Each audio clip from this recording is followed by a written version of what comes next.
Here's the thing I want to say. I'm also not a person of means. As Al knows, I worked in non-commercial radio for quite a long time. So, I wasn't pulling in the big bucks, and now I'm not working at all. So, So, um, say non-commercial radio. Are you talking about like non-terrestrial radio? no, we were a radio station here in the town where both Al and I live. And he was wonderful on the radio, by the way. Al, you don't talk about that, but I just love hearing you here because I know how good you were also Al, I didn't know. on terrestrial radio. Yeah, he's a star. Yeah, look at it. Look at me go. I'm talking to Oh, celebrity. what's that? Oh, wait a second. Something's happening. Al, look Hello? at you getting big props, buddy. Yeah, well, it's a small world, James.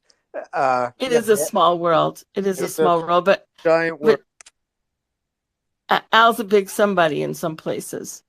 So, so the thing I want to say though is I want people to know, whoever is listening at this hour, that I really can't give a lot of money. My donations don't add up to a whole lot, but I give it whenever I can. And by the end of the year, it's not insignificant anymore. And if we all did it, that's the thing.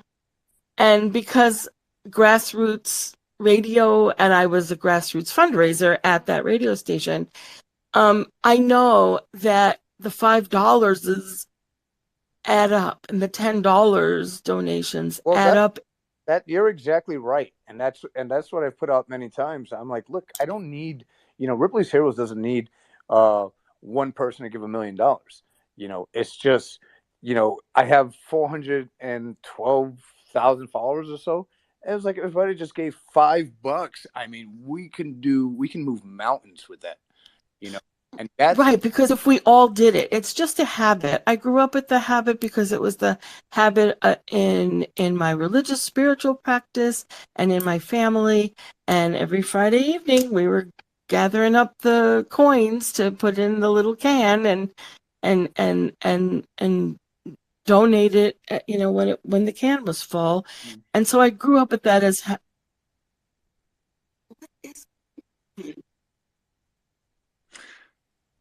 I think did we lose her? yeah, Yeah, I think yeah. she Did, got did, a feedback. Dale, you're having some audio problems, Dale. I am having audio problems, and I can't figure out what it is. Okay, You get your Bluetooth on. Turn off your Bluetooth and it should come in okay. fine. I just turned everything off except you guys. I don't know what was happening there, but my phone was getting a mind of its own. I apologize about that. I don't even know what it was. No worries. But so this was just a habit, and it's just a habit that I still have, lo these many decades later. And so I want to encourage my my fellow listeners. I just Uh, want to encourage my fellow listeners to do the same. And I think I better hang up because I think my phone. Oh, it's going. Can't make it stop. yeah, Dale, you're coming in and out, but I just have to say, Dale was a great grassroots fundraiser, and her grassroots grew into tremendous fields of funding. And that's what we can do here at the Maria Report by sending folks over to mariaaid.org, MRIYAAID.org. You want to grow a field of funding, a golden field of sunflowers to help Ukrainians, you just go to mariaaid.org. Go to mariareport.org, follow us, follow the links, and make a resolution tonight here. We're just an hour away from New Year's uh, here on the East Coast of the United States. Make a resolution. Give $5, give $10, give $50. Give what you can. Just as Dale said, give what you can. We're not all people of means. It's a small world, and we all have a buck or two to contribute so we can keep supporting Ukraine. Well, I'll And tell if we all do it, it'll be a big thing. I'm going to And donate $100 to Mariah Aid shortly.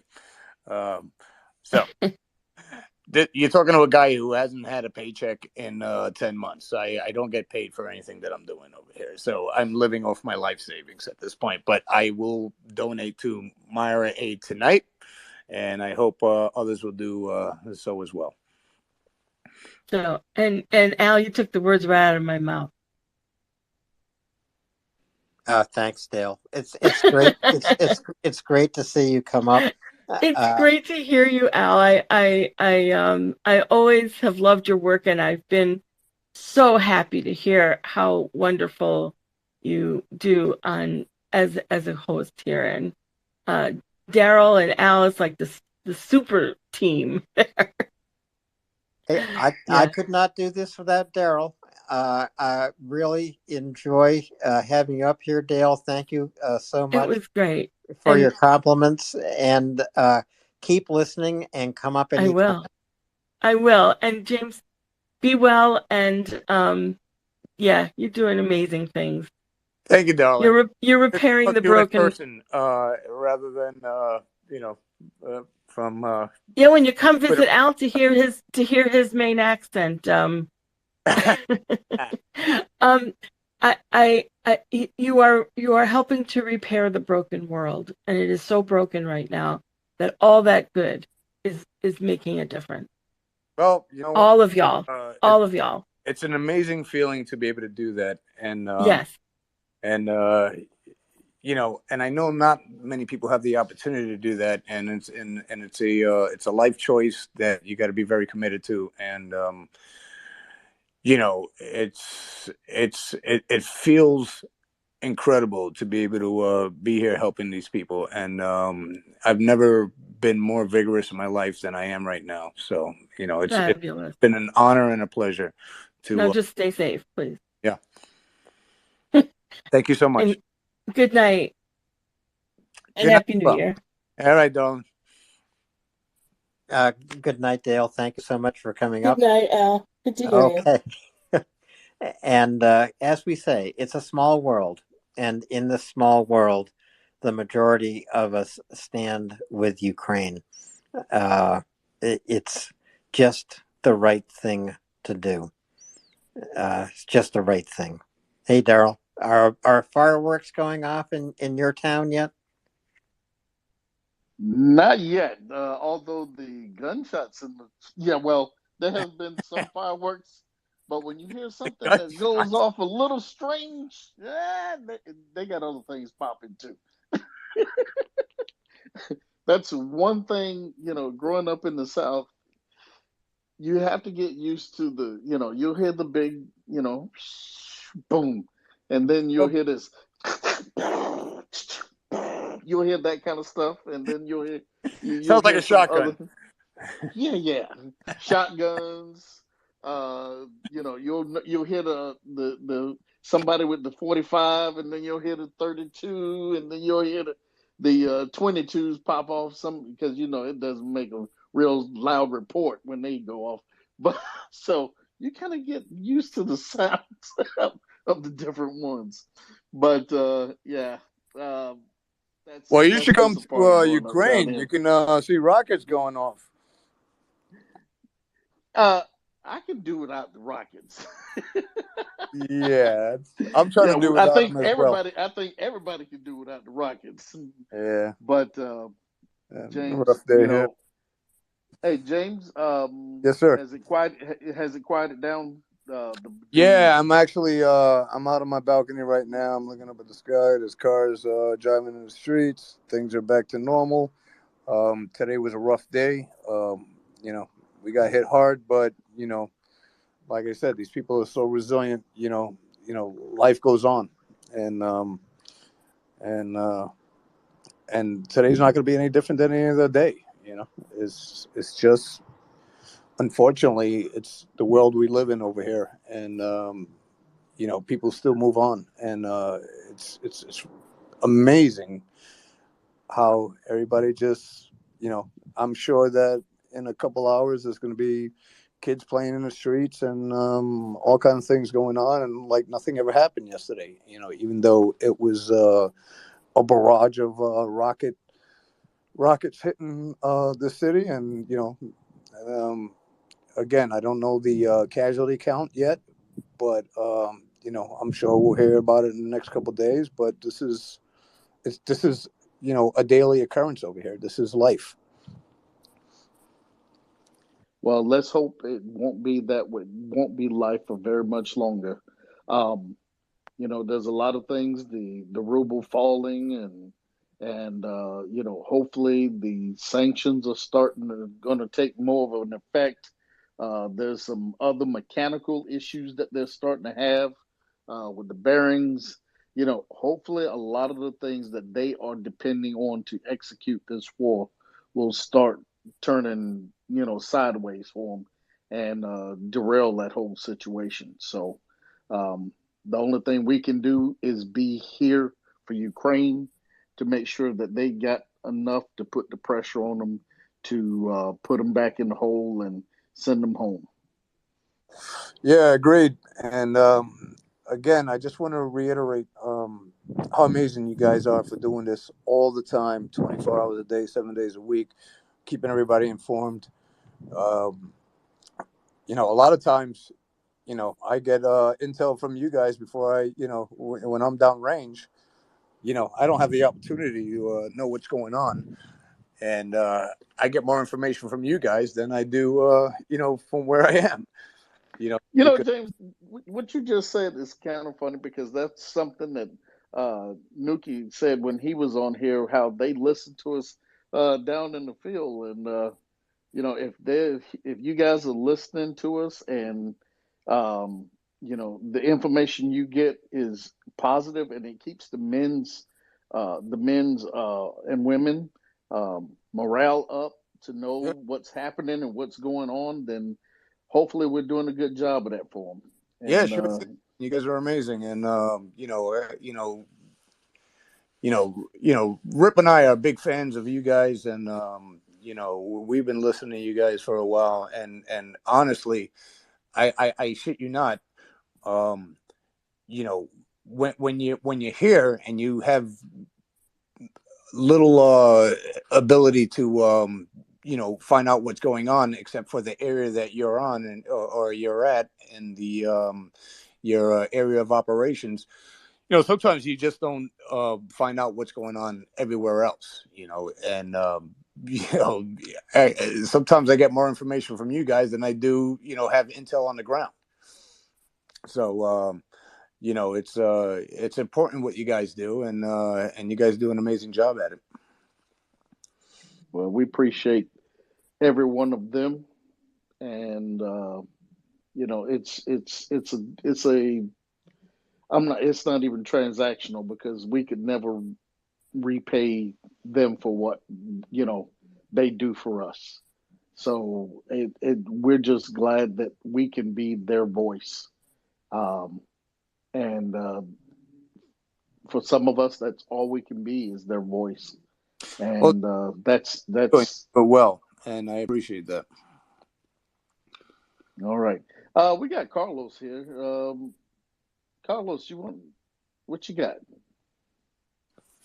Hey, what's going on? I was just going to say, Daryl, speaking of Rip and our cadre of Marines, right? So we represent in that small part of our armed forces. But and James, you'll quickly get to know him. Obviously new around the space, but if you can always remember, I'm the pilot of identified flying objects. So if you ever need to go. If you Yeah, ever need a wingman to go onto that UFO space, just call yeah, me up. I'll yeah. go with you over there. That We was can hang beautiful. out.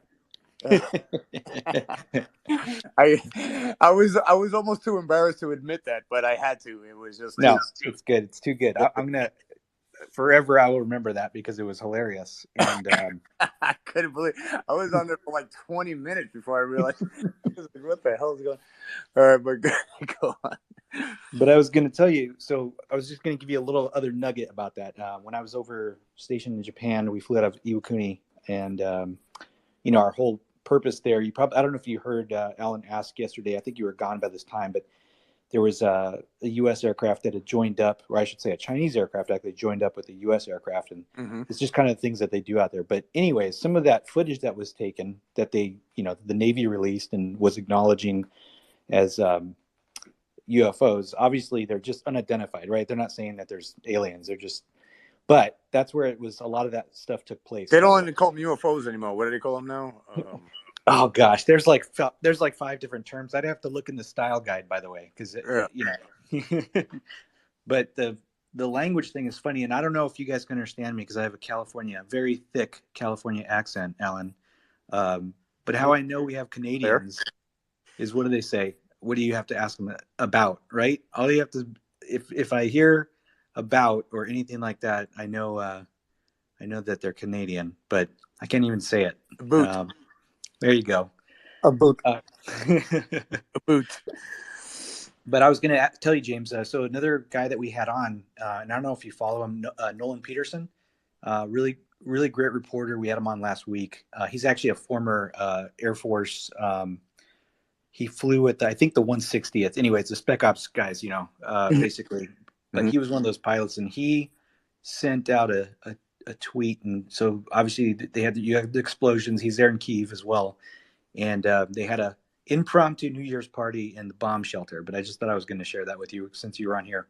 But he was down there with some Ukrainians, and they threw kind of an impromptu New Year's party down there. It was kind of a little interesting. Obviously, just like you said, right? It is a sad state of affairs when people have to become used to something like that. But you spoke. I heard you say this several times tonight. Is the resilience piece, and So anyway, thanks for highlighting that. That's my takeaway for the night, really, and that I'm pushing to my people as well. But it's good to have it on here, and I'm happy to talk with you, man. Yeah, man, it's a pleasure as well over here, and I'm glad that listen, like I said, it was a rough day, and I'm glad so far the bombing has stopped, and hopefully it'll stop for a while. And I appreciate you acknowledging this and coming on the Mariah Report to talk to me. It's always interesting to speak to interesting people, and it's today was a rough day, and it's good to be here and be able to speak and be alive and not be getting bombed anymore. So it's been a wild ride today. So when you're around Rip, do you guys get into Army, Marine Corps cajoling or no? How's that? Or is it gone now? God, well, we constantly make fun of each other. It's always that Marine Army thing. Rip is a very, Rip is a very funny guy. He's a very serious gentleman. He's a master logistician, but he is funny.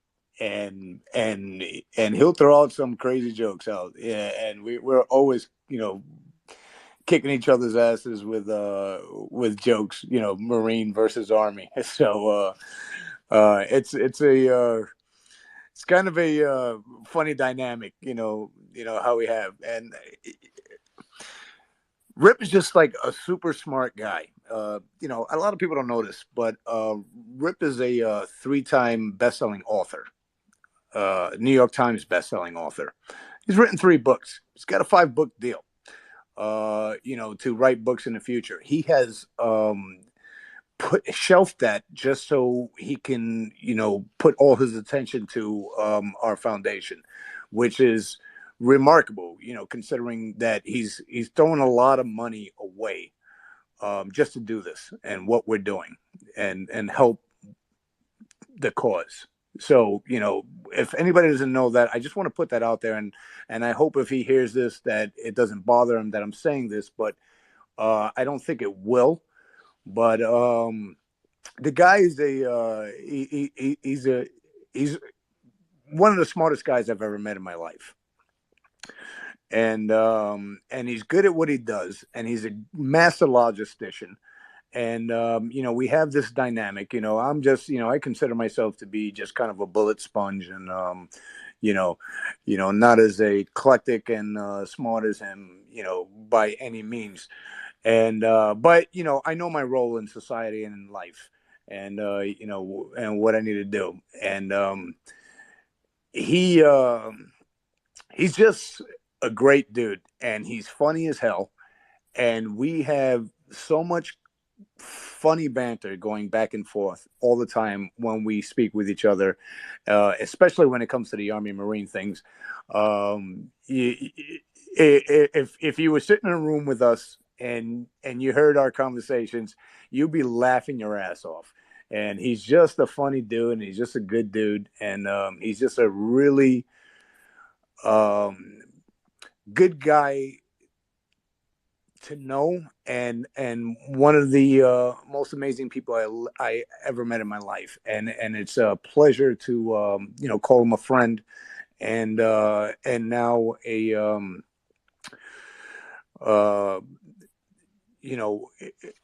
a colleague, and it's been an amazing experience knowing Rip, and doing what we do, and having this this remarkable dynamic that we have with each other. Hey, James, how did you meet Rip? Did you meet Rip in Ukraine or in the U.S.? Well, it's Rip. When I first got here, and I started becoming let's call it Twitter famous, because I put some combat footage out there. I didn't realize any of this was going to happen in the beginning. It's just I put some stuff out there, and social media. I've never been on social media before, other than LinkedIn.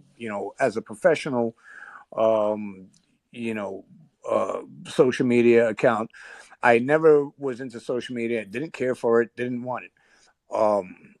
But when I first came here, I didn't know what type of communication I was going to be able to have. So what I did was I started a Twitter page just for friends and family, and just I can put it out there. Hey, listen, I'm here, I'm alive, and I'm okay. Well, I put out some combat footage, out there, and it went from like 20 people to 200,000 people in one day. And then I started seeing the power of social media, and then I started crowdfunding because my guys didn't have anything, like literally nothing. They didn't even have boots. There's an article that was just put out a couple of days ago, which I spoke about yesterday, and one of the things that they mentioned was, and I don't even know how this reporter found out about it, but I went into battle with a guy with a red T-shirt, and I, like literally, berated him, saying he's going to get us killed because he's got a red T-shirt on. I mean, how do you go into battle with a red T-shirt? You're a target. It's like putting a red blanket in front of a bull. Let's go get him. Okay, so Rip got a hold of me, and saw that I was, I started raising all this money, and he's like, "Hey, listen, I'm dealing with these guys. Can you help me out? Can you plug me?" And I think like in a day, like I raised $200,000 from him, for him, and what he was doing, and just me putting it out there, which is again the power of social media. Well, so him and I talked. He called me up, and he's like, "Look, Taxman's going to be coming for both of us. We're raising all this money, and why don't we start a foundation together? And get a 501, and make this legit, so we can really help all these guys." And I was like, okay, and So we did that, and then it was months after, between Rip and I talking, and Malcolm Nance and I were speaking, and we all met in Lviv, and met each other all for the first time, and it was, it was kind of like kismet. We all just kind of had the same mindset, different skill sets, and but a common goal, and it just became a fantastic relationship, with all of us. Now what does that mean? Malcolm Nance is not, part of Ripley's Heroes, but he's a friend of Ripley's Heroes, and we met up with a bunch of people, and we got together, and we said, hey, listen, let's make this happen. And now we have, this very young, fantastic organization that is doing tons of things, for this country, and a little bit of time, So it's been a, great journey, being with, these guys. So it's not just me and Rip. We have a great CFO. I don't know if I want to put her name out there, but she was a former FBI forensic accountant, and we have a vice president over here in Kiev, and her skill set has been, amazing to us. Her husband is, a very smart guy, and he's also on the board. And I'm trying to be careful about what I say about these people. We have an assistant. We have a guy in. We have a really good guy over in Poland who, when we need vehicles, procures all these vehicles, and does all the research and all the paperwork, and vehicles get shot up all the time, and we've provided so many vehicles for these guys in the front lines, and we're doing a lot of stuff that a lot of people don't know about, but it's been an amazing ride, and we're doing a lot of things that are some people do not know and do know. Yeah, James, I think you're just underlining the point that we talked about earlier tonight. Also, it's a small world, and as James just explained, in international help, you need contacts on the ground in Ukraine, obviously. Uh, Ripley's Heroes has them. Tapestry, Malcolm Nance's organization has them. Maria Aid has them. Renegade Runners has them. But you need contacts in Poland and in the EU. You need contacts in the United States, because the Green Corridor really has to go from the U.S. through the EU to Ukraine. The Green Corridor, which just means it's a green light, not a red light at the intersection. It's a green light to get supplies to Ukraine.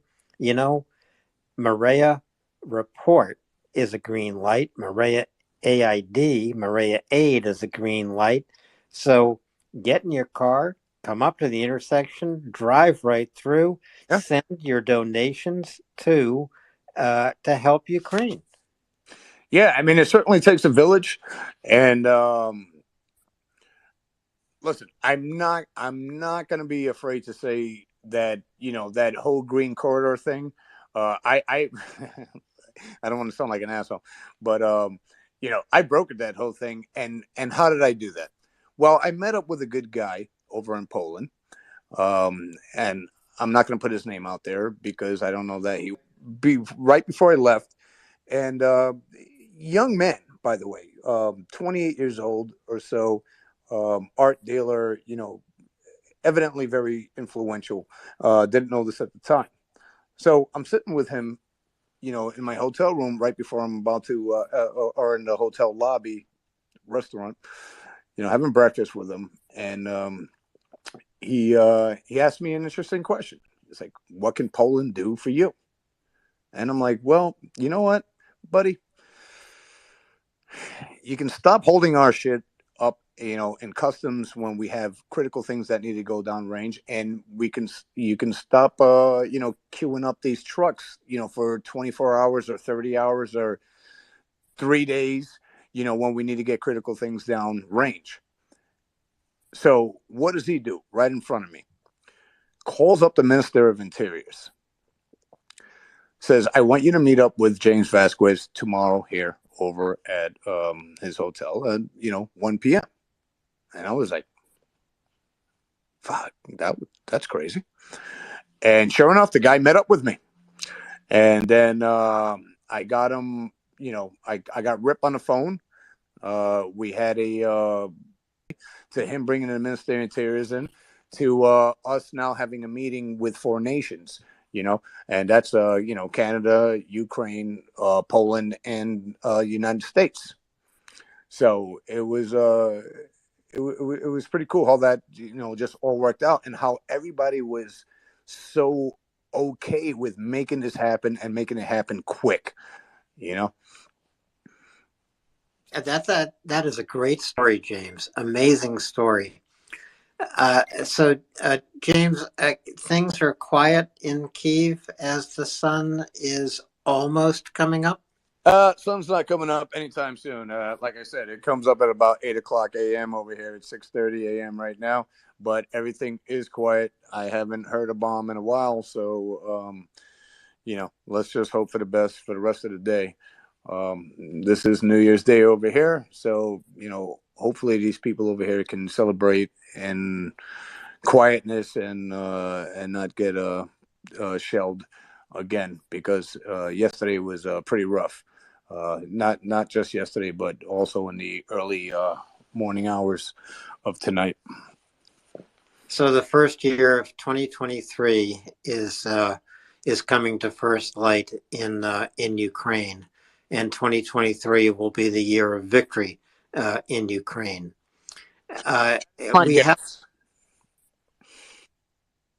We have a couple more hands. I'm going to go to Lisa, whose hand was up first, and then to Prince. Lisa, please go ahead. Hi, James. It's an honor to hear you and to talk to you. That's what's so cool about social media. Here I am in the States, and you're over yonder, and through this Maria report space, I have made some friends, and I've been able to talk to different people and learn a lot about things that we never used to know about.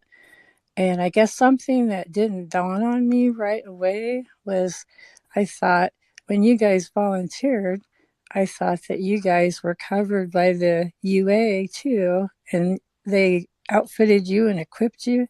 And then, in the beginning, then I realized after listening to some other guys that had volunteered that, they had to do the crowdsourcing and the crowdfunding.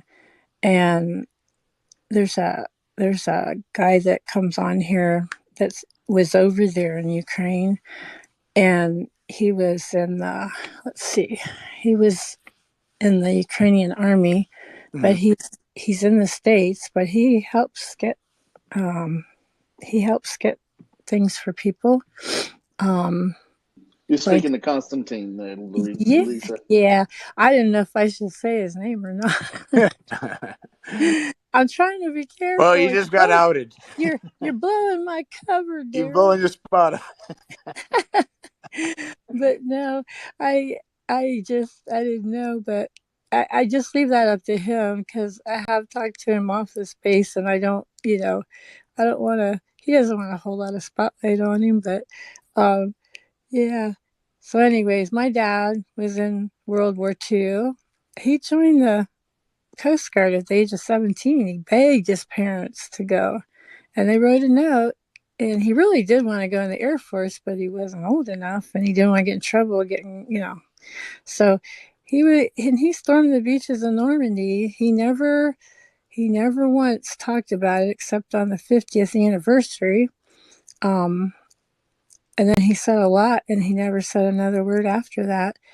And then my brother was in the Air Force, and I can't tell you what he's done back in the 70s, but I know that sometimes I was quite a bit younger than my brother, and I'd be playing on the porch there, and I'd hear them in the garage, talking about their experiences and laughing and carrying on. And it always warmed my heart.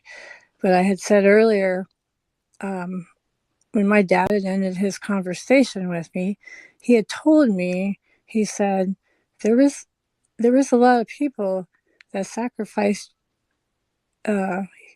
freedom for you, that you have the life that you have today. He said, I lost my best childhood friend, and they gave their life so that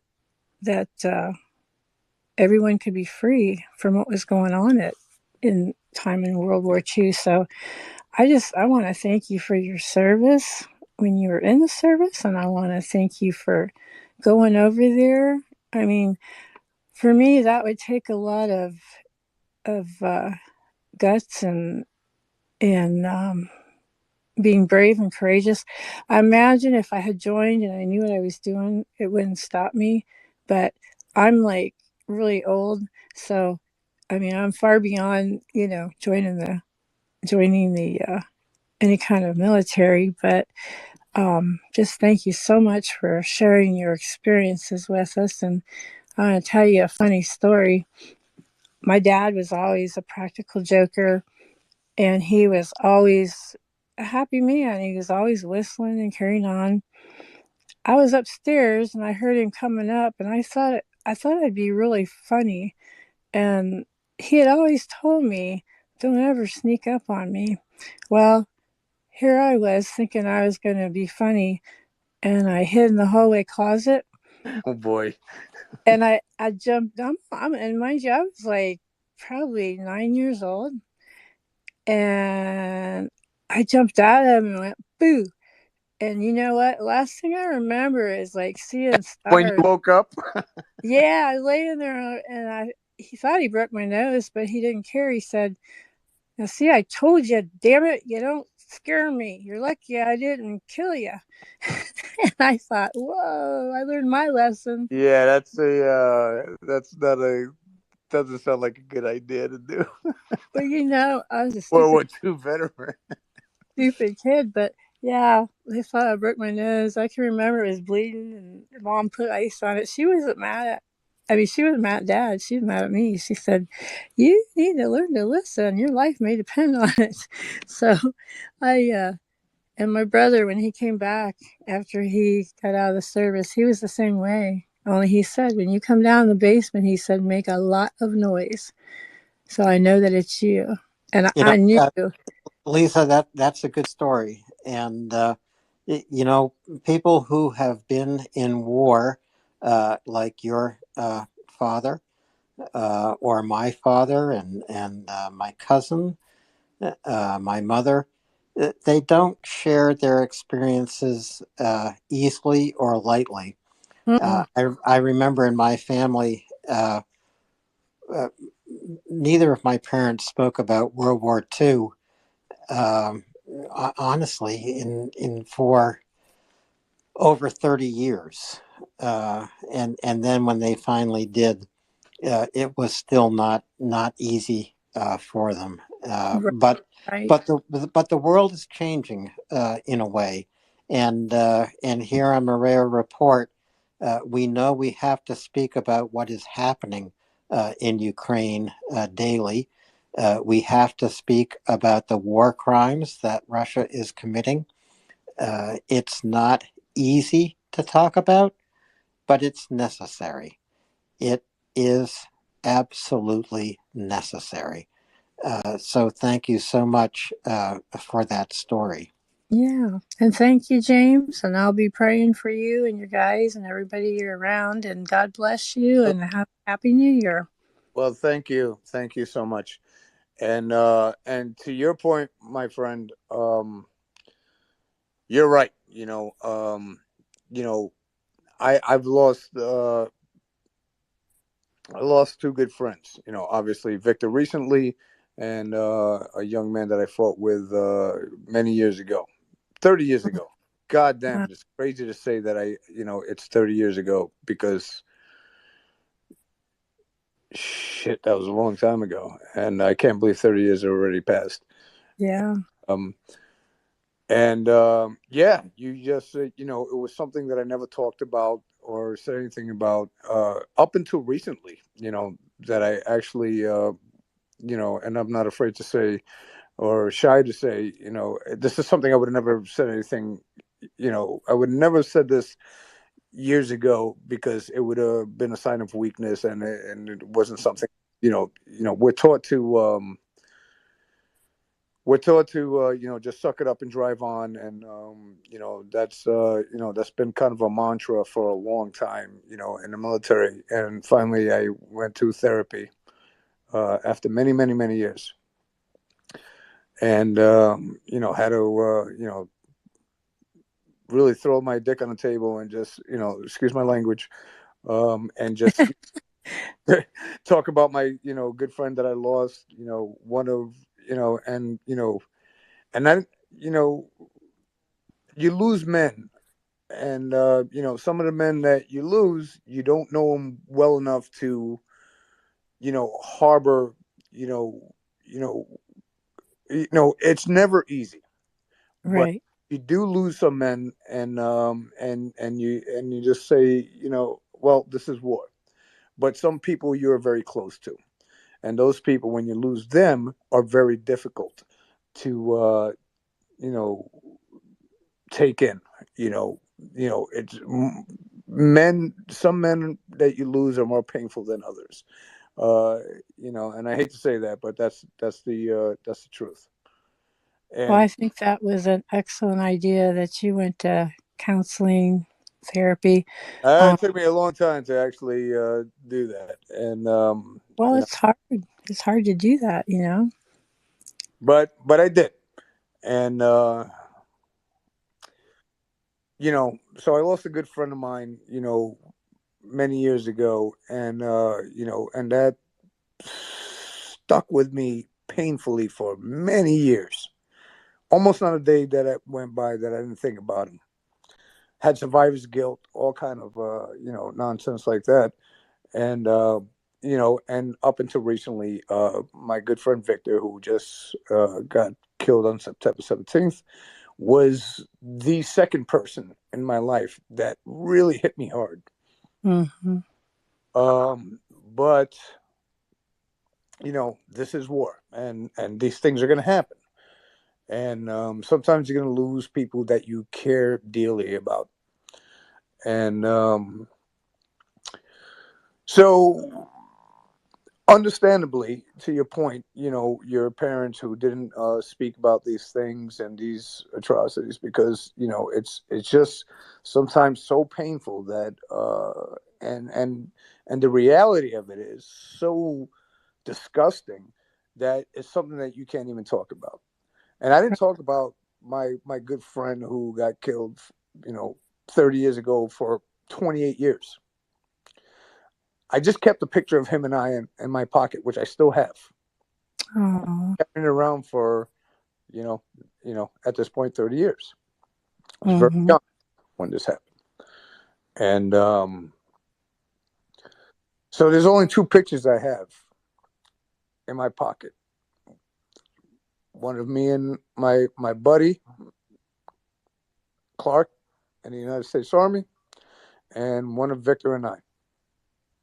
It's probably the only two pictures I'm always going to have in my pocket because it's the two people who have meant the most to me in my entire life because we just dug down and we fought and we were always together. And like Clark, Victor was never 5 feet away from me, never 10 feet away from me. And I miss him dearly. Um, but these are the only two people I'm going to always have in my pocket. and because they're two people who have had such an impact on my life. When you go in the trenches and you fight with these guys, you eat, drink, sleep, fight. It's all you know with these guys. You know them more than your own family members, because when you have downtime, you talk, Right. and you have these conversations, and you get to know somebody so intimately that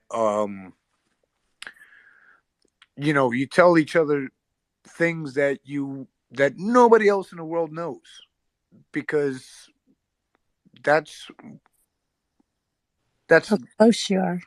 that's the thing that you do with these guys. It's you cannot help but to you know you know it's you literally do not have the ability to do anything else but have conversations with these men, when you have nothing else to do, and you get to know these men more than anybody knows you, more than your wife, more than your kids, more than your parents. You just get to know each other, and you know them more than anybody else you know in the world, because that's all the things that you can do is just talk, in between fighting. And so it's more painful sometimes, losing your friend that you fight with every day than it would be an immediate family member, my brother, my mom. It's I don't know that I would even feel that pain if an immediate family member died, more than I did with these guys. Right. And James, they get to know you in the same way.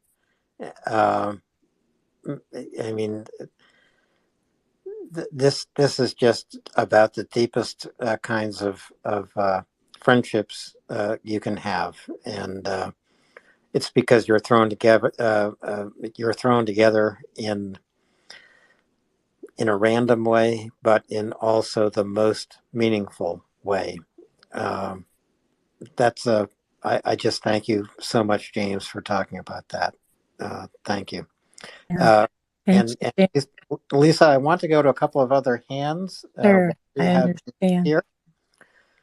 Um, and so I want to go to Prince and then Soap. Prince, please go ahead.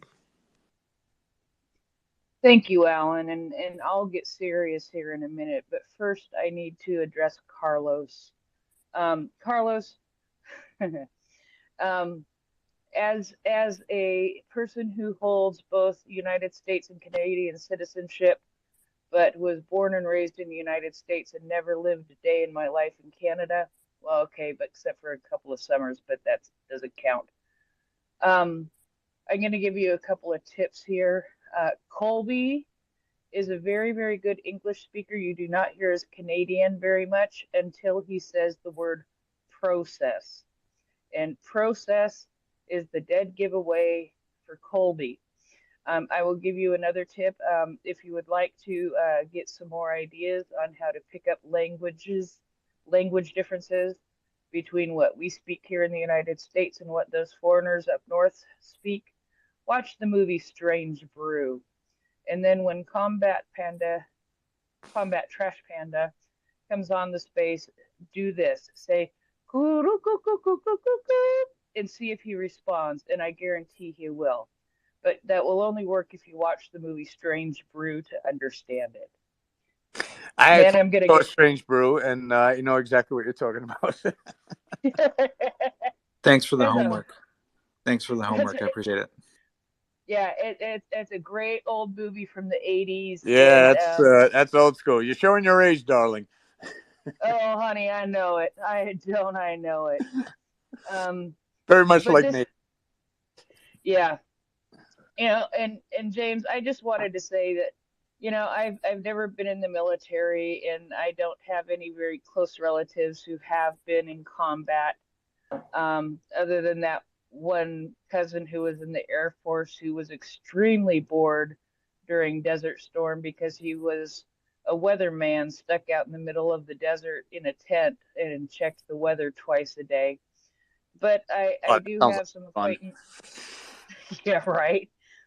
I have some acquaintances that I've gotten to know and some people that I've gotten to know over the years, and you know, every time you come on the space and start talking about the loss of Victor and how you've just talked about the loss of your other friend, it makes me think of somebody that I actually also shared with Carlos earlier this week, and it was a man who was severely injured in 2006 in Iraq when a hand grenade was thrown into his truck, and I believe he was a sergeant or a staff sergeant, and the 19-year-old gunner threw himself onto the grenade and saved the other four people in that truck.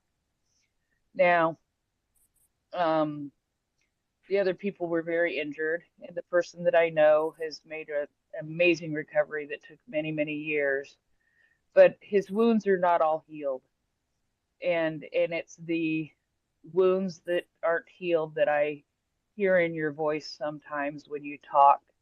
And I know that even recently he has sought out treatment and therapy for those wounds and how they are still affecting his daily life. And I think that in addition to the wounds that you have carried with you for 30 years, you have some new wounds, and I hope that as you're processing all of this and are going through all of this, that I know you have Rip and you have other good friends that you can talk to, but I hope that after having reached out for some therapy once, that you'll be willing and able to do that again if you find yourself in need of that. And you know that you have a group of people here on this space that support you. And when you came up tonight, um, when there was incoming there, and listening to your voice and hearing it, and I hope that you came onto this space not just to share with us what was happening, but because you knew that you would find people who would support you and walk through that time with you as it was happening, because it can't always be an easy thing to do, and you're not with your men right now to rely on. So you have a group of us here that you can rely on to walk through that with you. And those are just a couple of things that I wanted to say to you tonight, James. We appreciate you very much, and we're very much here for you. Well, well, those are very nice words, and thank you for that. But I got to say, interestingly enough, um, I've been through a lot of stuff in my life, and I got to tell you, as much as it's painful to see what's going on over here, and I've lost a lot of men, and I've lost my best friend. Um, I gotta say this, and I really want to make people understand this, that whilst I went through a lot of things in my lifetime, and while I've had a lot of losses over here, one thing is for sure: this has been the most amazing experience of my life. And why do I say that? I say that because I am in a place and I'm helping people who are being destroyed, and this is there's no black and white over here. I mean, there's no gray area over here. It's black and white. It's good versus evil. I can never say that I've ever been in a place, or have ever fought in a place where I didn't have to second guess myself or what I was doing. I I never had to say over here that, am I doing the right thing, or is this, just politics? This is black and white over here. It's good versus evil, and you gotta find your place here. So where do you want to be? You want to be on the side of the good guys. There's no gray area over here. This is just a sovereign country that has been invaded by maniacs, or as Rip says, megalomaniacs, and this is, you don't have to question what you're doing here. If you're on the right side of the fence, then you're right as rain. And so this is, for the first time in my life, I don't have to worry about, whether I'm in a political situation or listen, I can give you examples, of being in war, under the guise of weapons of mass destruction back in the days. You are just in the right place doing the right thing. There's no differential.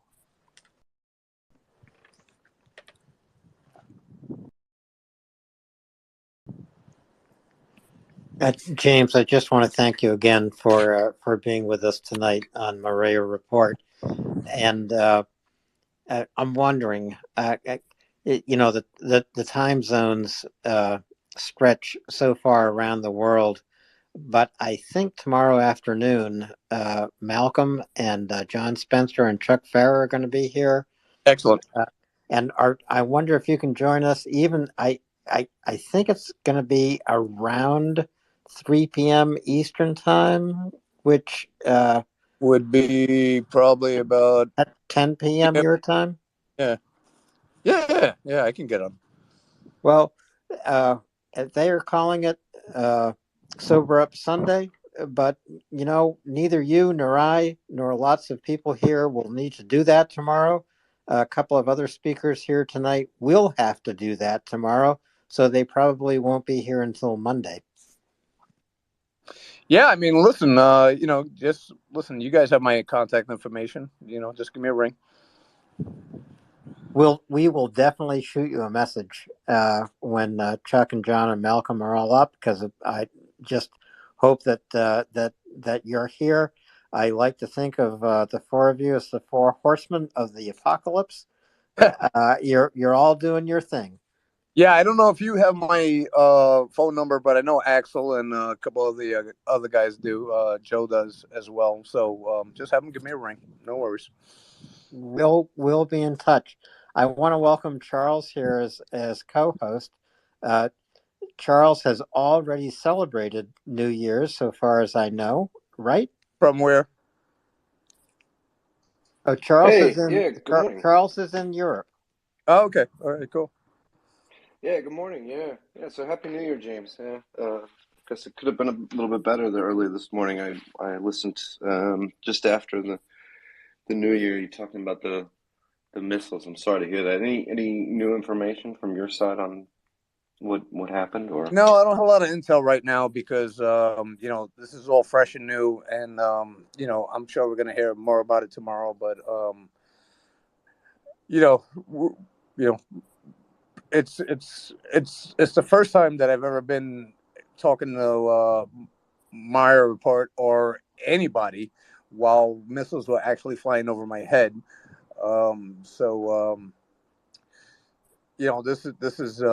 This is a new thing. I don't know what the damage is right now. I've actually been on this. I don't know what for few hours now. So I don't know what the intel is on the damage, but I assume that I'm going to find out very shortly. Yeah, no worries. Thanks, James. I know we've got some people looking at some of the official report accounts and stuff like that, and we'll try to see what we can find as well. I know. I mean, I've listened to you on the space several times, going back months. But I mean, maybe just for new listeners who are just waking up this morning in Europe, you're back in Ukraine, obviously. Otherwise, you wouldn't be telling us about this. But what's your mission going back this time? I know you spent some time in the States. What's the goal now? Well, I went to the United States for about 3 weeks. I think maybe 3.5 weeks, and then I came back over here. So, excuse me.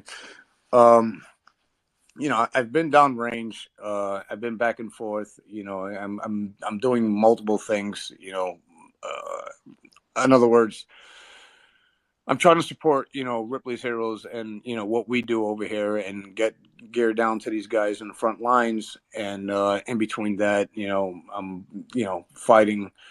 And so, like I stated earlier, it's, all this stuff is going to come to an end soon. And I have to, focus more on our nonprofit. And it's, it's a bittersweet end to, what was a remarkable experience, fighting with these guys and getting to know these, incredible, guys that are, just, were amateur soldiers, when I first met them and have become formidable fighting men.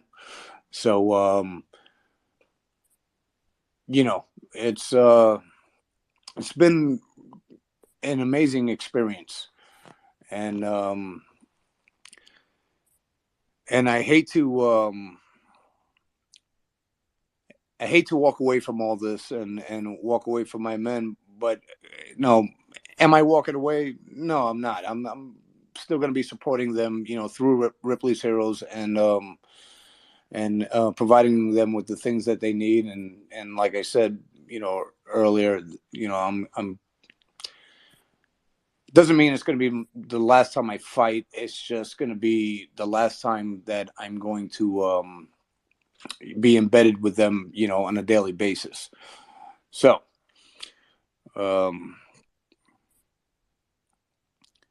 this is going to be hard for me to do, but it's a necessary evil. And, again, I've had extensive conversations with Rip. Rip is a, amazing guy, and talks me off the ledge from time to time and just said, look, you got to choose you got to pick something. You're either going to be, doing the things that we need to do in order to make our organization successful, and or you're going to keep fighting. But, you're better off, alive than dead. And he's not wrong. And, quite frankly, I don't want to get killed. So, I have to make a decision. I had to make a decision. And the decision is I'm going to, I'm going to spend more time supporting our organization than fighting anymore. And, I can walk away from this knowing that I did pay my dues over here, and I did fight the good fight, and and I lost a lot of friends, and I've scraped a lot of bodies off the ground, and knowing that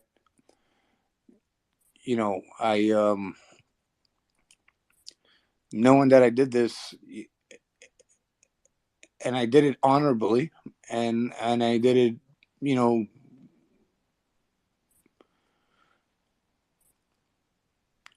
I lost a lot over here. These guys that I fought with, in a country that I didn't even know that it existed 12 months ago.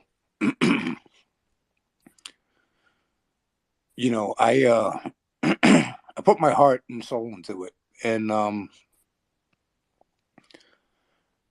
don't think that I'm walking away from them. I I think I put everything that I had into them. Yeah, I totally understand what you mean, James. I mean, I spent 3 years in combat myself. I know how hard it is to watch your guys go out, without you. And for those who are listening, I mean, it's I think it's even worse than thinking about your kids when they go somewhere. You're just constantly worried until they get back, and you hear reports, and you wish you were there, and you might be able to make a difference. But James, I mean, I think the difference you're making now is I know it sounds weird, paperwork or at a computer or driving something, but it's probably exponential, right? It just is not the same, and it's just it's hard to like I said earlier, I know that this is it. This is it. This is the end of this. I'm never gonna be able to really fight again. And and that's not the US Army or Ukrainian Army. It's just, fighting. I'm hanging it up is a hard thing for me to do. I understand. I've got kind of a sorry. Go ahead. No. I mean, it's just very difficult for me, to accept this, reality. But it's, it's not, it's listen. Tom Brady can't even retire. I mean, it's when you love to do something and when your heart is in it, it's hard to walk away from it. And this is where my heart is. It's hard to walk away. But not everybody can do this forever. Again, I'm 48 years old. This is a young man's game. I got a lot of other things that I need to do to help this country and support it. And there's no sense in me getting killed when I can do so much more for them. And again, conversation that Rip and I had. And others, as even guys that I am with downrange, it's like look, you're more valuable alive than dead, and you can do more greater good. And while it's difficult for me to walk away, it's obviously going to be a necessary evil. Yeah, I got kind of a specific question that's close to my heart. I've been meaning to ask you about Ripley's Heroes. I saw a while back, you guys shipped a bunch of mine detectors over there, and we call them metal detectors because we don't want to call them mine detectors because exactly metal detectors. It's caught up in customs. All right, exactly. We're going. Let's call them metal detectors. Yeah, I mean, I'm a former combat engineer, and I read the reports, about sappers dying, and I know the unexploded ordnance and the mine threat is just unbelievable. Ridiculous. I mean, did those things get? I assume they got to where they needed to go relatively easily, and the guys are using them. The honest answer to that is no, they didn't. It actually got shipped back, and we're still trying to get them back over here. Now, is it going to get back over here? Yes, it is. And what are we going to do with them? Well, there's an EOD school over here in Ukraine, and a couple guys graduate, bi-weekly. And what we're going to do is we're going to provide them with their own mine detector, as they or metal detector as they graduate. So yeah, it got kicked back because of and this is part of the things that we had this four nation meeting with is look, we can't have things get caught up at customs. We can't have things get queued up at the border. We need to get these things through. So it's coming back, and it's going to be distributed to EOD graduates, as they graduate over here in Ukraine. That's not exactly what I wanted to hear, but yeah, okay. Yeah, I mean, it's not an ideal situation, but it's going to get to the guys that need it, and they're going to be able to utilize it effectively. Ryan Hendrickson, who was here with me, and again, I had this conversation with you guys last night. Took out 413 mines in 5 days, with one metal detector. All right, and this is what we want to be able to provide all these guys with, to be able to be effective in what they do. Now, that the problem is, first of all, these metal detectors got kicked back only because of the battery operating systems on it, and so this is a problem. This is a problem that is constantly happening over here, and by the way, it's not a problem with Ukrainian with Ukraine. It's a problem with getting things over here via Poland. Now, because there is no direct flights over into Ukraine, and because the air is shut down over here, we cannot ship things over directly to Ukraine, which wouldn't be a problem. Do you think Ukrainians would have a problem with 80 metal detectors coming in to help their men? No, they wouldn't. But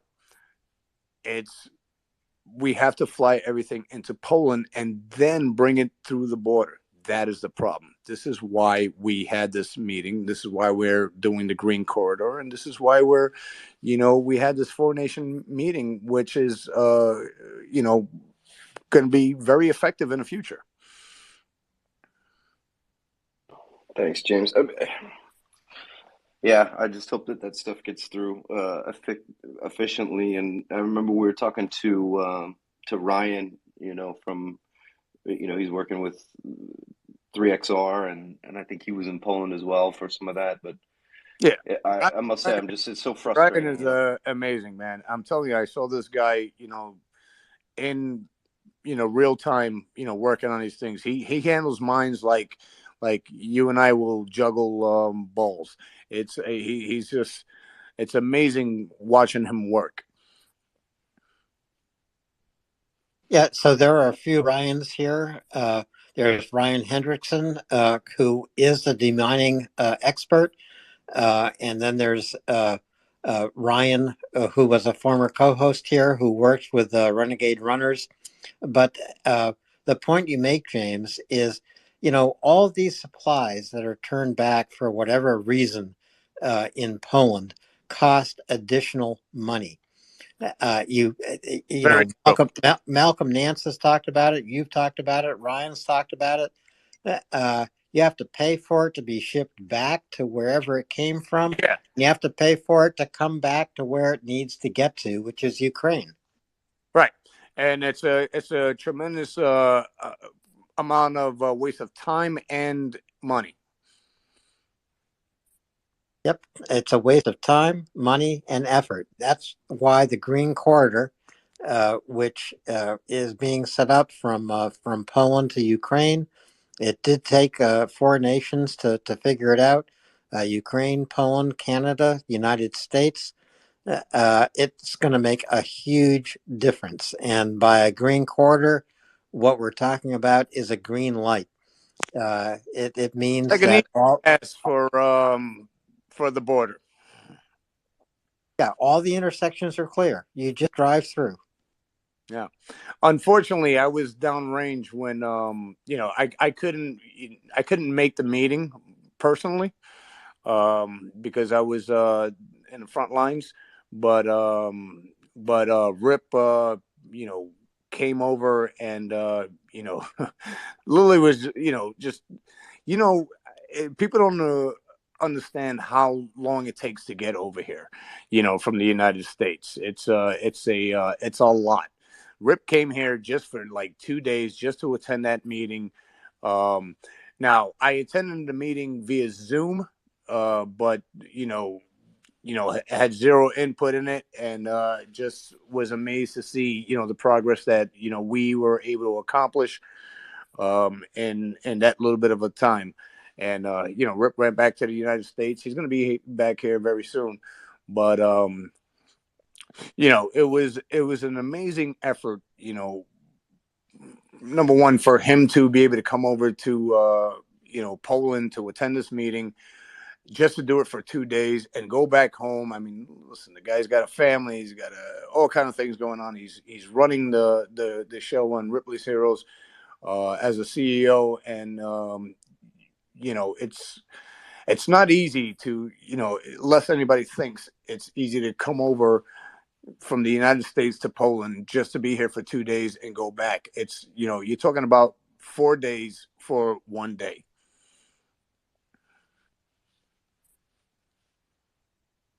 Yeah, that's a long flight, and you are talking about 4 days for one day. But what an important day that can be. Uh, Folks, it's New Year's officially here on the East Coast of the United States, the East Coast of Canada. New Year's keeps rolling across the globe. But retweet this space, because it's a new year when Maria Report will be here 24 hours a day, 7 days a week. So retweet Maria Report, follow mariareport.org, and today, because on the East Coast it's the first day of the new year, make a resolution. Make that resolution, go to mariaaid.org, make a donation to make a difference in Ukraine. Charles? Yeah, hey, thanks a lot, Alan.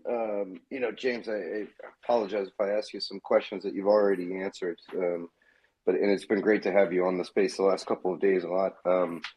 But going back several months ago when we talked, I remember you talked about how fantastic the guys you were serving with were, and how good the Ukrainian soldiers were, and I know that at the beginning it was pretty chaotic, right? Like, it was a conscript force, they were coming together, and we were talking about that transition as they got better. Over the last month or so, we just keep hearing more news from like Western allies talking about training, doing like battalion-sized trainings at Grafenwehr in Germany, and the UK continuing to do their thing, and Poland doing some, and some of it specialty training, whether it be EOD, some of it whole units and so on. But how have you seen the training processes, programs, the actual content, or how have you seen that change over the last several months, if you've seen any of that?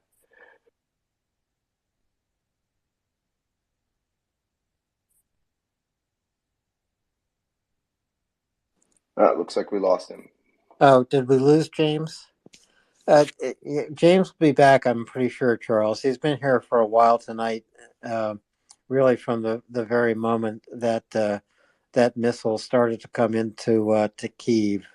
So maybe you got a phone call, but he's coming back. One moment, back to you. Yeah, thanks. And while we get him back up, and maybe I'll ask him that question again if he's got good reception. But yeah, we're still tracking, the attacks on, New Year's, just after New Year's. Well, they don't have a ball in Kyiv, but just after the ball dropped in Kyiv, the attacks. And hey guys, can you hear me? Yeah, well, you're good now. All right, Thanks. I'm sorry. What actually happened? I heard what you were just saying. My phone. I was on the phone for so long, my phone died, so I just got on my other phone. Fortunately, I have like 6 of them.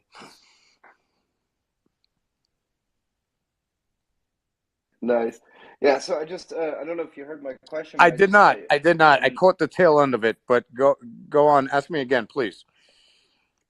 Yeah, no worries. I was just kind of asking if you've seen any, change in the training programs for the Ukrainian soldiers. I mean, there's been a lot of announcements from Western countries about, like battalion-size elements being trained at Grafenwehr in Germany. There's the UK thing. There's the Polish thing. There's in-country training going on.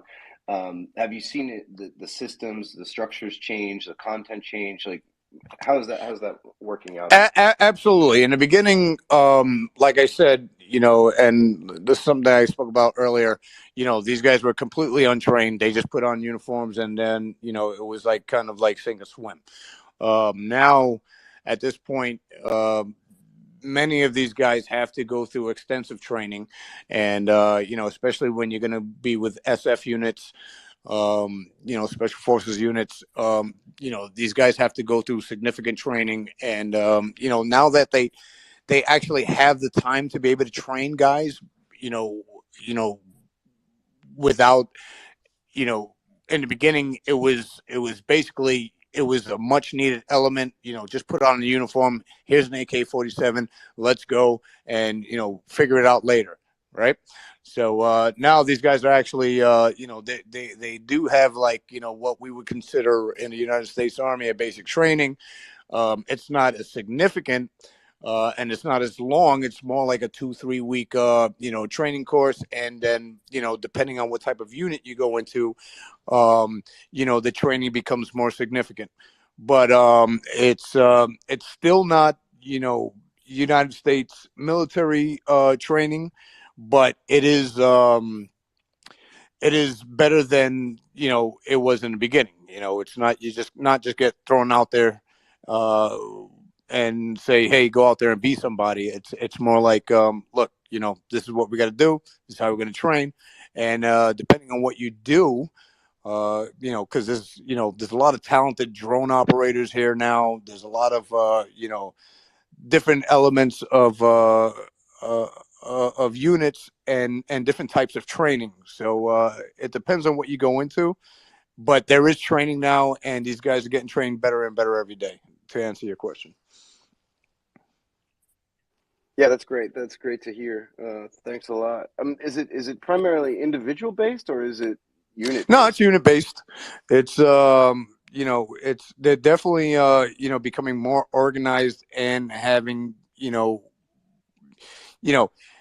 it's so different from day one to now, and these guys are actually getting trained by guys who know how to train guys, and not just like you know let's face it, like I said before, the when I first got there, it was me and Victor like training guys who never picked up a weapon in their life, and basically were running around in sneakers, and and had zero gear and all that stuff. That whole that whole thing is done.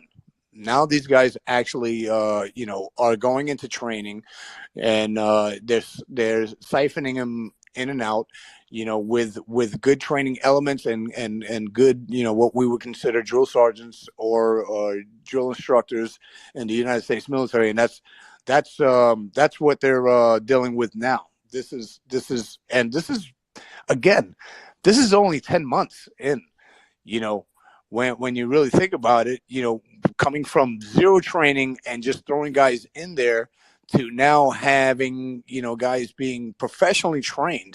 There's sniper schools, there's EOD schools, there's infantry training right now that was non-existent in the beginning, and now, because they've been so successful and they've had the time to be able to do this stuff, now they're actually training guys, and these guys are not going in there with experience, uh, with the experience of training, rather than just going in there, with after they were washing dishes the day before. Yeah, CJ was talking about this earlier today, the importance of training, and training is taking place as we speak for thousands of Ukrainian troops, training in Poland, training in Germany, training in the United Kingdom, training in Canada. These are specific skills. For example, in the United Kingdom, uh, on Sea King helicopters, in Germany on air defense systems, and as James just said, unit training of Ukrainian infantry. And what CJ was talking about specifically was anyone who believes that the war between Ukraine and Russia is in stalemate or approaching stalemate couldn't be more wrong. And this is because of training. It's because of the arrival of new weapon systems. And we hope in 2023, every weapon system Ukraine has requested. The United States, the NATO nations are still the arsenal of democracy. Ukraine's fighting for democracy. They're getting what they need. Not fast enough, but they will get it. And the weight of the industrial West will make a huge difference. Once again, it will win a war. It will win the war Ukraine is fighting for all of us. Well, you're exactly right, and I couldn't have said it better myself. I mean, that's exactly what's going on, and to your point, yeah, guys are getting trained to, specifically use Stinger missiles. Guys are getting trained to be able to use javelins, HIMARS, and 777s, and soon to be Patriot missiles. So these are critical. Training, so these guys can be specifically great at what they do, and to be able to be effective in what they do specifically, and not just be thrown out there and with a old weapon and just say, go out there and be somebody.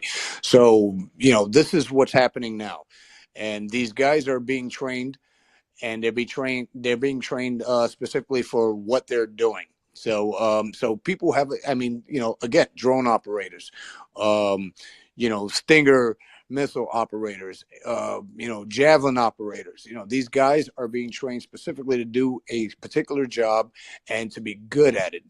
And that is a huge difference, from, again, day one, when, people were just like, thrown out there and just saying, hey, look, we just got to fight.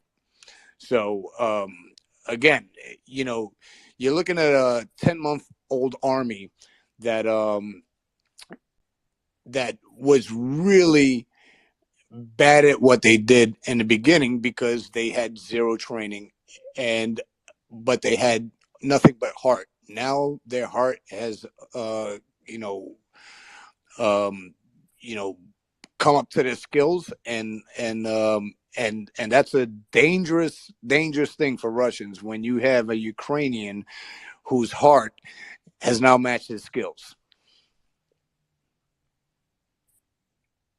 Yeah, and I think another aspect to this is, you've got guys going through training who do have some combat experience, and so we talked about some lessons learned and how do people, because tactics change all the time, right? So the schoolhouse, if you've got people going through training and units going through training, they pass those lessons back to the instructors to make sure that the next unit that comes through is learning the latest stuff and is staying safe and knows what the battlefield looks like. And that's a really useful structure to have. I know that's kind of abstract, but essentially, I think if that's what's going on, James, then that's really, really helpful.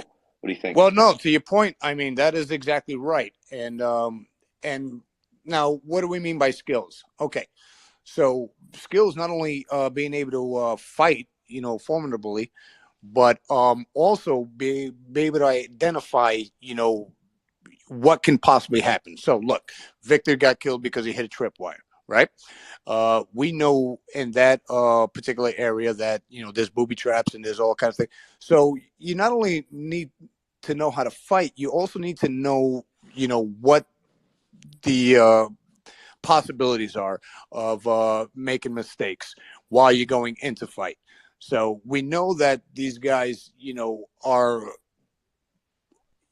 always, booby trapping areas, in a previously occupied area, right? So you got to know how to identify him. Again, Ryan Hendrickson. I keep saying, his name, but he was good at what he did with demining and everything. But these are real threats that we have to face every day. Okay, so anti-personnel, anti-tank mines, trip wires, and they can, and a lot of times they're very crude booby traps. It doesn't have to be a claymore mine that's attached to a copper wire. It could be just a grenade that is sticking on a tree with a string attached, that if you just walk through and you're not paying attention, that's it. It's gonna kill you. It might only get one guy because it's just one grenade, or two guys who are walking by, but it's a real threat. So you have to be able to identify all these particular things that are going to possibly happen to you whilst you're actually going into theater.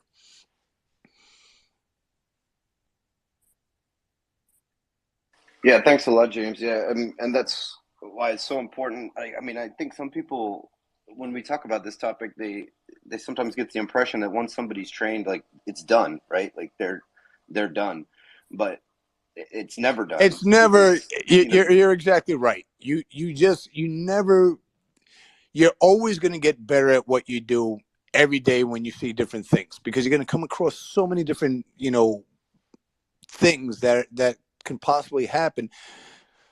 Not everybody, the Russians get very creative on how, they know that we figure things out. So what do? They get more creative, and they do, and they build different things and different devices and different ways to kill you, because they know that we're gonna figure it out.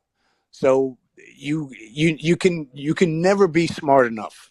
You always have to get smarter every day as you go and see these things, because they're always going to try to be smarter, and you got to keep up with the Joneses on that one. Yeah, totally agree. Yeah, no, that's why I was, when I received these news pieces about, training here and training there, it's like, okay, yeah, that's it's not just the individual skills, but it's passing on all those lessons learned, that from two units who maybe never see each other, they've been far away in different parts of the front or whatever, but then you have that one session where the guy talks about that F1 hand grenade, right, and the different types of fuses and how they're in place, and that saves a life. Listen, combat ingenuity is always going to be there. Obviously everybody's job is to be smarter than the guy that you're fighting. So, the ingenuity is not going to stop, even if it's very crude, even if it's something that you would never think of. It could be, listen, if you're smart enough, you can take an MRE and you can make that a bomb, a meal ready to eat. Just the heating portion of the MRE. So if you can do that, then what can't you do?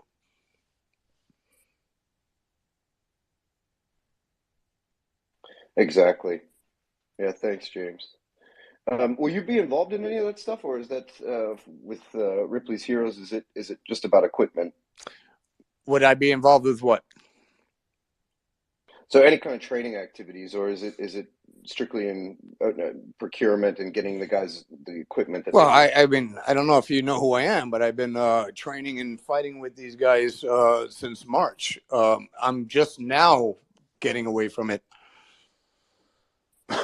Yeah, no, that was kind of my question. I do know who you are. I've been following you for months, but I just with this role in Ripley's Heroes, that was my question. Will you continue to be involved in some kind of training, even though it's behind the lines?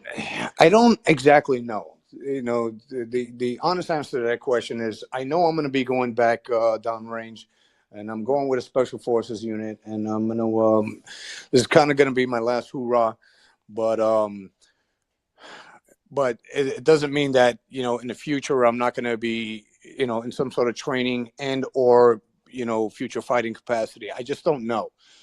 I just know right now that, my days are coming to an end, and I'm going to make the best of it and the most of it, for the next couple of weeks, and then we'll see what happens from there. I honestly don't have a real answer for that. And for a couple of reasons. You know, I know I'm going to still be going down range and bringing gear and all this. There's not too many people who are going to take a truck and drive to the front lines and bring them gear while, bombs are going off and, they're getting actively, attacked. I'm one of those guys that will do it. So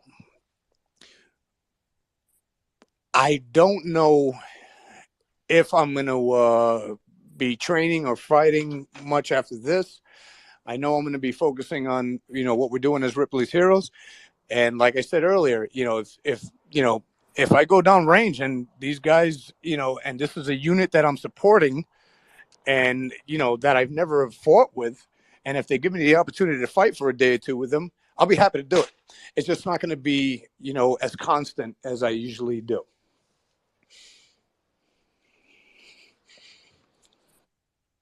Thanks, James, and I understand. Yeah, I'm sure that you'll be filling lots of gaps as you see them, having listened to you for months. And yeah, when you see something, it'll be done. Thanks a lot. Although I was just about to say over to you, are the morning papers in Europe carrying reports, or the morning news broadcasts in Europe carrying reports about the strikes in Kyiv overnight, and what's the reaction? Yeah, so I mean, they are. They tend to pick up, kind of the same sources we pick up. They will report on their kind of news blogs, their tickers, of ongoing attacks, but in very vague terms, because clearly nothing can be confirmed 100% right now. I think, James, you got a hot mic. Just FYI. Oh yeah. I'll hold that. Oh, all right. Let me get off. No worries. They've got obviously then Zelensky's speech, very moving, very, how do I say? It was emotional for me to watch the year in review in his speech and to listen to the things that he said.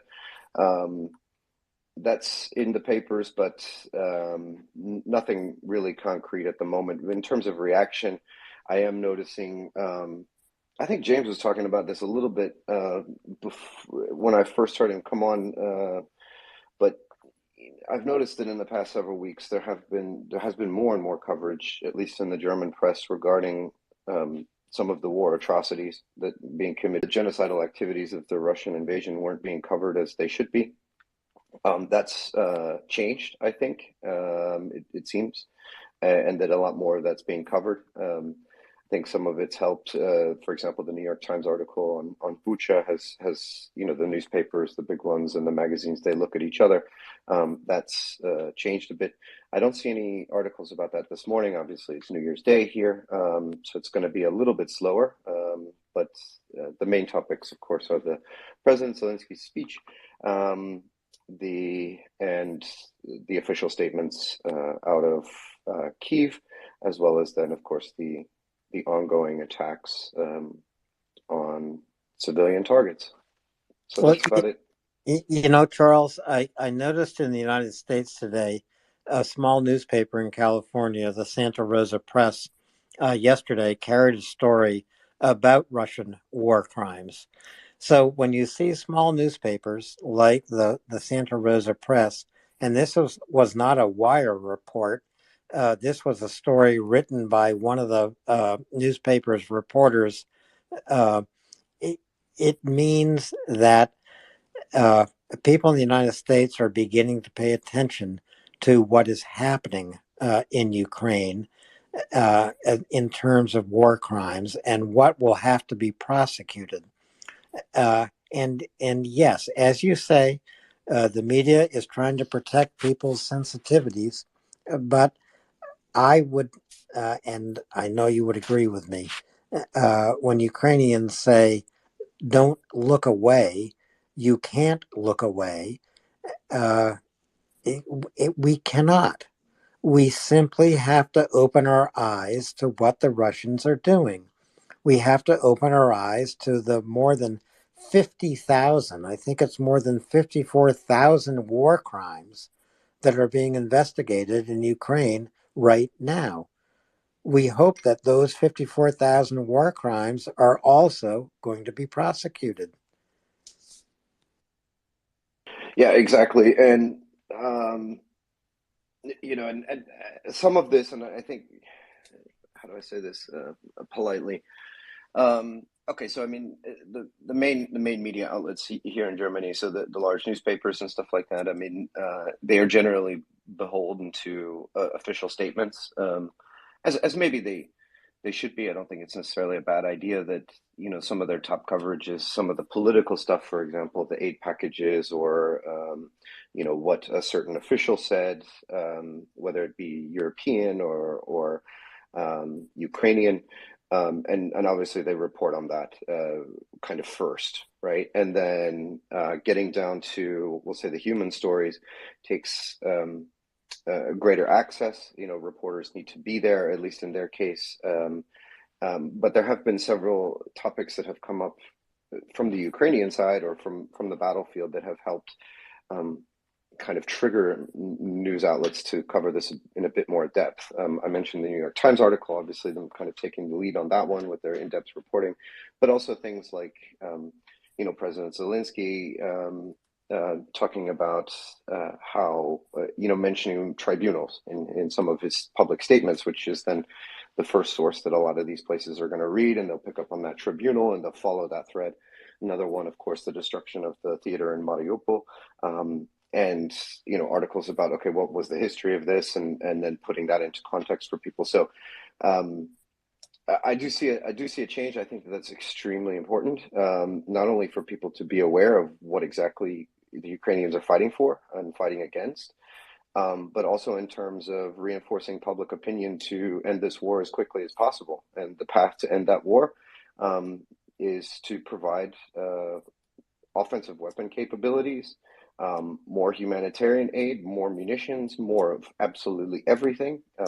Everything and everything that is sitting around needs to go, supporting them politically and diplomatically and economically. So, and getting that public will is based on the awareness of what is going on and what the Ukrainians are fighting against and what the Ukrainians are defeating on the battlefield. So, I think that's very, very helpful. If we tend to just report on, this as a political show, he said this, she said that, they said this, or if we just look at it as a neutral conflict, a neutral will say just an exercise in military, force A against force B, and here are the movements on the battlefield. That's not doing the Ukrainian cause justice. So I like to see a balance of all of those things in the reporting, and I must say that over the past couple of weeks, I'm a bit more hopeful in some of the major media that I'm picking up. Yeah, I agree, Charles. I'm more hopeful too. Mockers, welcome. Your hand is up. Have you heard a boom? I have literally just, I'm halfway home from work. I've been working since, 8 p.m. till 4 a.m. That was lovely. Anyway, because I've missed it, Happy New Year to everybody. And the only thing I know is that there was some sort of mass attack this evening while I was working. I believe it was Shahed drones, but I don't know for certain. Would you be able to confirm? Well, a mass attack in Kyiv.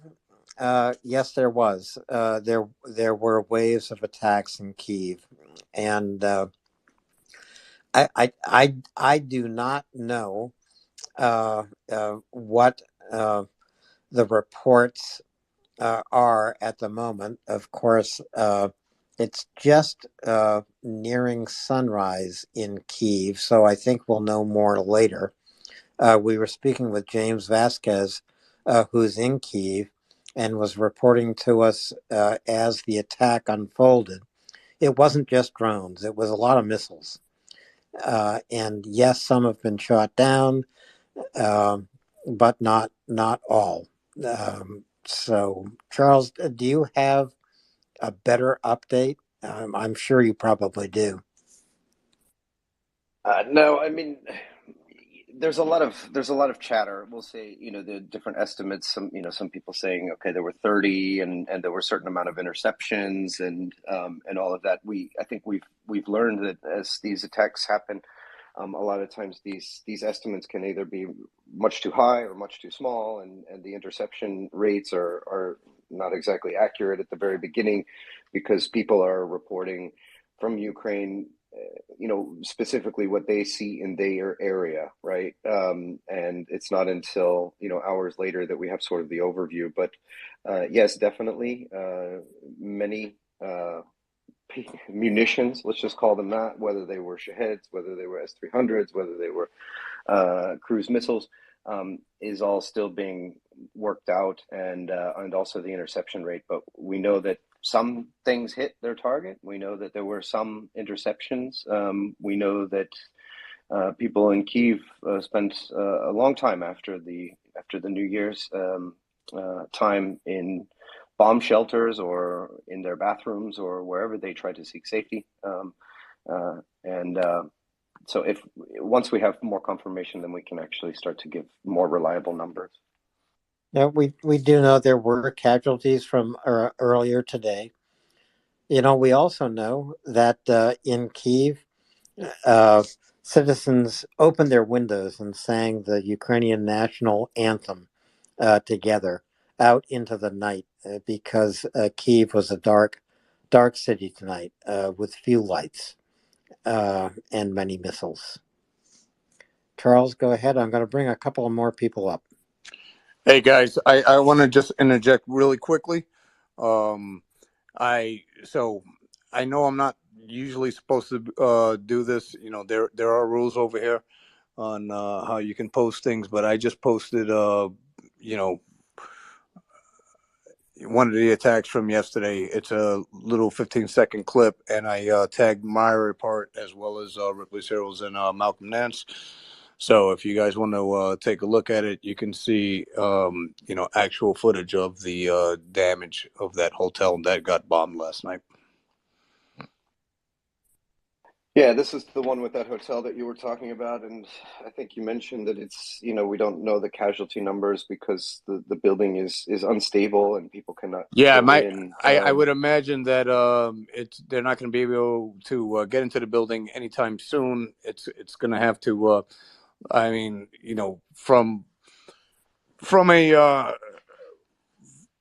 from a perspective of an engineering perspective, you're going to have to make sure the building is safe before they can go in there. But this was a hotel that was occupied, and if you look at what I just tweeted, you'll see that the whole front of it got sheared completely, and every building around it was completely, every window was blown out everywhere just from the percussion from the blast.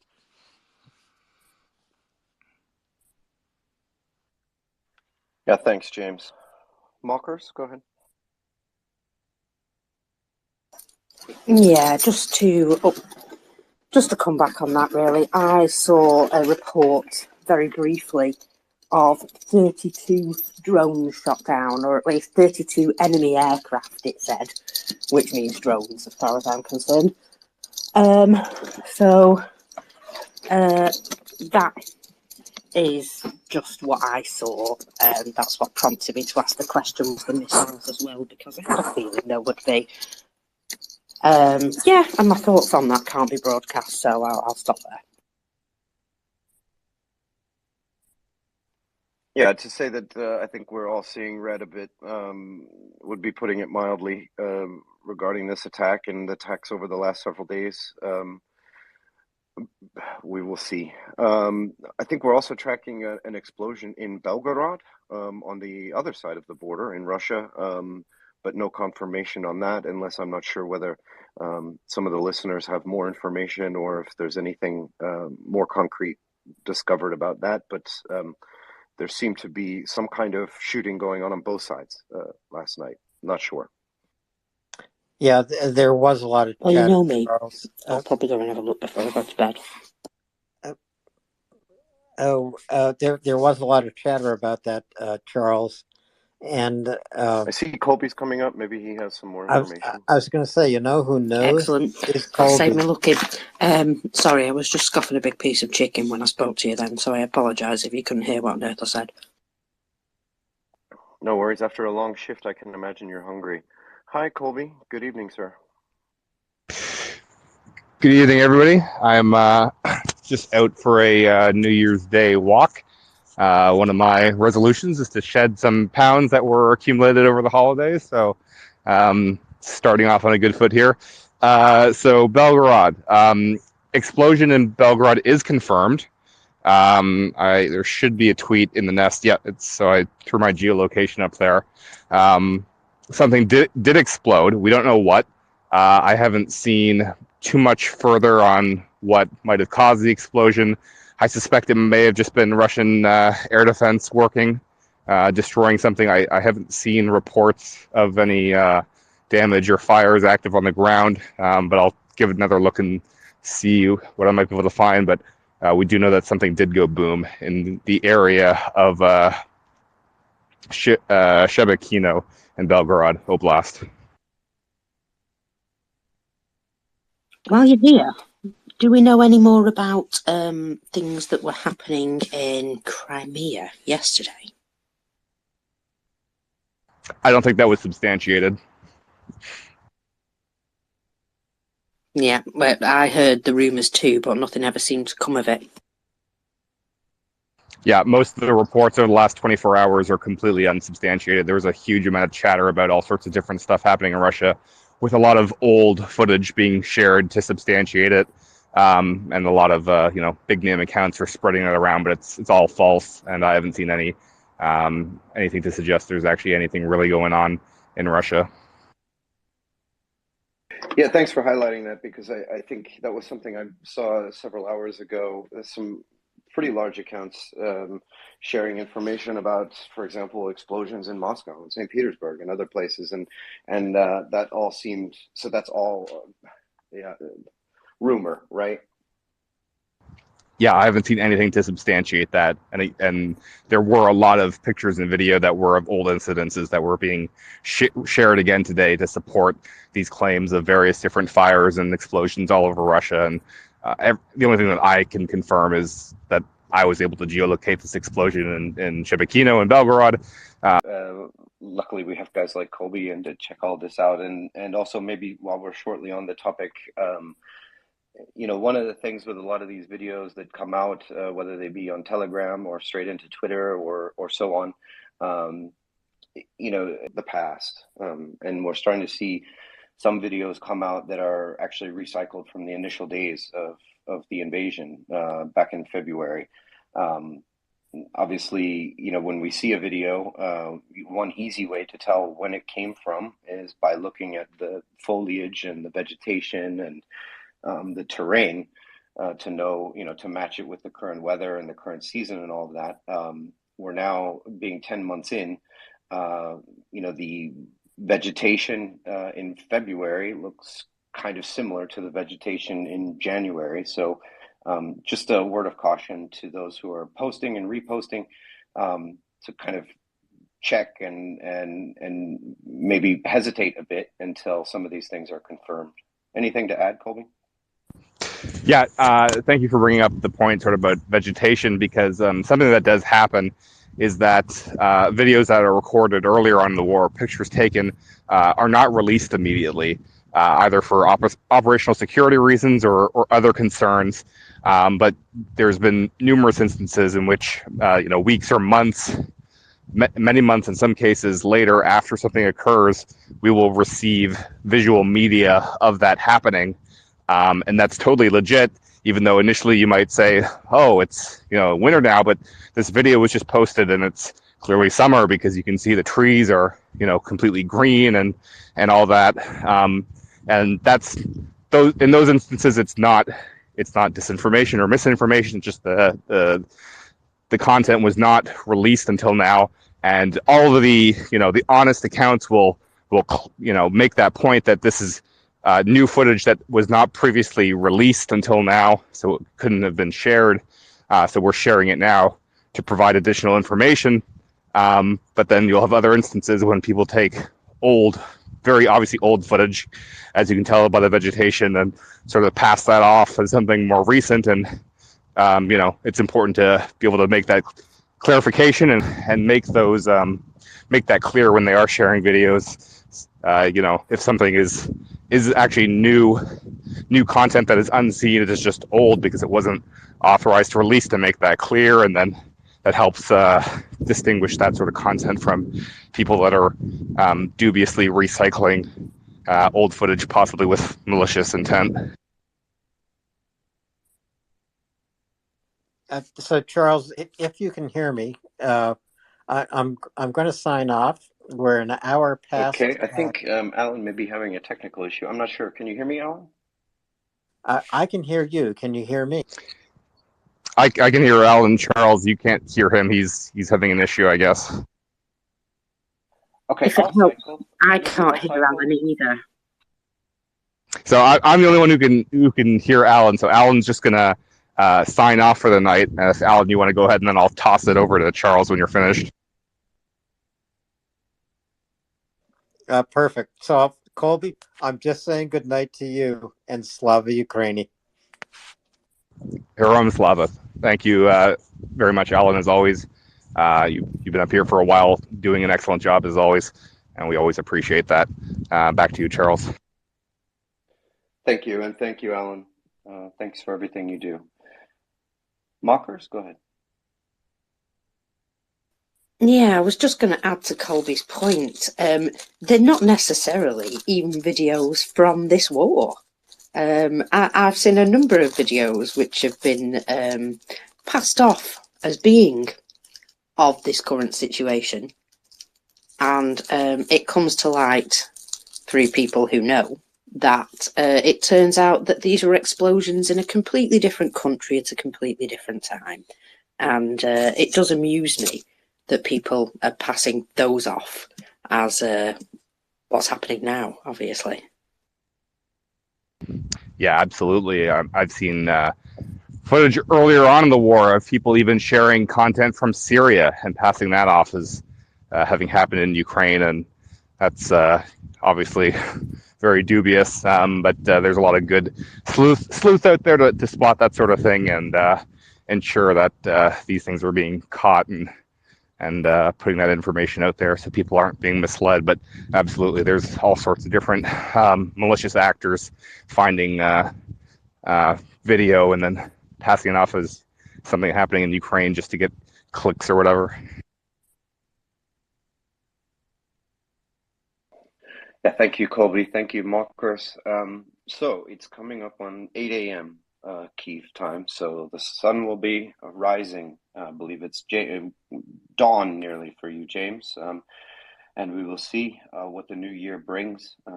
I assume it will bring a victory for Ukraine, and that this year will be better than the last.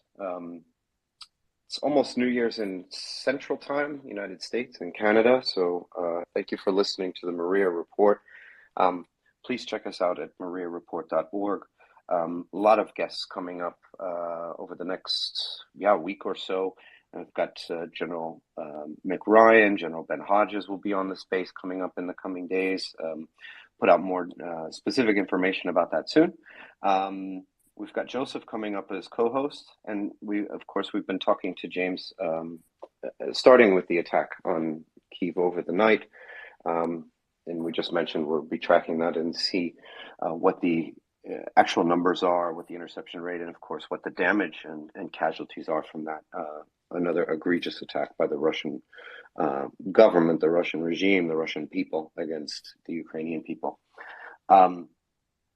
Please if you are so inclined, if you can, find a way to help donate non-lethal aid to Ukraine and to Ukrainian forces, please check out mariaaid.org. And if possible, set up a monthly donation that helps the organization plan, that helps the organization make decisions for the future, and it's delivering non-lethal aid to Ukraine. I like to specifically highlight the hemostatic dressings, how important they are for saving lives and stopping bleeding, and of course the combat tourniquets, which are life-saving instruments in the moments when a casualty takes place or when someone is wounded. Good evening, Joseph. How are you? Doing well, Charles. Not quite New Year's for me yet, but yep, coming up in an hour. We've also got Herm here. Charles, how are you doing on time? Because usually you're done around this time, but it's of course the holiday, so things are all wacky. So how you doing? I actually have quite a bit of time. I assume my family's going to sleep very long after the long night. But I can stay. But if Herm wants to come up as co-host, I can stay on the speaker panel as well. It's up to you guys. No, I'll hop down for a while. No, we'll let Herm come up, and I'll come up after. I don't mind doing the night shift, so no problem there. So thanks, guys. I will cycle Herm up. Thanks. No problem. So we'll get our Charles and Herm hour of trading places. A couple pieces of news to bring up that have come in through the night. Obviously, the main news is the attack on Kyiv. But there has been a prisoner exchange with 140 Ukrainian prisoners being released, 132 men, 8 women. So that is great to then welcome them back home. And although it will be difficult to start the healing process after the atrocities that they have been victims of. We've heard that from several guests on the space. So they will be starting a new year in safety. There is also reports yesterday from the Ukrainian armed forces about continued precision strikes on troop concentrations, ammo depots, and so on behind Russian lines, mostly in the Zaporizhia Oblast in the south. From the attack on the 27th of December, we remember that there was a reported attack on a Russian military headquarters site. And the timing of that was quite nice because it was also during a meeting amongst Russian officers. The Ukrainian armed forces reporting that in that attack they killed 12 officers. We've mentioned on the space several times about the importance of Russian officers because of their centralized command and control. Obviously, hitting sites like that is not only beneficial just because of the casualties alone and the death of Russians, but also how important officers are to the Russian military system, let's say, with centralized command and control.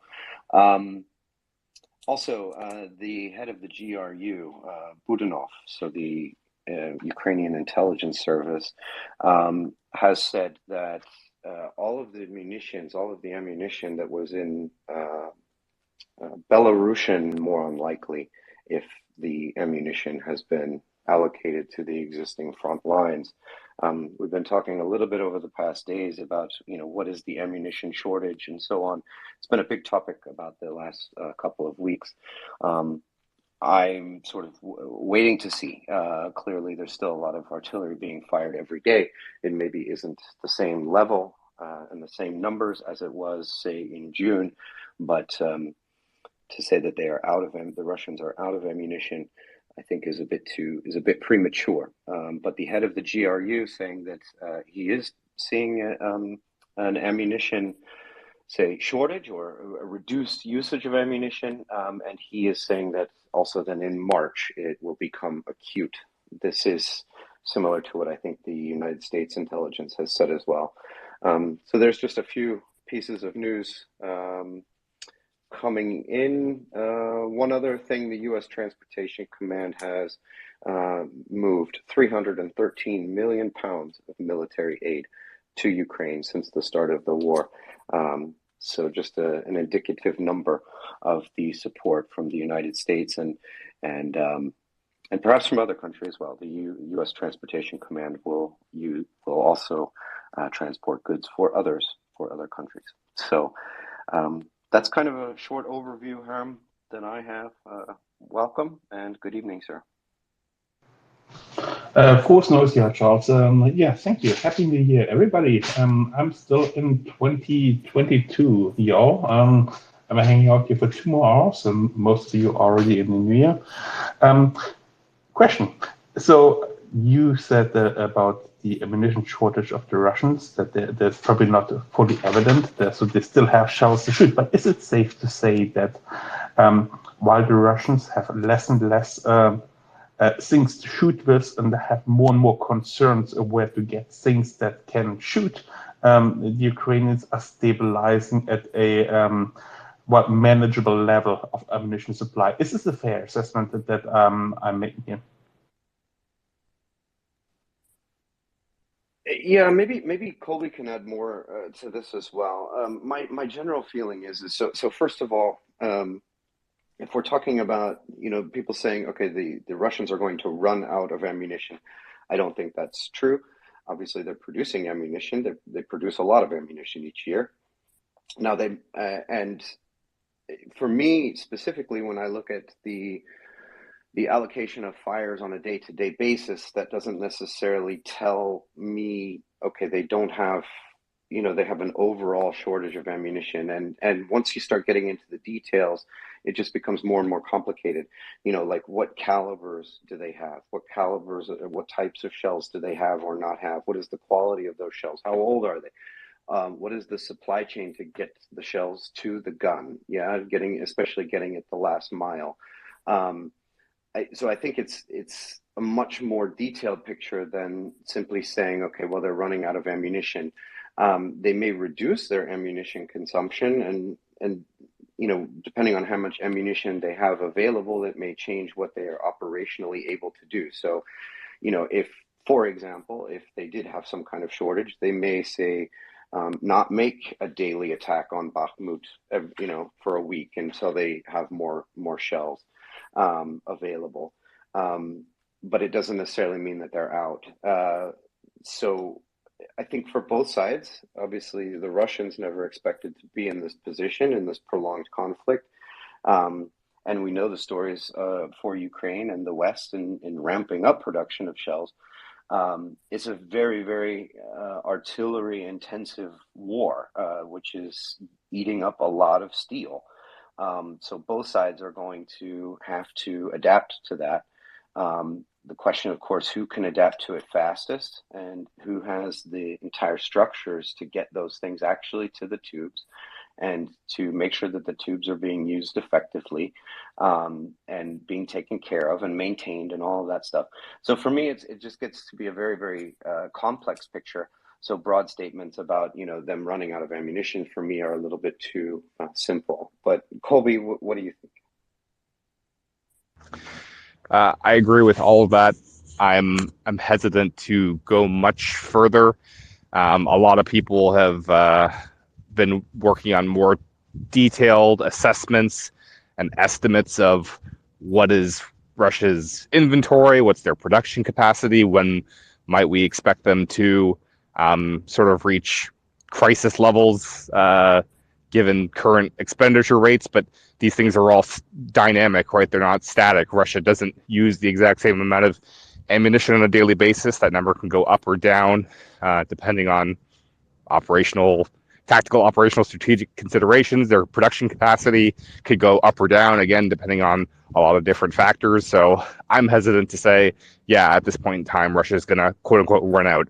I don't think that's a likely scenario. I think it is fair to say that both sides on a macro level do not have as much ammunition as they would like to have.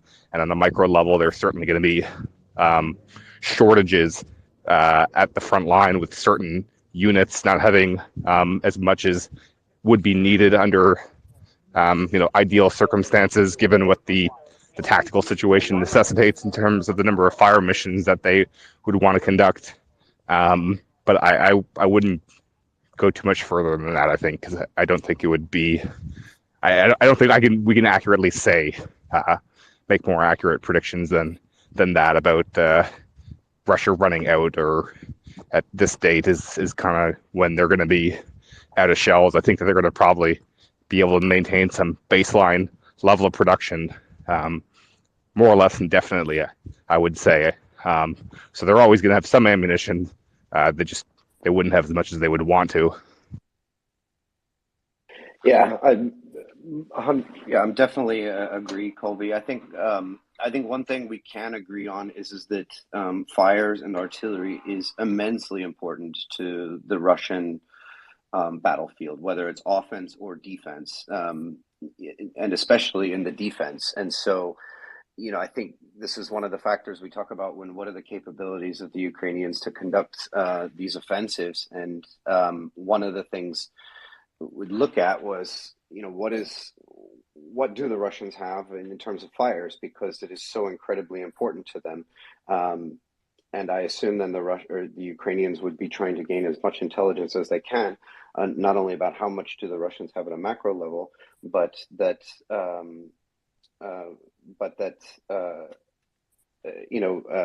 what the allocation would be at an individual place and time on the battlefield. So it's very, very important to the Russians. It's important to the Ukrainians as well, to be honest. Artillery is the king of battle right now. Yeah, absolutely. Artillery is super important for both sides. It's a very important weapon in a conventional war, and it's certainly very central to Russian doctrine. Mass fires has always been sort of the cornerstone of everything that they do. So not having the sufficient quantity of ammunition for those mass fires that they would want to use is certainly very problematic for them. If the one sort of thing I can maybe stick my neck out and say is the artillery is probably more important for the Russians in the absence of those mass fires. They're in a much worse situation, and obviously Ukraine was holding on despite a massive deficit in daily artillery expenditures for much of the summer, and they were still able to make a lot of progress against the Russians despite that. And now that Russia doesn't have those mass fires to rely on, they're certainly in a much worse situation. And the Ukrainians, being the more professional military, aren't as reliant on just mass fires as the Russians are to conduct operations. Thanks, Colby. We've got James here. James, obviously you're listening to us talk about artillery and fires. You have anything you'd like to add about what you've seen, at the front in terms of the trends and the changes in indirect fire? I got to be honest with you guys. I was doing a lot of things right now. I was still listening, but I tuned out a little bit. So,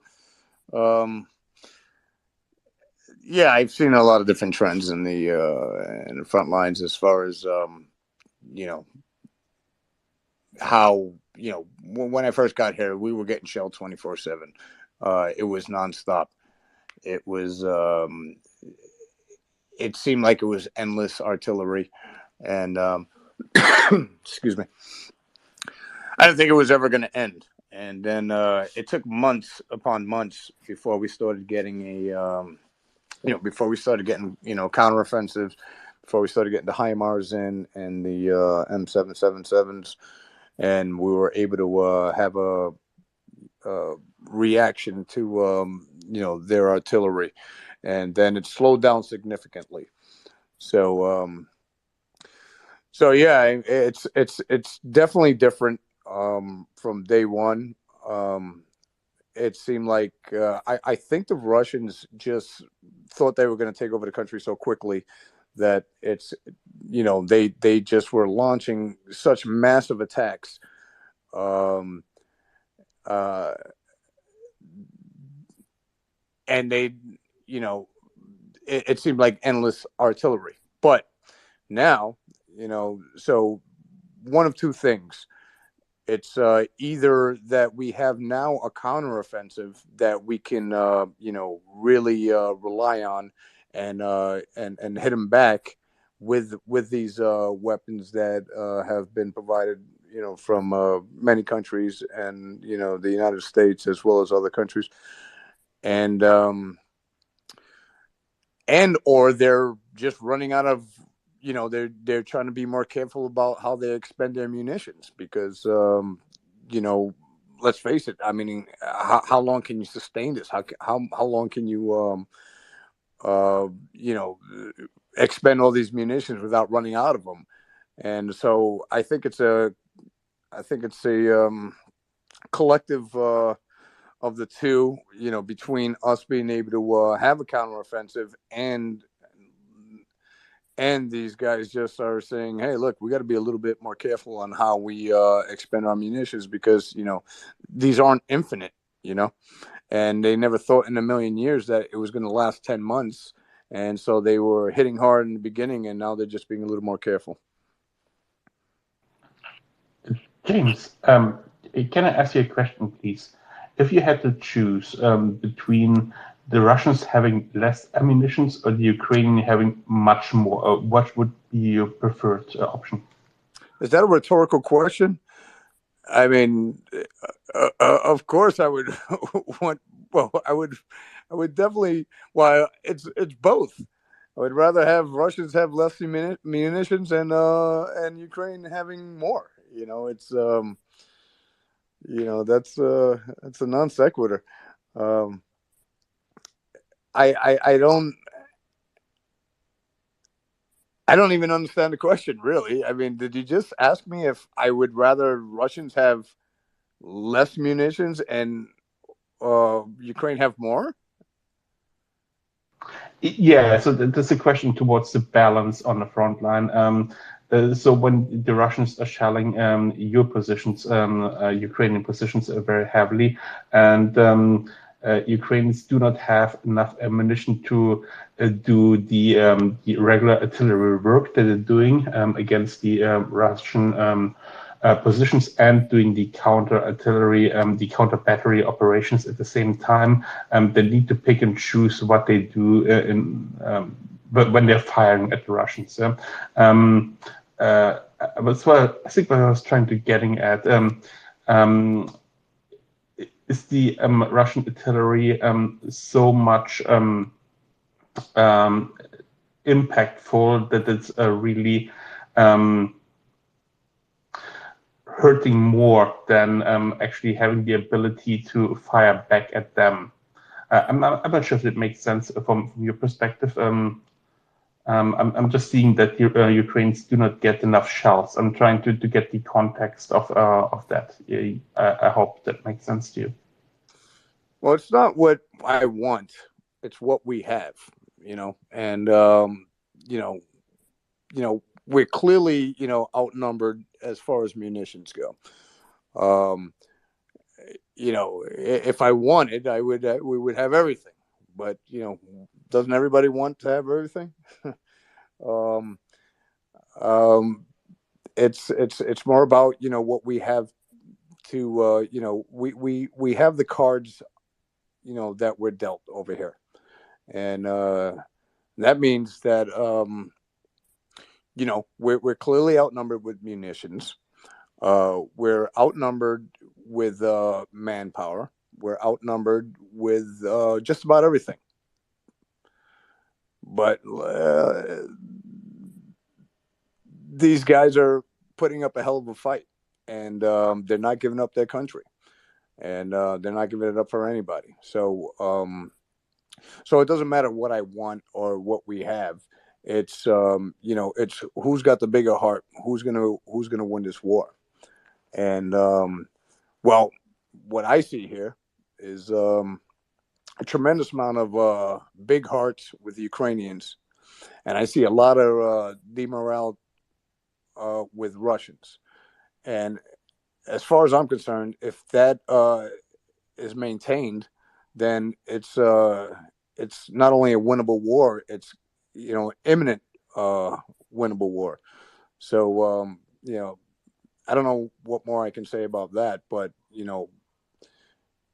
being boots on the ground over here since March, I've seen I've seen the evolution of Ukrainian fighters and de-revolution of Russian fighters, and it's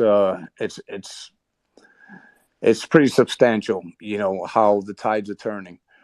And I don't care what anybody says, you know, about my opinion, but you know, listen, I've been a guy who's been here since, you know, just about the beginning, and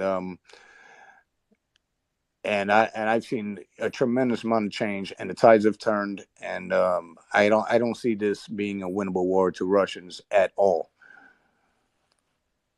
unless they get nuclear. Thank you, James. I'm trying to ask you a better question in the future. How's that? I think we have Alex and then Courtney. I'm sorry, it's very difficult to hear you. You have a lot of feedback. Are you on speaker or something?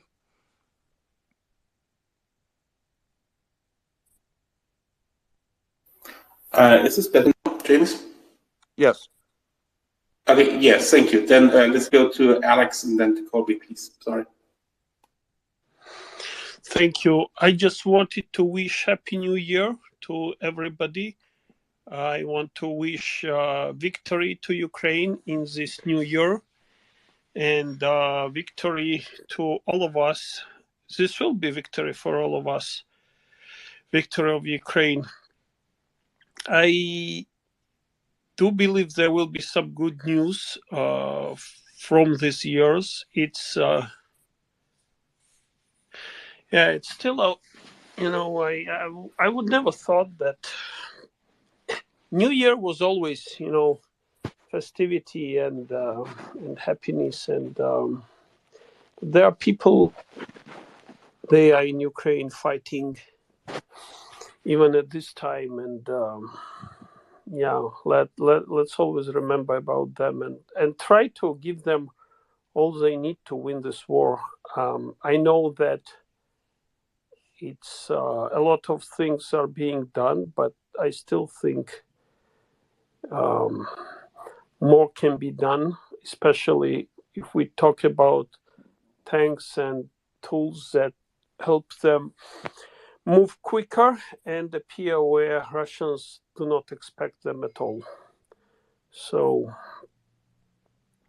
Happy New Year to everybody, and let's hope for victory in Ukraine in this year. Thank you.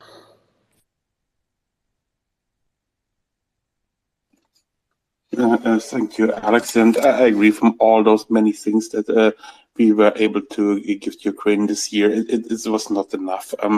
Frankly speaking, especially when it comes to armored vehicles, that is something that needs to change very soon in this new year to help making decisive change in the way the war is progressing right now. Colby.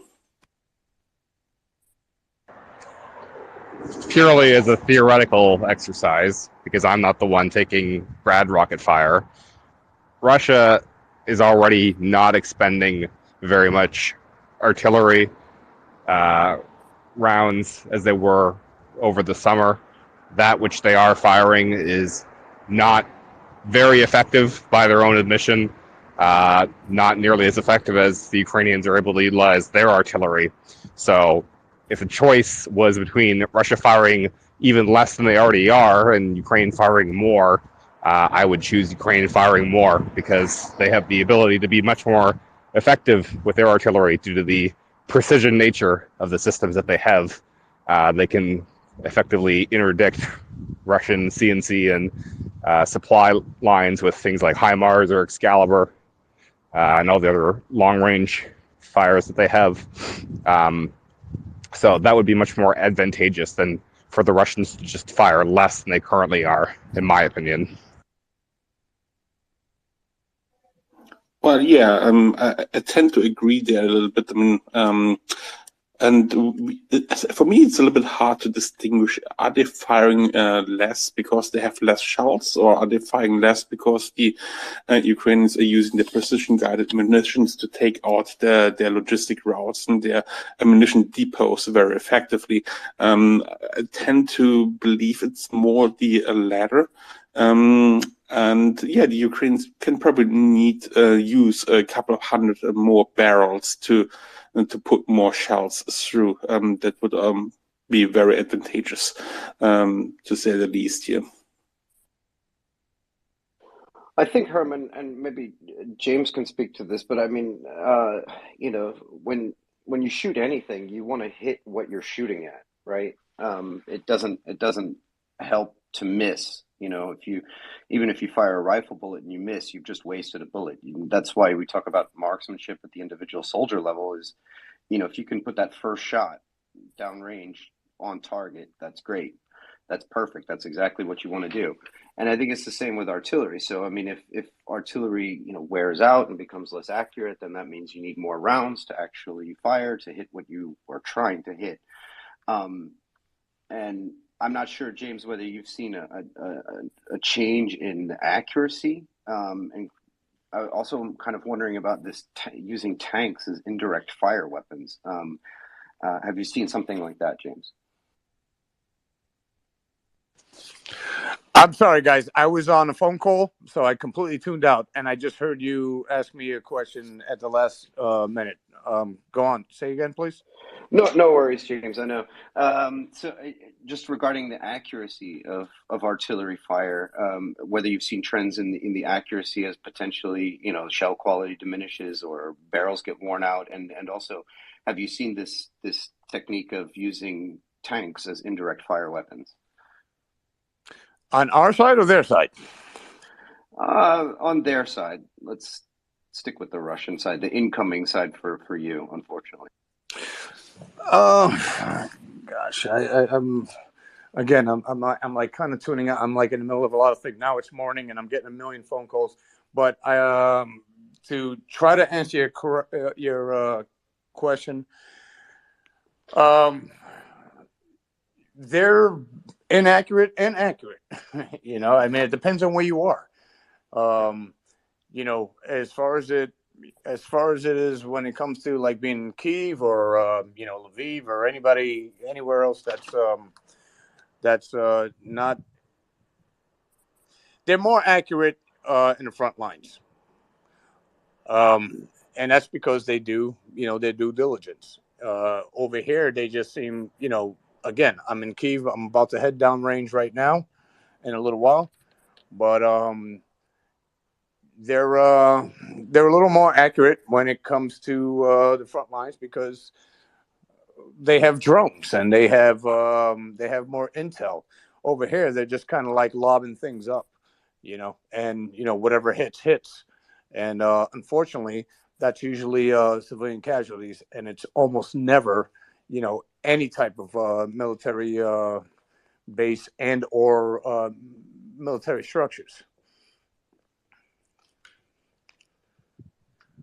Yeah, thanks a lot, James. I understand. Yeah, it's morning time. I imagine the day is beginning for you. Yeah, the day's beginning, and I'm getting a million phone calls and text, and you know, people are asking me if I'm okay, and you know, or you know, and have a million questions.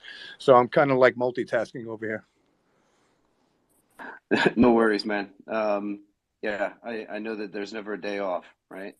No rest for the weary over here. All right, Joseph, hi.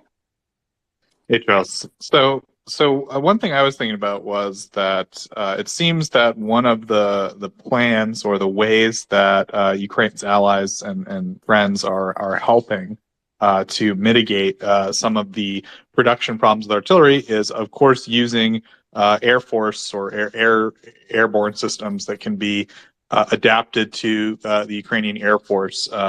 You know, because of course NATO militaries have a lot of that stuff, right? And that would be relatively easy to send in pretty large quantities to Ukraine. So we were very excited when we heard about JDAMs going to Ukraine. So James, I was just wondering very briefly if there's any talk about JDAMs and what it can do, really improve the effectiveness of Ukrainian close air support in terms of the aircraft. Do you think it's going to make a big difference? Is that what you're hearing, or is it not really something that's being discussed in Ukraine? I haven't heard any discussions about it at all. But like most things over here, you kind of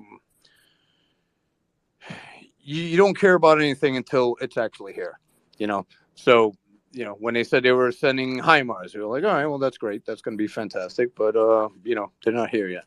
The 777s, all right, that's great. We have Patriot missiles coming over here, evidently. But we don't care about anything until we get it here. We work with what we have. And then anything else is a bonus.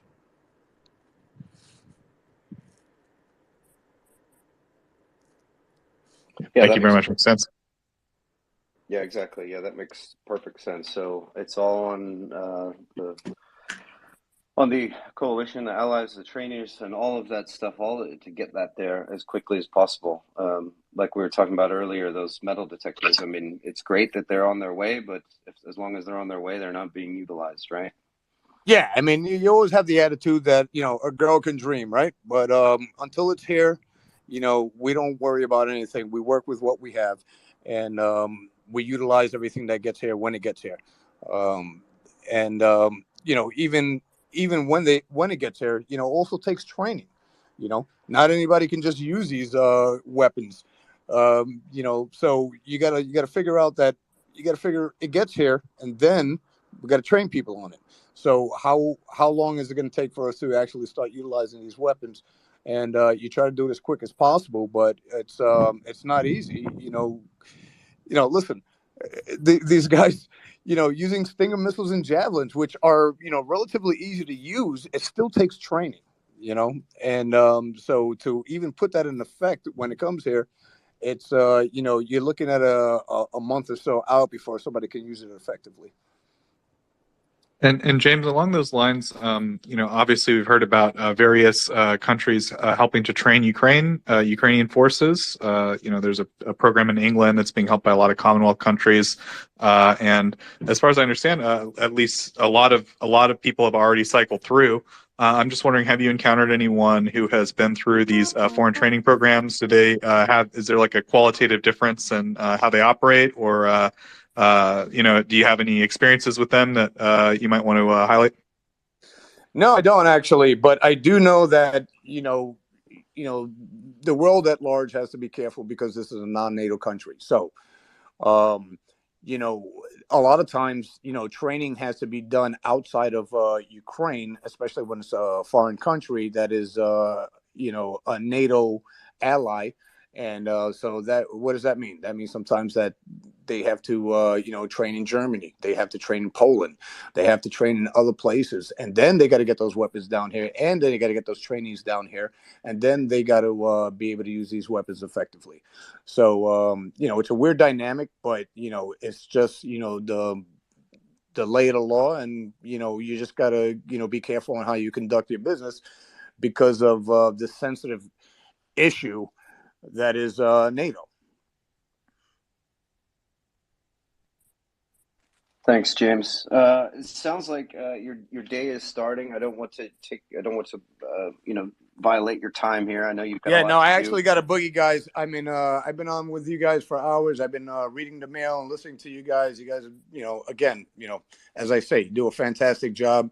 It's always great to hear all the interesting people that come onto this.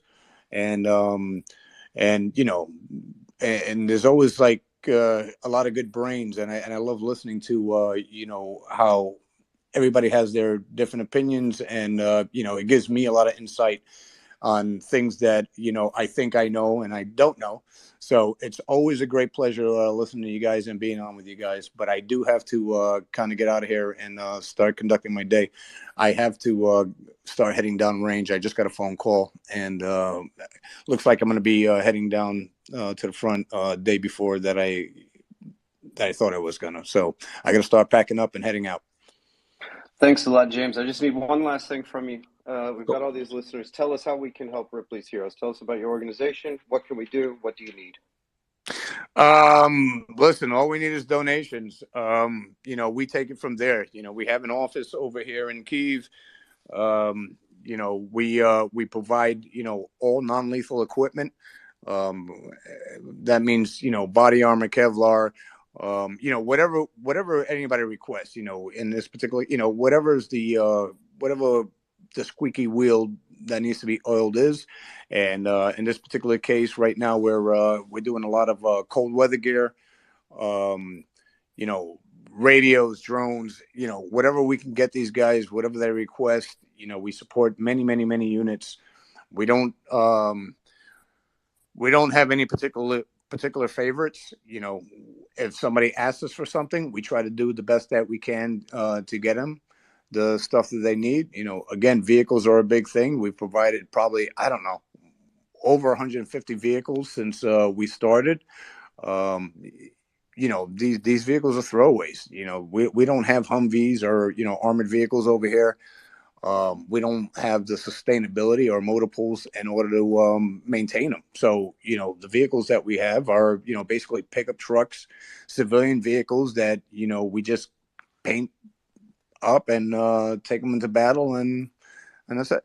So it's a plethora of things that we do, and again, it's all non-lethal equipment, and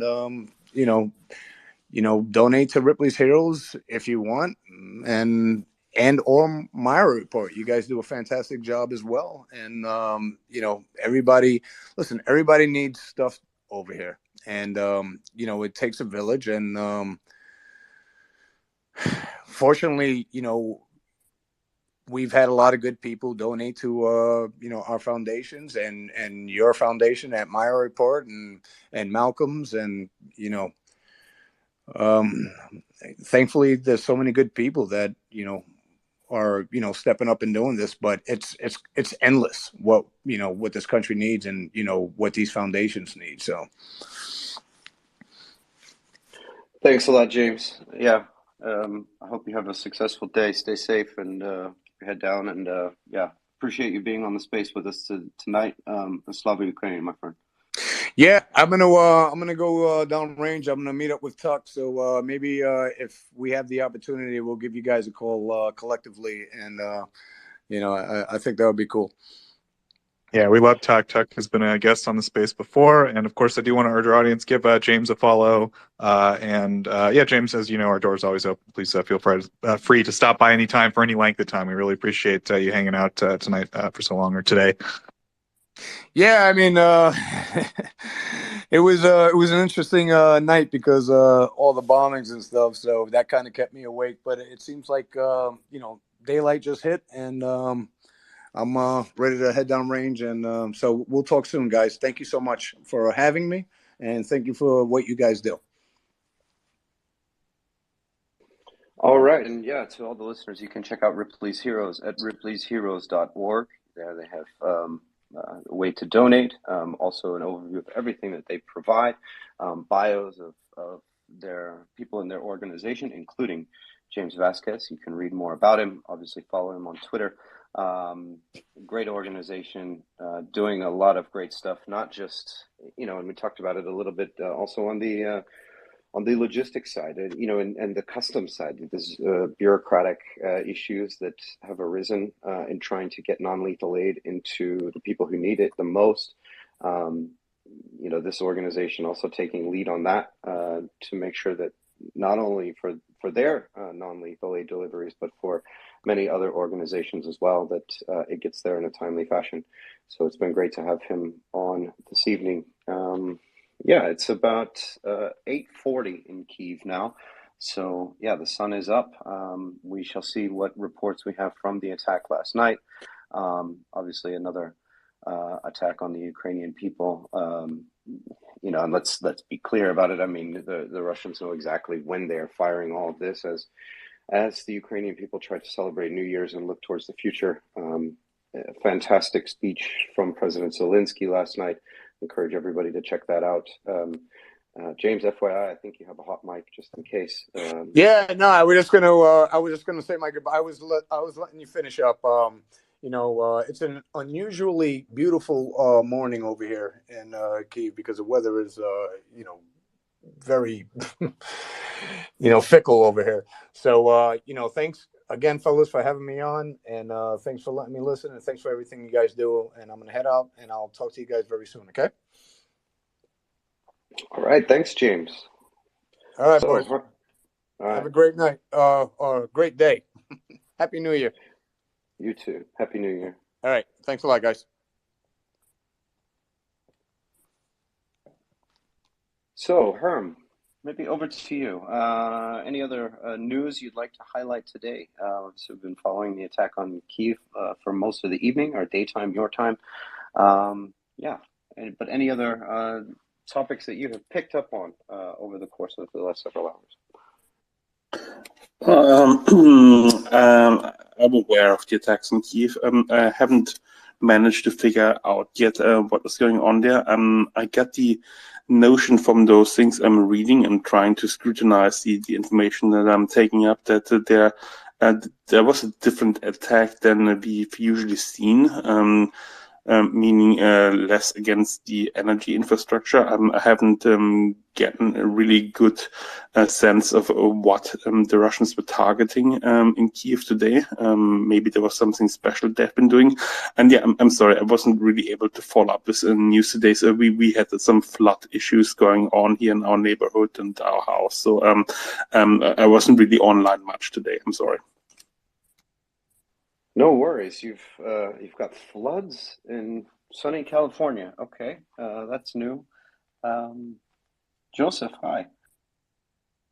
Hello, Charles. It does happen from time to time out here in the Sun Belt. We're not really prepared for it when it does. So I wanted to ask a question while we had Colby around. Colby, I sent you a thingy about a tweet, not a thingy, about a Polish-supplied SHORAD system called an OSA-AK/AKM. I was wondering, it's in the service of the Ukrainian forces, so it's being actively used. I was wondering if there's anything you had to say about it. Is it interesting or remarkable in any way, or is it just sort of another kind of Soviet air defense system, SHORAD, meaning short-range air defense system that's being used in Ukraine? It is a Soviet short-range air defense system that Ukraine already operates. As I often say, Ukraine needs more short-range air defense. So any of these received is a good thing. The main question is whether Ukraine has received the Polish upgraded version or just the legacy Soviet variant. I've seen a little bit of debate about that on Twitter. I don't think we have a definitive answer quite yet about whether it's just the standard AKM or if it's the upgraded Polish variant, whose name I will not attempt to pronounce because I will get it wrong. And I guess the other question would be how many were provided, because we don't know. It was not publicly announced by the Polish government, to my mind. It just sort of turned up and everybody said, oh, that's interesting. That was not announced. So something for us to ask Mache about if he has any more information about what's going on with this. But it's good to see it in theater because, as I said, Ukraine always needs more short-range air defense. So do you know anything about the missile it fires? I think, as you said, there's probably a modernized Polish version. I assume the radar is much better, which would be a big help. But I assume that to some extent it's only as good as the missile it fires. So do we know anything about that missile? Is it particularly decent interception missile, or what do you think, Colby? Well, it's short-range air defense, so it's not super long range. But I mean, I would say it's good enough. Obviously the Soviet systems in general are not as good as the Western systems, but it's a capable short range system, and I'm sure the Ukrainians will put good use to it. There's a few different variants of the missile that it uses. It's the 9M33 series, so there's a number of different improved variants of that. So open question what exactly they're receiving, how many of the vehicles they're receiving, how many missiles for them. But Ukraine always needs more air defense. So just it's good to see that Poland is sending some of these in addition to everything else that they've provided, which is quite considerable. Yeah, thanks, Colby. So once again, for our audience, that is the OSA AKM short-range surface-to-air missile system supplied by Poland. Yeah, just an interesting little tidbit there. Mockers, please go ahead. Yeah, just to fill in some more information for Herman. I can assure you that they mainly targeted residential areas. There's a surprise. One of the areas that they particularly seemed to target was a football field. So, you know, that's obviously a terrifying thing to have around.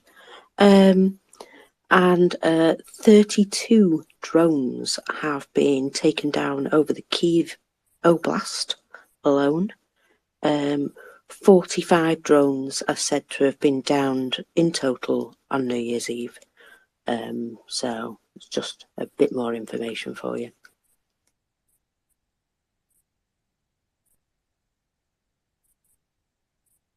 Thanks, Mockers. I do have one more question for Colby. So, Colby, I saw a New Year's greeting from a young woman in Bakhmut who is a soldier, and she had a rifle that is called a Polish Grot, I believe, Grot, something like that. I was just wondering, people seem very excited about it. It does look like a very nice rifle. Do you have anything you wanted to say about this rifle? Is it special? I have no familiarity with this weapon, so I will have to look it up. Charles probably knows more about small arms than I do, but I don't think he's an expert in Polish small arms either. So I would have to get back to you on that. Your puny rifles will never pierce Colby's tanks, so he's not concerned with them. They don't concern him. No, thank you, Colby. Charles, it seems like you are maybe here. I know you had to maybe step away for a sec, but if you are here, do you know anything about this Polish weapon? No, unfortunately, I don't. As Colby sort of alluded to, I am not quite an expert on all of the range of Eastern European small arms or Russian small arms, so I can't say too much about it. Yeah, as we've said, all things are good things. Send them, and I'm going to assume it uses standard munitions, so that shouldn't be an issue. And cross training from one machine gun to another is usually not an issue, and often cases they have similar design philosophies. So that's all good. Yeah, so more. Yeah, so I can just give some basic facts. I'm of course just reading off Wikipedia. Full disclosure, folks. But it has two variants: a standard layout and a bullpup. Bullpup means like the actual like rifle part is further back. It's kind of complicated. I don't want to get into it. Point is, it's the first carbine that's been fully designed and produced in Poland since World War II, and it's the largest firearms contract taken on by the Polish arms industry since the end of the Cold War. It was developed in 2007 by the Military University of Technology, and the main point of it was that like all the parts would be interchangeable with their other squad weapons. I think like that seems to be the emphasis here. And it's a rifle that is in service with the Polish Territorial Defense.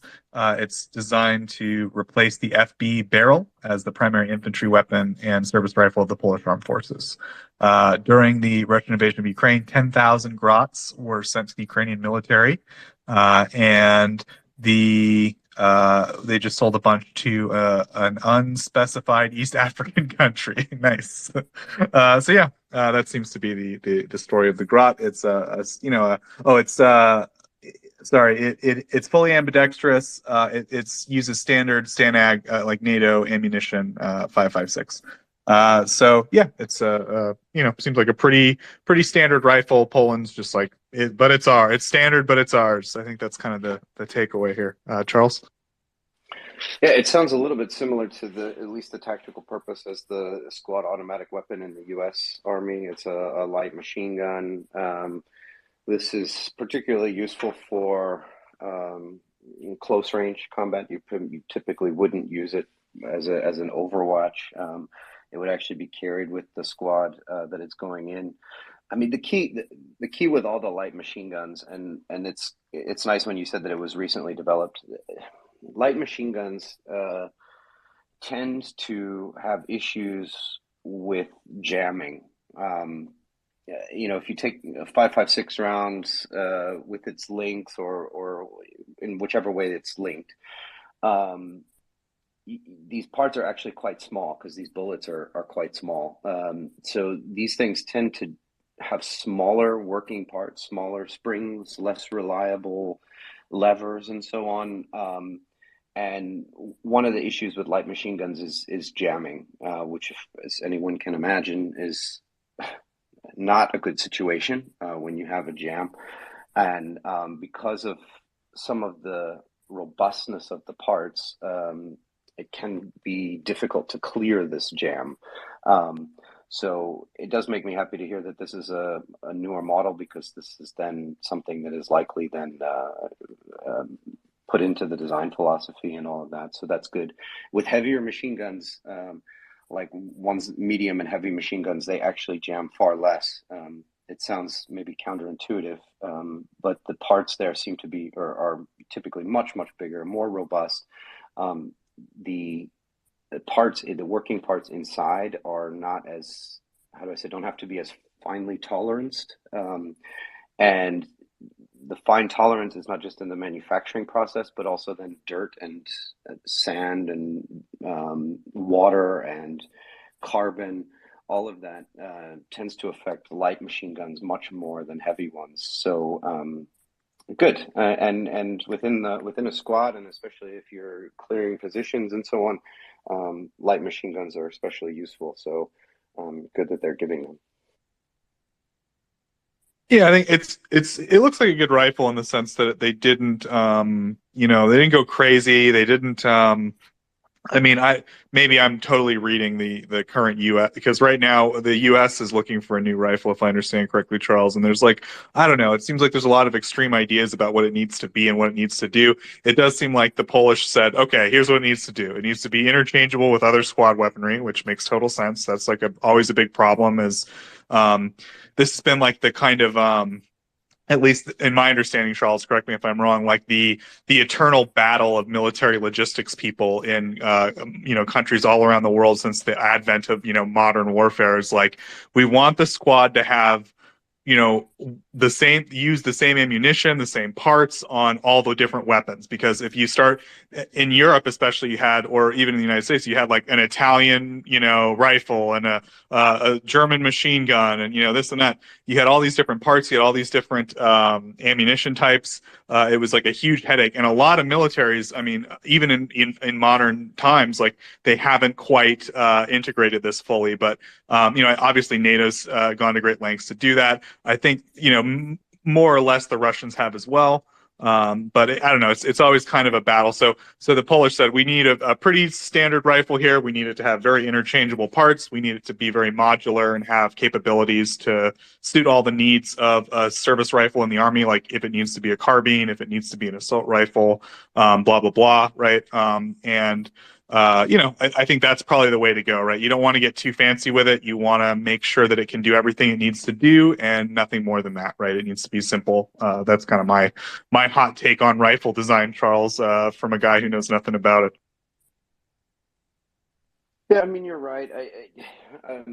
And this coming back to the topic with the Polish air defense system, and maybe Colby has more on this, but one of the most amazing things and one of the biggest challenges I see for the Ukrainians, and I have no idea how they're managing this, is, they're really, they're operating both on NATO standard equipment, and within NATO standard, then you break that down into things from all around the world. So, you've got MRAPs coming from, 6 different countries. You've got different tracked vehicles coming from different countries. Then you've got the ammunition piece, so not just the artillery piece with the, at least the 155 is standardized on NATO, and you've got 5.56 for small arms and so on. But of course they've got the whole Russian system as well, right? So they've got AK-74s. They've got on the small arms side, they've got the heavy machine guns are what 12.5 millimeter, I think, on the Russian side.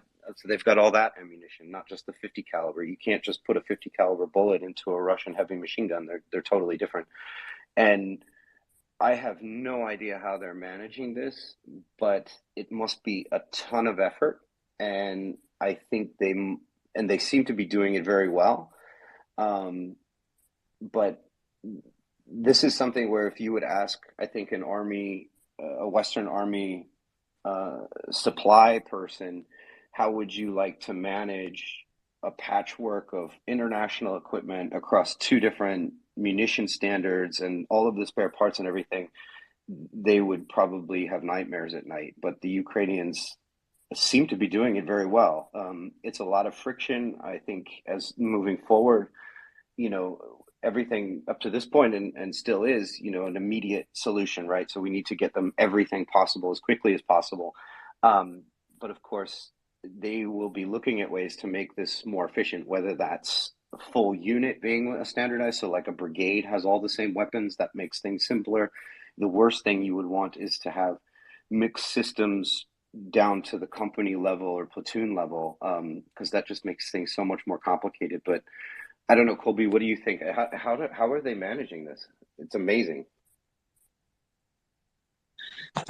It's beyond me as well. You explained it very, very well. A NATO army would really struggle if they had to do what Ukraine is currently doing, managing all these different ammunition sources for all these different systems. It really is quite an undertaking. So just kudos to the quartermasters and logisticians in the Ukrainian armed forces. Yeah, I think that's, to be honest, I think this is one of the books that's going to be written after the war, maybe many books about how the Ukrainian army has been able to be so successful in the supply side of things, and not just from the Western aid, but then getting it into depots, making sure that the Russians aren't hitting those depots, getting it the last mile to the soldiers. So, when I hear stories from the front about shortages of this or that or the other, I'm actually, I mean, it's bad. Obviously I don't like to hear these kinds of things, but when I think about the Herculean efforts that they are doing, and like Colby said, I don't think any NATO army could handle this kind of complexity. And I know they're doing it sort of, how do I say, I don't know how to, busy bees, like Ryan's talked about with the supply thing, and just people communicating directly with one another and sharing resources and transporting resources. And if we mirror that to the other side, on the Russian side, where they have this very, very centralized system, the Russians would never be able to handle this. That would be an absolute disaster if they tried to do this. But the Ukrainians, because they're able to, because they have this common purpose, because they have, information sharing with lower people have taken the initiative, people have decision-making authority at lower levels. That's the only way that this can be possible. And they're clearly doing it very, very well. This is an amazing organization. And I can't wait to read the books after this war about these unsung heroes that are making this happen, because it's literally amazing for me. Yeah, I hope that Martin Van Creveld writes an entire book just about the logistics of this war, because it's certainly worth. Many books will be written, I'm sure, but I'm sure he would write a very excellent one on this topic. So I hope that he does that. Yeah, I know there was some, this is the other aspect that I'm really curious to find out, because we've talked about, the IT industry in Ukraine prior to the war. And even now, there's still a lot of IT professionals going to work every day. in Kyiv and Lviv and other places. But I mean, this was something that was in their core competency as a nation prior to the war. I think the IT industry was worth something like $7 billion a year. It was quite big, and I think I'm really interested to see. I'm sure they have developed some IT solutions to make this possible. I can't imagine this all being done with carrier pigeon and Telegram chat groups or WhatsApp chat groups. I'm pretty sure they've got something either halfway developed, already in use, something, because they have shown repeatedly how they're able to use that IT competency to solve complex challenges in the battlefield. And they seem to have started these activities from the very, very beginning. Like, it's amazing to me that as they were in the first chaotic weeks and months, fighting for their lives to save ground and to delay Russian forces, that simultaneously so many initiatives got kicked off that we're seeing the fruits of that coming now. There must be some IT solutions that they've developed to help this supply chain, and I'd be really curious to see what those things look like, because they're probably 1,000 times better than what Western armies already have and invested God knows how many billions in.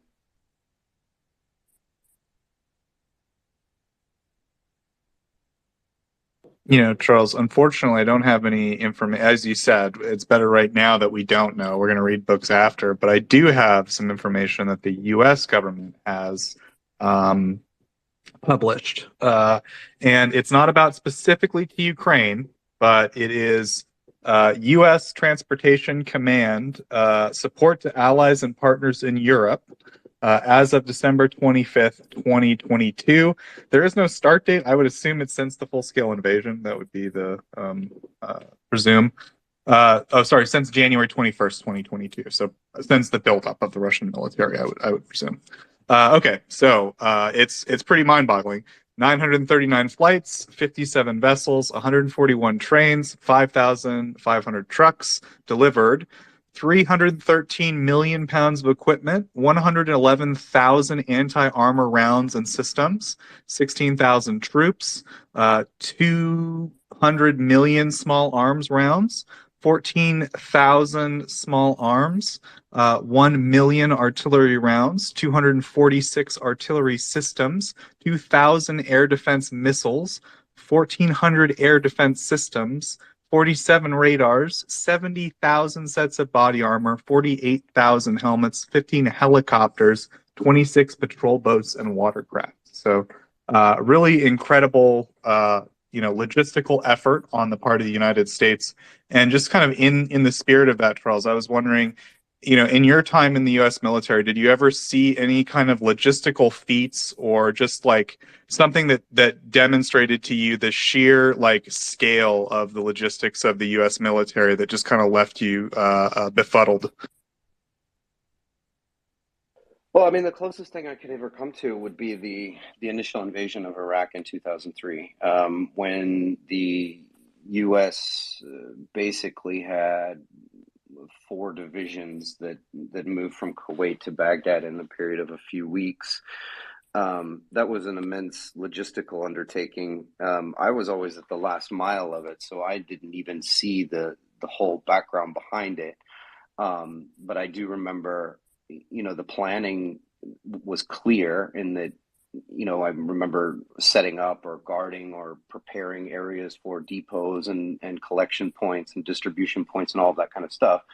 But I mean, and that pales in comparison, I think, to what we even see now. I mean, the size of the forces was much less. The amount of material that it consumed was much less. The duration was much shorter. It was just a much smaller war. And it was all based on a standardized system that the U.S. military had trained for and even done once before, in 1991. So they had kind of a blueprint for that. Obviously, it had been updated, but it was something that the U.S. military knew it could do, and there was so much time to build up and to make it happen. So like I said, that's like kindergarten compared to what the Ukrainian armed forces is doing right now. It's interesting to see the scale from the U.S. Transportation Command. That's kind of the scale I would be expecting. I don't think I'm too surprised by anything there. You know, I think I would like to see a few more artillery rounds, 1.072 million. Let's double that in the next month. Come on, guys. Yeah, I think it's interesting to see these numbers, but these numbers are not surprising to me. War it just consumes massive amounts of material and resources. That's what it does. Things get destroyed, things break down, things get fired. So my eyes don't really water at any of the numbers because this is kind of what I'm expecting. Does that make sense? Yeah, thanks, Charles. Yeah, just I figured in the spirit of logistics it was worth bringing up. But yeah, back to you. Thanks a lot. All right, so it's 9 o'clock now in Kyiv.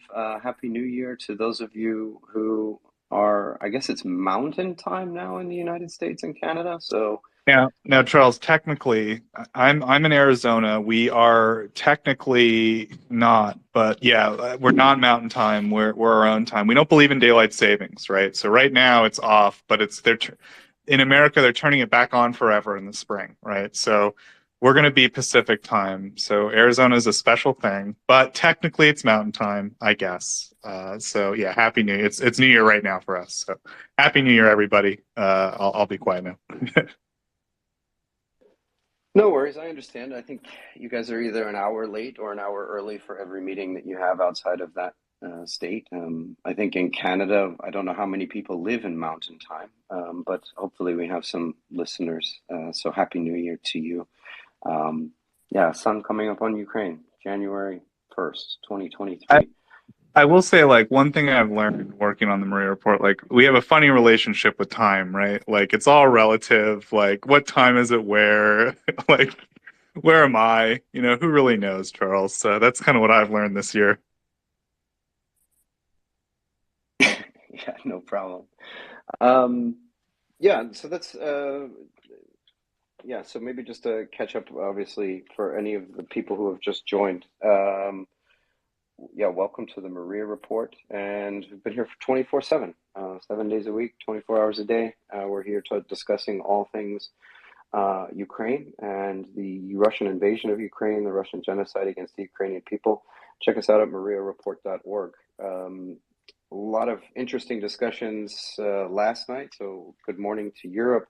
A lot of interesting discussions last night. We had James Vasquez on the space for several hours. He came in just as sadly the latest drone attack was starting and missile attack was starting on Kyiv. So we're still collecting the information on that to see exactly how many rockets and drones have hit the city and other cities in Ukraine. Of course, all civilian targets. It just baffles me. I don't understand. Well, I do understand the strategy, unfortunately, but there's no military purpose to any of these attacks. If you had these kind of munitions and you really wanted to win on the battlefield, then you would shoot at different things than hotels. So hopefully there are very few or no casualties in Ukraine. I know we've heard about some already, but we'll get more information today. Yeah. And please check us out at mariaaid.org. Provide donation and support. Greg, good afternoon, sir. Yes, good afternoon. Happy New Year to everybody. Happy New Year. You were the first to see it. I hope it's going well.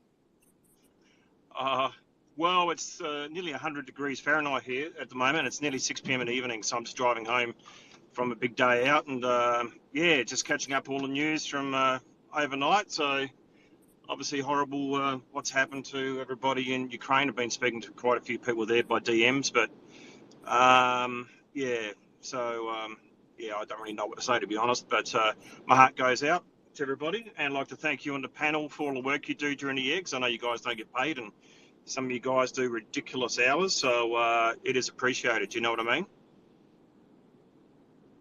Yeah, thanks a lot, Greg. Now, sorry, the question I actually had, which is the main reason I came up, is just struggling to try and get information about what some of these explosions are in Russia for a change. I know the one in Moscow was discounted as false, and that's okay. But were there any other explosions that were caused by Ukrainian military in Russia from overnight? Because I'm having a lot of trouble trying to find some information about those attacks or retaliatory attacks to Russian air bases or whatever they did actually attack overnight in Twitter.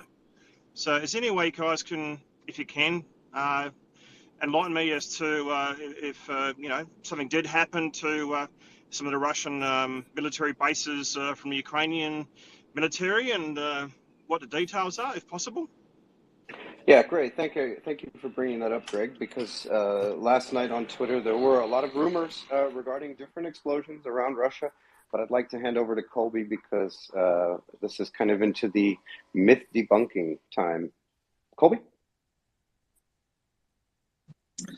Thanks. There was a explosion in Shebekino in Belgorod Oblast. That has been validated. That's in the nest right now. Beyond that, I have seen no evidence to confirm any of these other claims of fires or explosions in the Russian Federation over the last 24 hours. All right, fair enough, because I know there is a video out at the moment, and that's the one for Belgorod, which they also call Volgograd. Is that correct? I'm not sure. Go ahead, Colby. Call what? Sorry, Volgograd? Is that right? Because I've heard that name thrown around as well. No, Volgograd is where Stalingrad was. Yeah, correct. Oh, Belgorod is a different place. Yeah, gotcha. Belgorod. Well, go on. Belgorod is also called Bilhorod in a Ukrainian language. Oh, okay, fair enough. Not a worry. All right, so that's the only one. All right, thank you for debunking that. It's very confusing, as you can appreciate, trying to find out fact from fiction. Yeah, thank you very much, Greg. Yeah, so as Colby mentioned, there were a lot of rumors. Some big accounts tweeted some. Greg, you've got a hot mic. Maybe you could switch that off. Sorry. Thank you. So there were a lot of rumors, and some big accounts did tweet some information about explosions in Russia. There is no confirmation of any of that. And so the only thing that we do have confirmation of is there was an explosion in Belgorod. We do not know what it was. We do not know how this explosion happened. So we'll just wait for more information. But for the moment, all those rumors about things in Russia, let's put the brakes on those because those are not confirmed. Mockers?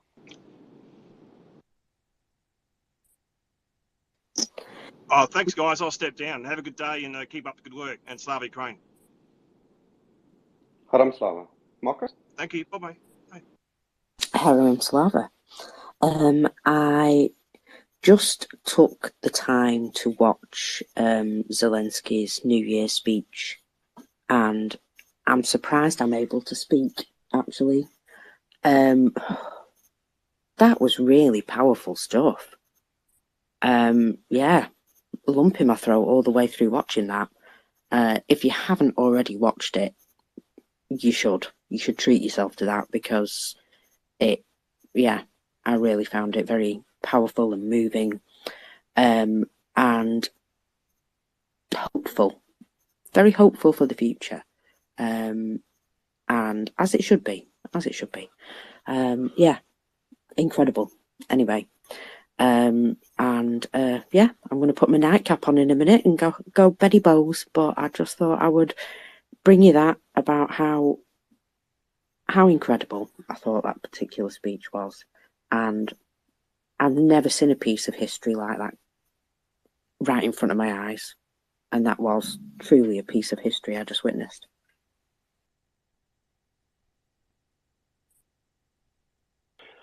Yeah, thank you very much. I was I watched it this morning when I woke up. It's certainly worth it. Everybody should take a look at that. Looking back at that, Mockers, there was kind of a rundown of all the events and everything that the Ukrainian people had accomplished, so to say, in the year. What were the highlights for you? What were the moments in that speech or over the past year that really spoke to you and made it and hit home?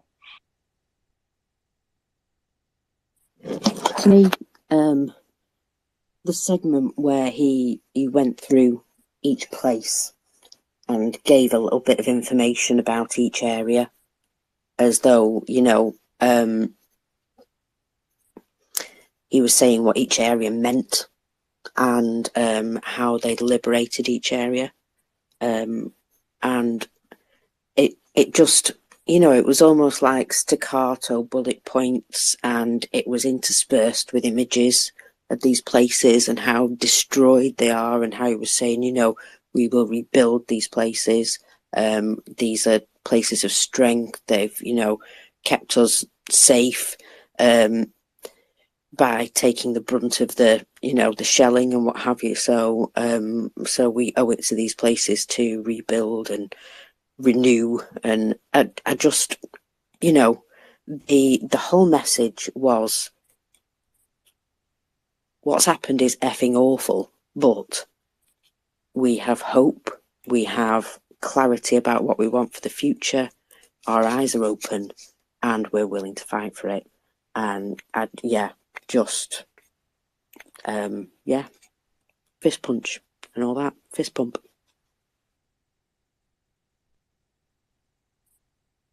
Yeah, I liked how he did that. Sometimes I feel, we obviously being in the Maria Report every day, we often look at the details, right? So each day, each bit of news, each event, we discuss in detail and sometimes miss overall trends because we're focused on the day to day, right? And what's going on. And that speech for me really helped me refocus and view, what has been done so far. Not only, just how much has been accomplished in only 10 months, right? And the other thing that reminds me of when he was talking about those places, we talk about towns and settlements and cities in Ukraine a lot. Talk about Bakhmut, talk about Kreminna, before it was Kherson and the Inulets River, and everybody's sort of getting a geography lesson as the front moves and as the where people were shelled, Pavlinka, Polohi, all of these places. And I know that, and some people who are Ukrainian have come on the space and said, look, over at actually this place, this needs to be paid more attention to. It's harder, right? Popasna and different places like that. Is to actually go through all of those places, because all of these places were and are very, very difficult battles with casualties and blood and sweat and all of that goes into all of each one of these little towns and villages as the Ukrainians defended and delayed the Russian advance, and the heroics of, for example, defending Mykolaiv, right, and not allowing it to fall. The heroics of defending Kharkiv, I know that there's so many places and so many heroics that have been done and are being done every day.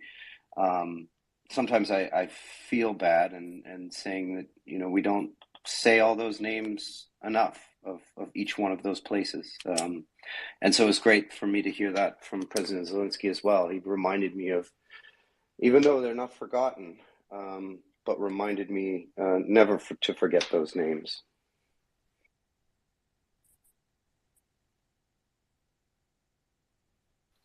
Yeah, I think a lot of us have a lot of these names seared into our memories now. For a short man, he does a very powerful speech, and I felt the sincerity in every word. Yeah, I was really quite impressed with that.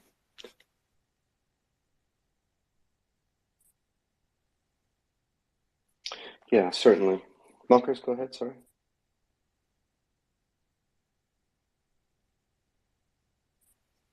I was done. Sorry, love. Okay. Okay. Sorry, I saw you on mute. I wasn't sure if there was more. Okay.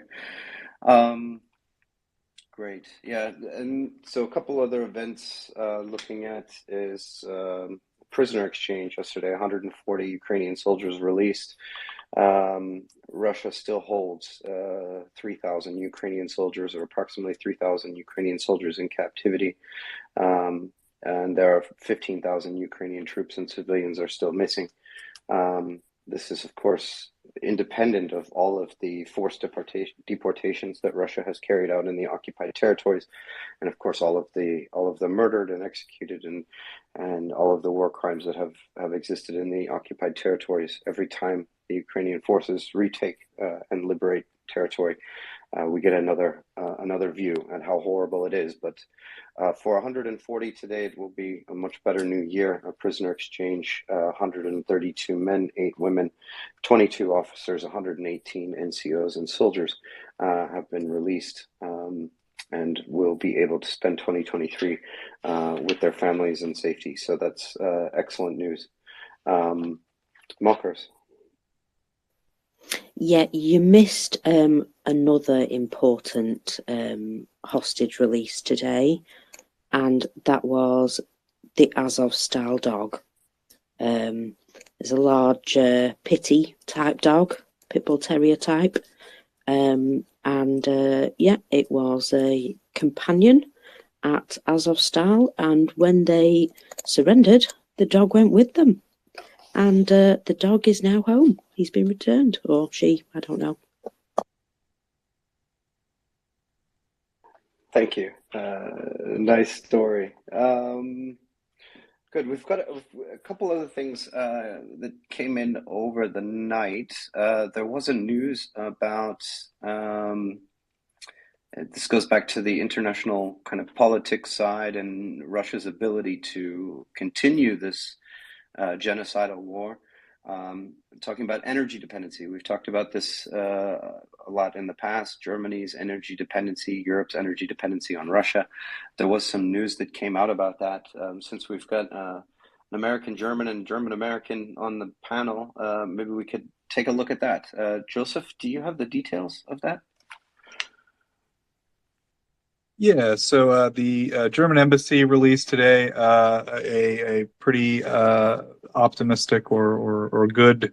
The German embassy to the United States issued a good report, which is that Germany's ended its dependence on Russian energy. Since August 11th, no coal has been imported from Russia. Natural gas imports have been reduced from 55% of German imports to 0%. And oil imports have dropped from 40% to under 20% and will be phased out by the end of this year, which, I mean, kind of like, I don't fully understand. Oh, I see. They mean like the end of like next year. In other words, oil imports have been reduced by half, and then by the end of this new year, they'll be reduced by the other half, right, to 0. So I would say that's a very it would far exceeds what we heard Germany saying, I don't know, several months ago in terms of what they were capable of doing when it came to reducing their dependence on Russian energy. We heard a lot of statements about, I remember the German economics minister more or less said, the German competitiveness of the German economy is dependent on cheap Russian energy and natural gas for their industry, right?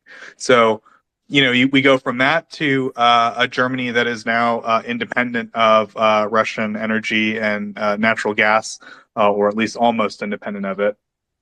That's it's a lot of progress. I'm pretty impressed overall, Charles. Any thoughts? Yeah, that's not bad.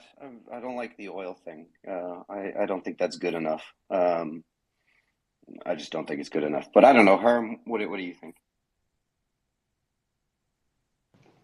I think the gas deliveries to zero, that is amazing. So that was the major cudgel that the Russians had over the German economy, was the gas deliveries. Oil you can buy wherever you want to.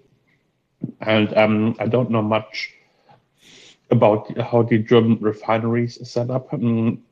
I could imagine that they are still in some kind of a Euro oils type of mix for the production.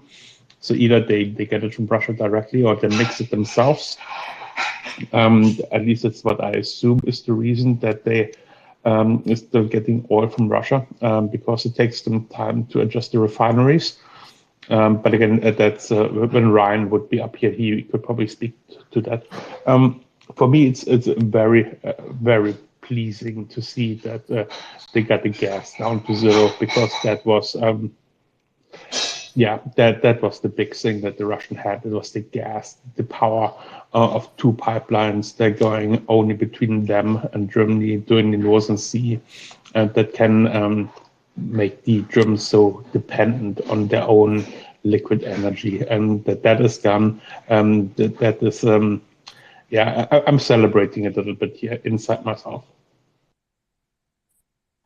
Yeah, fair enough. I certainly agree on the gas part. I am Joseph. I and Herm. I really want to see everything at zero. I want no relations with the Russian companies, and I'm often sometimes afraid that.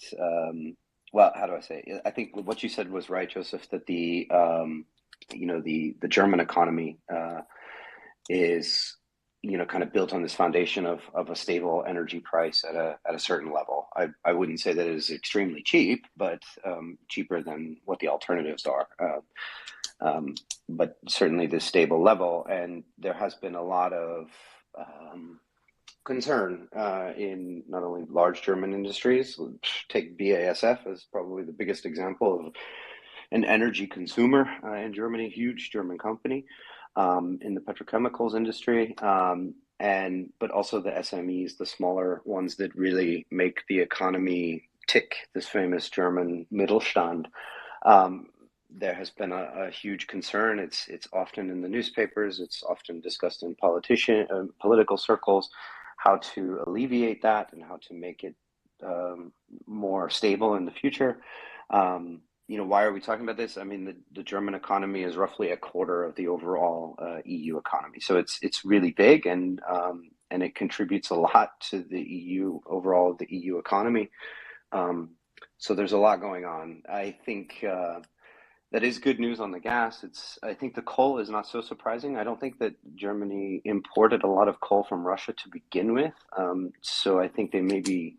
Not fluffing the number there, but they may be highlighting something that wasn't particularly that difficult to achieve on the coal side. But yeah, I would like to see the oil imports reduced also to zero as quickly as possible. I think 1 year is way too long, in my opinion, to get off of Russian oil. But yeah, I don't know. Herm, thoughts?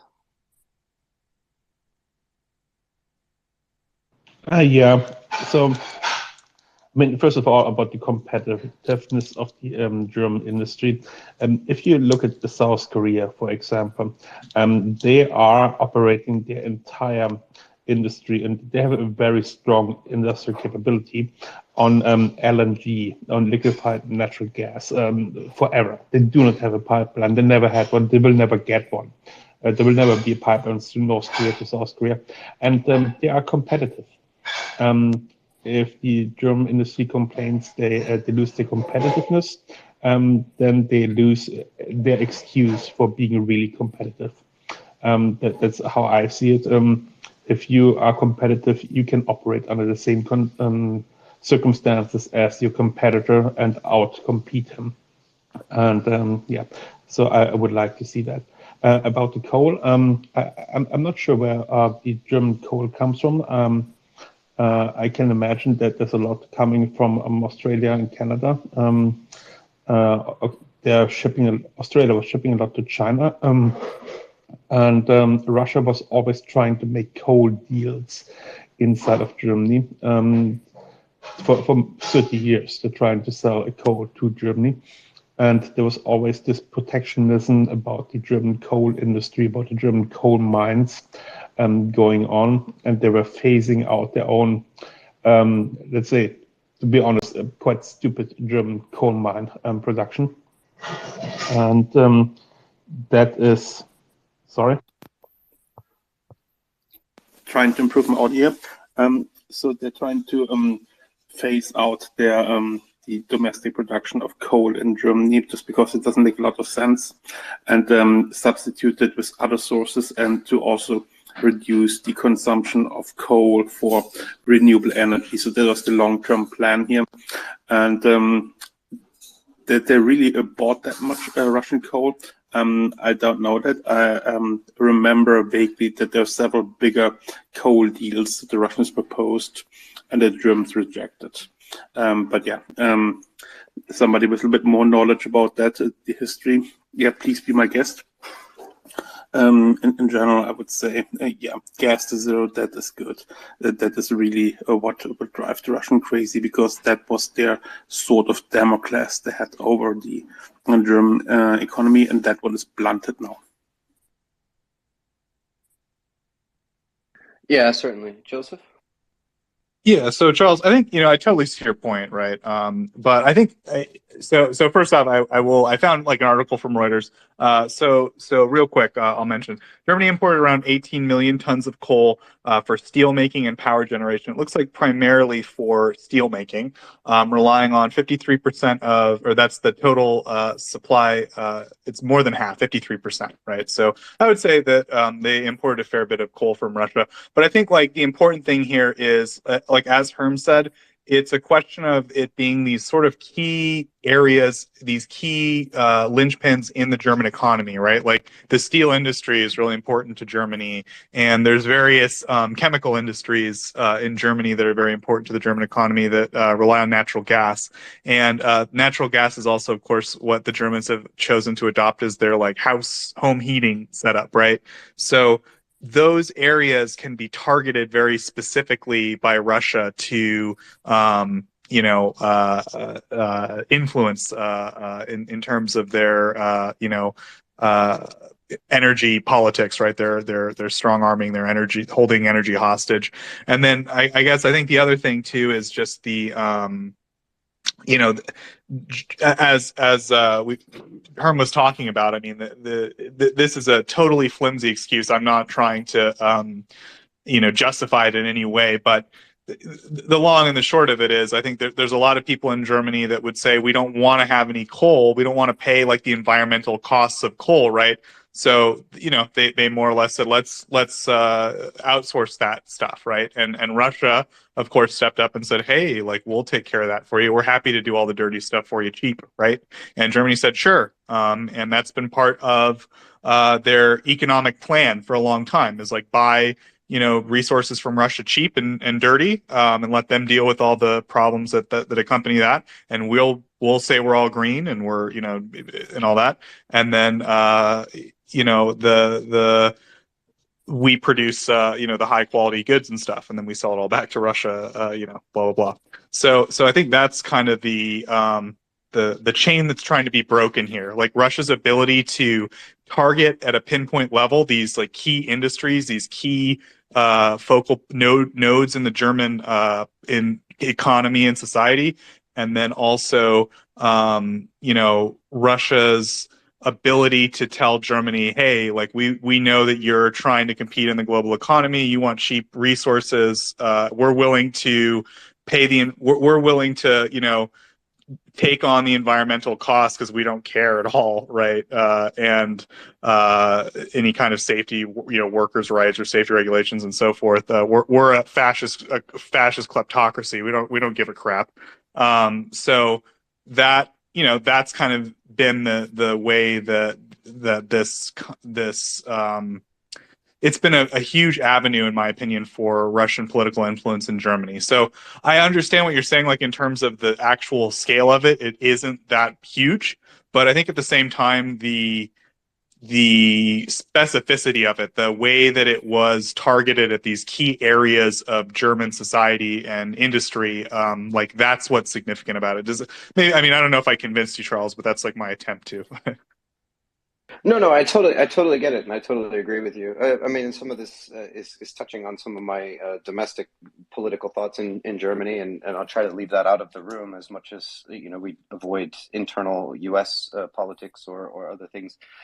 I think that certainly I remember very clearly at the beginning of the Russian invasion in February, March, and when it was really a race amongst all the countries to show support and to implement sanctions and so on, and I know Germany was more hesitant to others, right? And some of the promises that they made to switch off of energy were viewed as way too slow or unacceptable to many people around the world, and I could completely understand that. But on the other hand, I could also see very clearly how the German economic system was really kind of based on that. And there was, I think, the threat to the German economy without some kind of planned switchover of energy was really, really large. I mean, I think that there was a real risk, of very large layoffs, of complete loss of competitiveness, and I think that we continue to see that with, for example, companies looking to put so much manufacturing in the United States, for example. That's great for the United States, but of course, that's something Germany wants to avoid. So I think there was a real risk there, and I don't think that German economy is out of the woods yet. And I think Konrad Schuller talked about it a little bit when he was here, about how there needs to be some systematic rethink within the German economy of what kind of industries can we actually support based on energy sources and energy prices. Then you add in the strong environmental concepts that are influences, which you've discussed, and the business lobbies and so on, and it creates a very difficult situation. So for example, a simple example, if Germany decides in their energy policy that switching over to LNG imported primarily from the United States is the way that they want to go, there's going to be an environmental lobby that is very strong against fracking, right?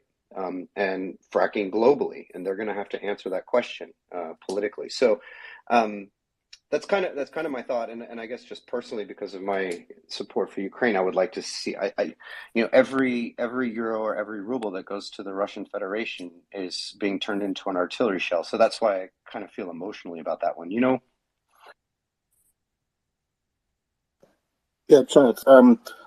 When you look back to February, when all of this started, and people realized that the leverage that Russia built on the German economy over the years, and Germany willfully accepted the leverage that they're having. Would you have thought it would be possible that by the end of the year they're gonna cut down the Russian gas supply completely?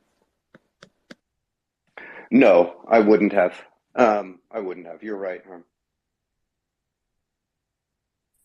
And that's just one quick thing for context. So the German economy is always at the brink of extinction, and they're always really good at moaning and complaining how tough everything is, and that they need support and help. So take that a little bit with a grain of salt, and take a little bit of a distance there and have a look what's really going on, because usually the German economy tends to be on the upside of the things. Anyway, they're just very good at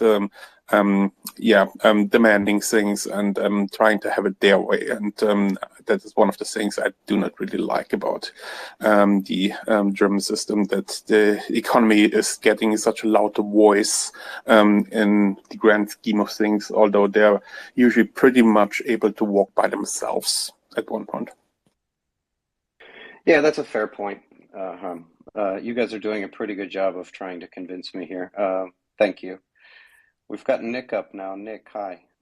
Hi, Charles. I just wanted to pipe in on the economic aspect of all this. There was earlier today, or at least, a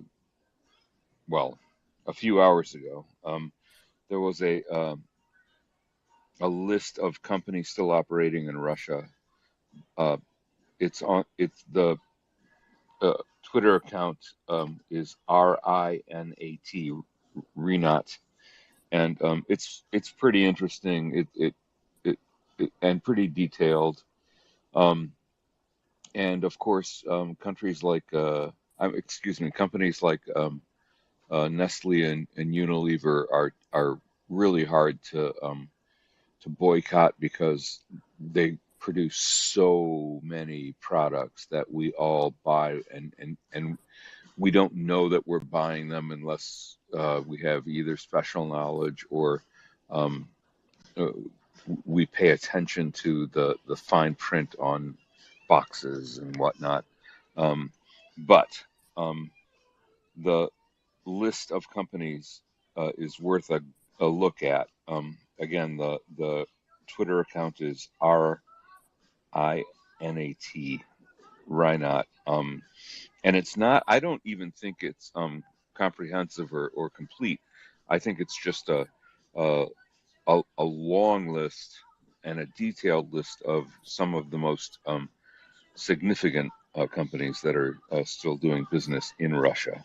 And it, you know, any of us who can boycott them, if we know that we can, it is a move in the right direction. I just wanted to volunteer that, and also to, even though it feels empty, to wish Happy New Year to all of us here in the safe confines of the Maria Report. I wanted to wish Happy New Year to everybody, and may Ukraine rid itself of this parasitism with our help, or without our help, just whatever it takes this coming year. Thank you.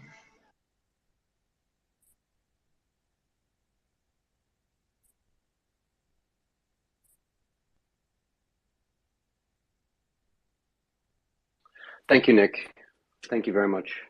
Yeah, regarding the list of companies, I don't know that account. I typically check the Yale, help me out here, Joseph. I don't remember exactly where it is, but the Yale Business School, I think, keeps a pretty comprehensive list on all the companies in the world that have stopped doing business or what degree they have pulled out of Russia. Do you remember? Yeah. I think I have that bookmarked somewhere. I'll try to dig it up and I'll throw it in the nest if I can.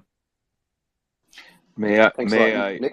forward or excuse me, DM to one of you the account that I was looking at, just for verification's sake? Is that, Charles, is that thumbs up for me? Can I do it? Yeah, Okay. just send it to me in a DM or to Joseph, and You got we it. can take a look at Will it. do. Yeah, Thank you. thanks. Yeah, I use that Yale list periodically, especially when I'm encountered by some brand in my daily life or in my business relationships, to look at that Yale list just to know kind of who I'm dealing with here, and also some of the, I don't know, Joseph, how you felt about this, or Herm, but there are a lot of companies on that list where they say they're leaving Russia, but essentially all they're doing is just selling off their Russian entities to another company, and they will continue just under a different name. And for me, that's I don't like those shenanigans personally. That's a horrible word, but I would say something different if I weren't on space,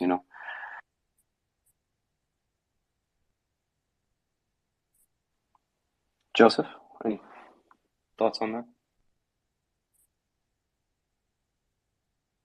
Okay, looks like Sorry, he's... Charles. I got it. I got it up in the nest. I was just getting the Yale list up in the nest. Yeah, I think it does a good job, if I remember, because it tries to assign a grade. Because, like you said, it's very complicated, right? Like, what does withdrawing or closing or ceasing Russian operations mean, right? Really. And so they did their best to kind of dig into it in terms of the publicly available information, and assign some kind of a broad grade, like they're actually digging in, or they're actually just stopping increasing any investment, or they're actively pulling out, and so forth. So it's a good list. It's very useful. I think that in terms of like why is it important, right? It is very important for a couple reasons. So the first and most important reason, and this is something the economy people tell us over and over, is that more or less Russia doesn't have the capacity to produce any kind of modern machine parts, right? They rely on imports for that stuff, and same with like chips and modern electronic components too. So if you sanction off that stuff in terms of their industrial sector, it starts going into the crapper pretty quick. And as of right now, Siemens and a few other very specific European companies are more or less they have stopped increasing investment in Russia. Like the Russian economy is not doing great. But they have the capability, if they wanted to right now, to really put the screws on the Russian economy. I'll put it that way.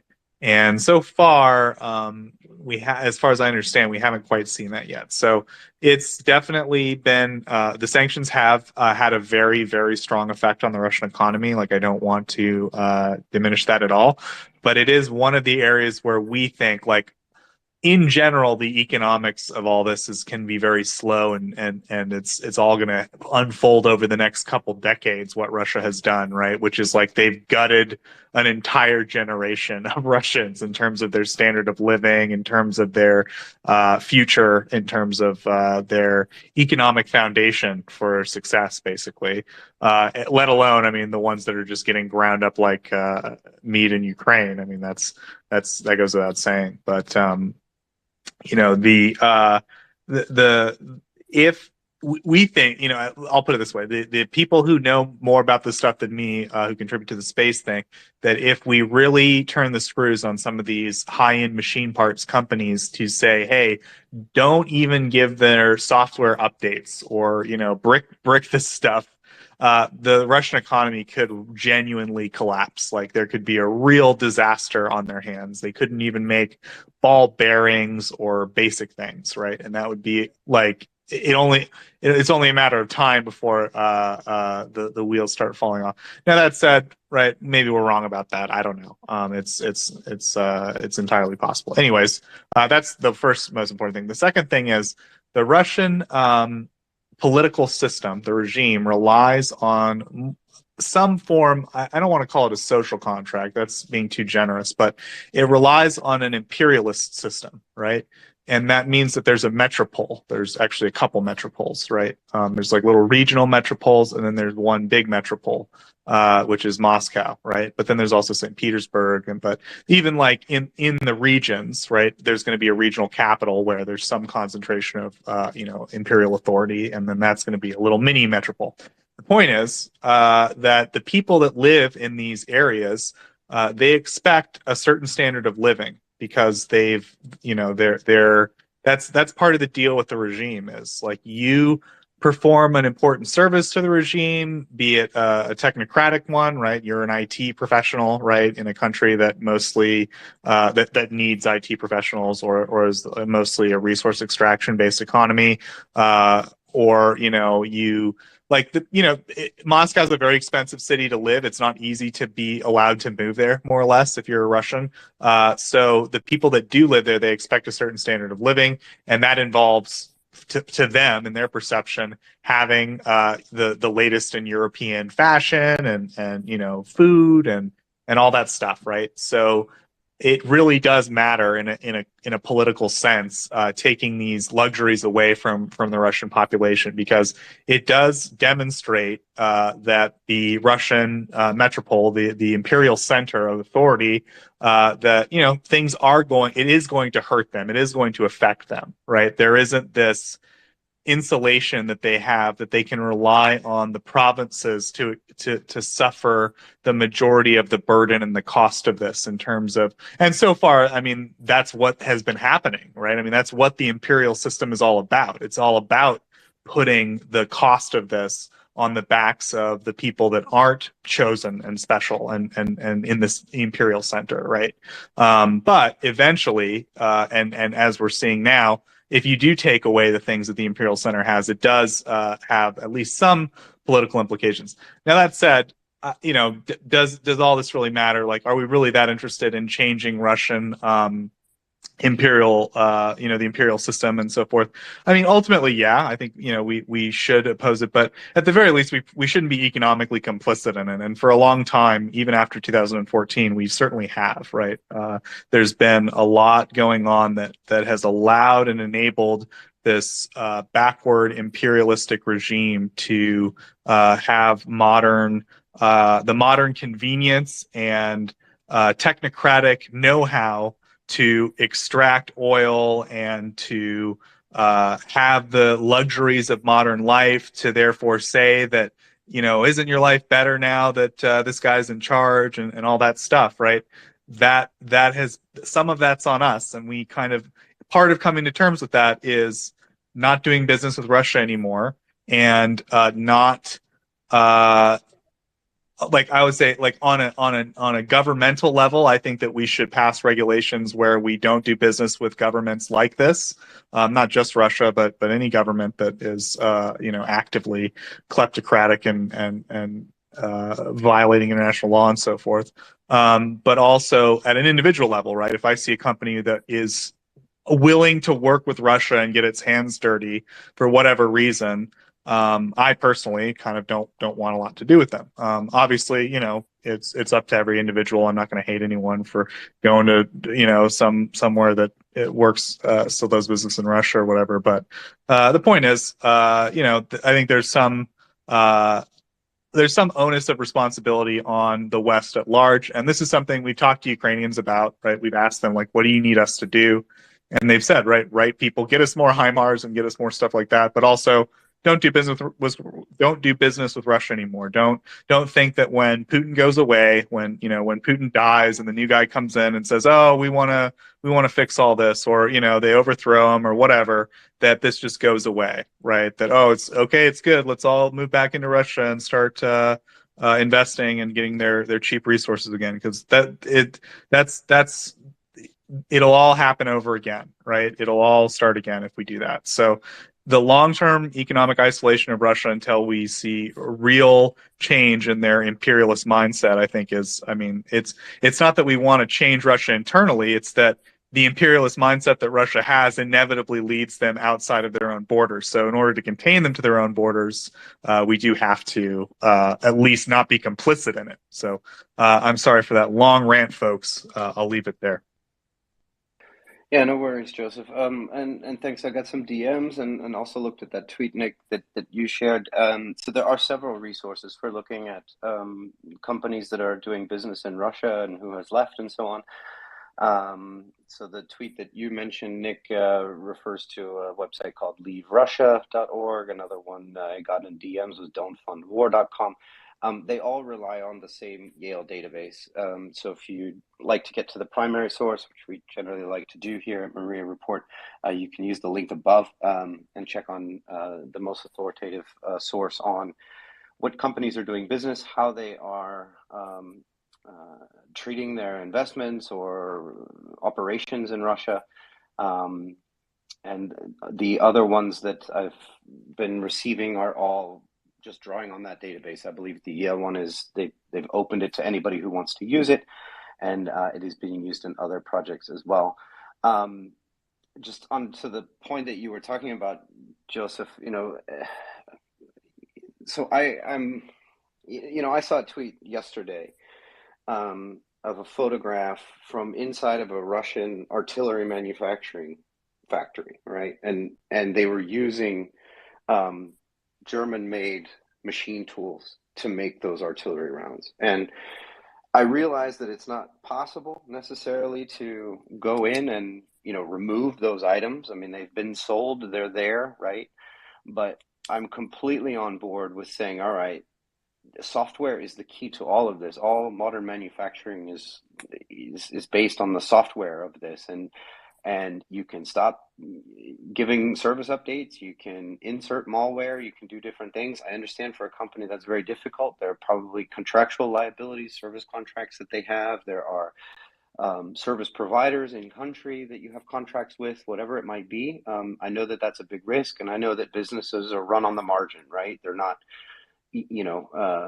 80% of everything a company does is just to keep the doors open. It's, the last 10 to 20% that actually, allows them to do investment. So I get that it's difficult, and I get that companies try to stay out of political decisions, and especially violating contractual things that they've had with past customers.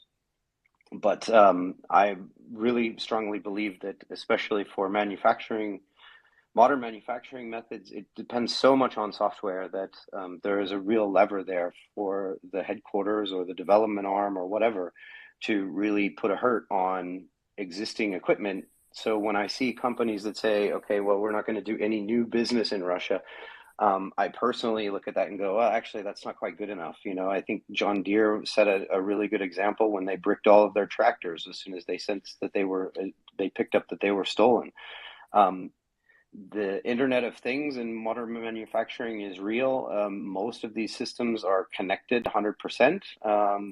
Not in all cases. So in some cases, there may be places that the headquarters cannot get to them, but they should at least do what is possible. And I know that there's a lot of videos, the Russians like to post videos of how this war is not affecting consumer goods, right? They still go to the supermarket, they can still buy all the stuff they need, and the prices are high, and there's inflation, and then talk about currency issues and so on. But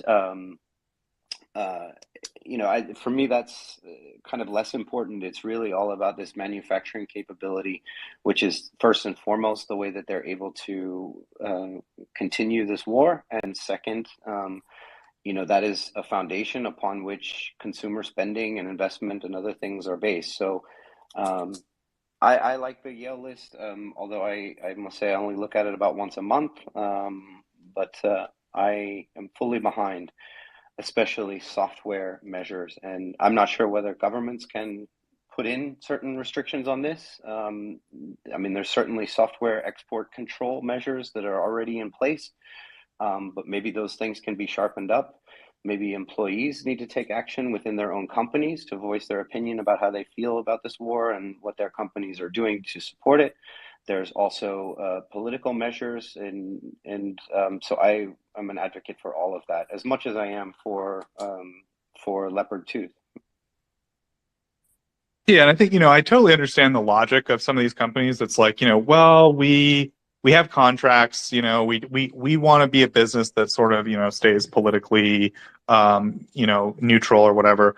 But at the same, I think in my opinion, right, it's just my humble opinion, they've got it backwards, right? It's not them that need to bend over backwards. It's Russia that has done this, right? They're the bad business partner here, not you. You know what I'm saying? Like, they are the ones that have abandoned the logic of the market economy and said, we declare forever war basically on 60% of the global economy. We're more or less saying on our state-owned propagandist channels that we're at war with them already. That's all them, right? They're the ones that have initiated this and created this problem in terms of their economic woes, right? So I understand the logic to some degree that like they don't want that on their reputation, that they like canceled a contract or literally bricked their systems on a customer, right, and so forth. But at the same time, it's if this doesn't disrupt your normal business operations with the partner, if you can't find some way that they've violated their contract while they're going around, nationalizing everything and declaring all this crazy stuff, like they've lost the status as a market economy according to the U.S., which is incredible. So, to me, that's kind of the rub here. But that's just my opinion. Of course, everyone's entitled to theirs. I understand the logic behind it, but it's like, there's a certain point where you got to say, my partner's the person I'm doing business with is no good here, and I got to cut my losses. That's my hot take, Charles. Yeah, I totally agree. Totally agree, Joseph. So, yeah, and sadly, I think, and I think this may be a topic that, of course, it was a huge topic back in, say, March, April, May. We had companies coming out nearly daily with a press release about how they were going to cease or stop operations in Russia, or they were going to stop new investment, and there was a little bit of shining up the situation in those press releases. I understand how the PR departments work, but I feel like it's it's a topic that it's time to revisit and to highlight in this conflict, because of course, as we talk on the military side about production capacities and ability to sustain this industrial war, this industrial land war in Europe, and the genocide and all the systems that support that. I hope that media outlets and politicians and public advocacy groups can let's bring this back up to the front again. Joseph? Yeah, absolutely. And real quick, Happy New Year, Herm. In sunny California. Happy New Year to Pacific Time, Arizona. Soon. Yeah. Herm, did you have any thoughts on this whole conversation about businesses, Russia, and all that? A little bit. I think you probably touched all the relevant points here when it comes to sanction economy that is at war with you. I just want to give a little bit of texture to the German industry aid to Russia that's still ongoing, and I want to put the highlight here on Siemens.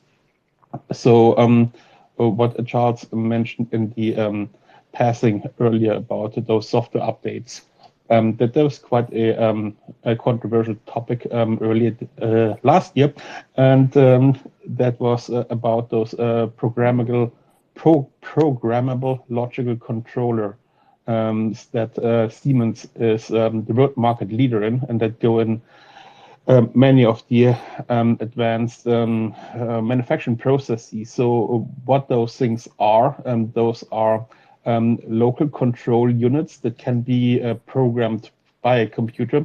So let's say, example, you have a tank somewhere that does things. There's fluids in the tanks. There's a pipe that comes, there's chemicals in, and then you have products coming out on the other end. And you have then in the process where the tank produces those final product, you need to make sure that, let's say, the level of the tank is always 80% or lower, or let's say somewhere between 75 and 80% to be most efficient. And you can program with the PLC that when the sensor on the tank reads a certain fill level, let's say under 75%, that you open the valve for the intake, and so you get more liquid coming in. And when you exceed, let's say 78%, you close the valve, and when you exceed 80%, you open the outlet valve, so you maintain that level of the fluid inside there. And the same is true for temperature and whatever not. So you can just connect like very simple if-then clauses, like what temperature is, what the pressure is, what the fluid level is, to whatever action then the valves, the heating units, the stirring units, and whatever else the tank is doing. And so you can have your process in a computer, and you send it out to those controlling units, and they then automatically take care that that process that you decided on in your central station on the factory is going to be carried out in that tank. And so those units, they have their own software, and they are constantly upgraded. There are bug fixes and updates for performance and whatever not. And those were targeted by the conversation about the German ongoing export to Russia, because those software is still available, those latest software updates. So to be frank, it wouldn't necessarily hurt the Russians that much if they wouldn't receive the latest software issue. If they have, let's say, one working version and they can cling onto that one, they can process whatever process they're running. Let's say in an ammunition factory, they can still maintain that one. Full However, disclosure, Herm and I haven't updated Twitter in months, right, Herm? I haven't updated Twitter since August, I believe. Works better. Works, trust me. So yeah, sometimes it really helps to have an old version of the software. So what I wanted to highlight here is those units can also now be accessed by Siemens directly. So assuming that there is the data connection is there between Germany and Russia, they could access all those units and simply shut them down. Erase them, factory set them, whatever not. And this is exactly how the Stuxnet virus worked when some unnamed third party decided to take down all the uranium gas centrifuges of Iran. They programmed the Stuxnet virus, which was entering the systems through their Windows PCs and then reaping havoc in those PLC units and letting those centrifuges going in completely wrong speed settings that led to break those centrifuges and destroyed a good chunk of the uranium enrichment capabilities of Iran a couple of years ago. So that is the other thing when you look at that. If you're in a war economy, if you're in a war with an economy and they are using your tools against them and you have access to those tools, you're providing software updates. I mean, there's nothing easier to put a malware into a unit like that than by a software update by the manufacturer. And I don't know if that would be too much to ask, but that is what I expect Siemens to do in a situation like this to help win this war on the economical side.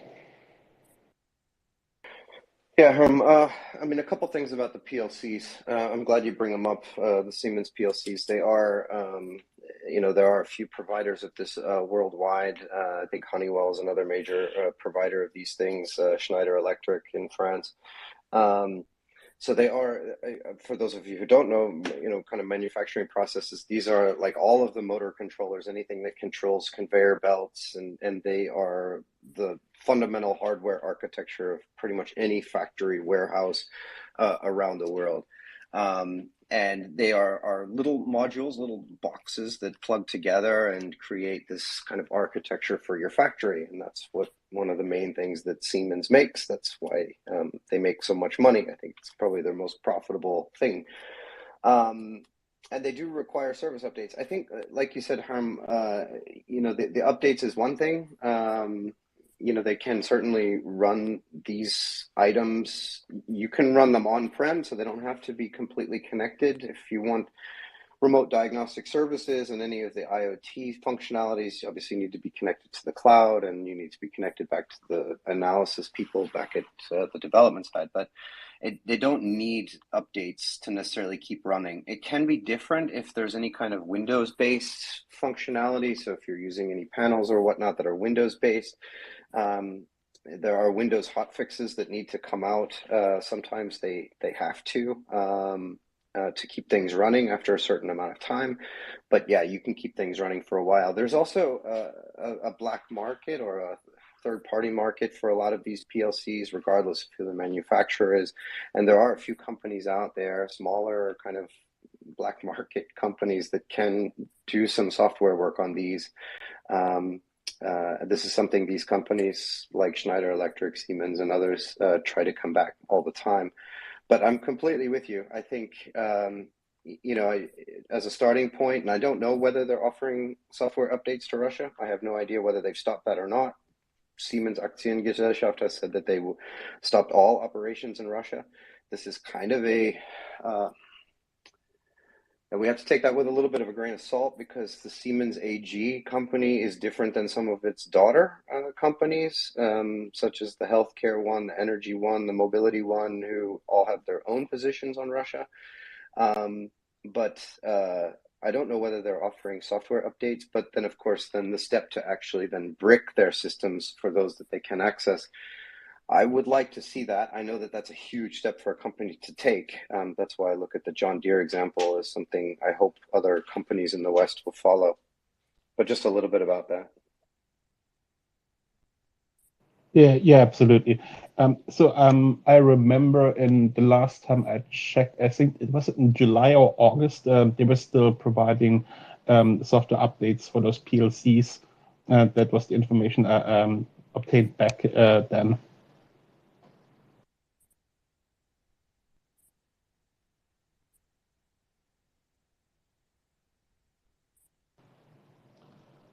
Well, yes, and we are here probably at the end of this topic. I had one more thing I wanted to bring up briefly, and it's not a very clean topic, I have to admit. It is something that I saw in different facets the last couple of weeks, and that is concerning a Russian mobilization. We all know that Vladimir Vladimirovich Putin decided that the mobilization has ended. He announced it in November that the mobilization is over. There's always been a suspicion that there are shadow mobilizations still going on, and in parallel to the annual conscription that is happening in Russia every year. And what I noticed now from the disinformation sphere called Twitter or wherever we get our information feeds from, there have been a couple of strange things happening coming out of Russia. And since they're coming out of Russia, we need to be careful about them. And one of them was a series of very strange short advertisement clips, like 2 minutes each, about targeting men inside of Russia with very good ideas to volunteer to the army. Let it be that they don't have a purpose in their life, and everything was better back in the army, and now life is hard in the civilian sector, and the company is not paying us on time, wherever that is supposed to come from. I mean, in the regular economy, you're paid on time, but it seems to be an issue, or you want to buy a cell phone for your daughter, but you cannot afford it, and yeah, then always the character in those advertising clips makes the patriotic and socially, economically a well-founded decision to re-enlist with the Russian army, and everybody's happy. So that is kind of like bizarre, but those clips that have been shared on Twitter, you can look them up. And the other thing is the notion that that besides the constant ongoing claims of the notion that there's still a shadow mobilization going on, that we've seen now a couple of video clips tonight on New Year's night of random arrest inside Russian cities, that'd be St. Petersburg or Moscow, whatever it is, and there was no context given to them what was actually going on. There was one thing in common, that they were always grabbing young men off the streets, and or military-aged men, I would say.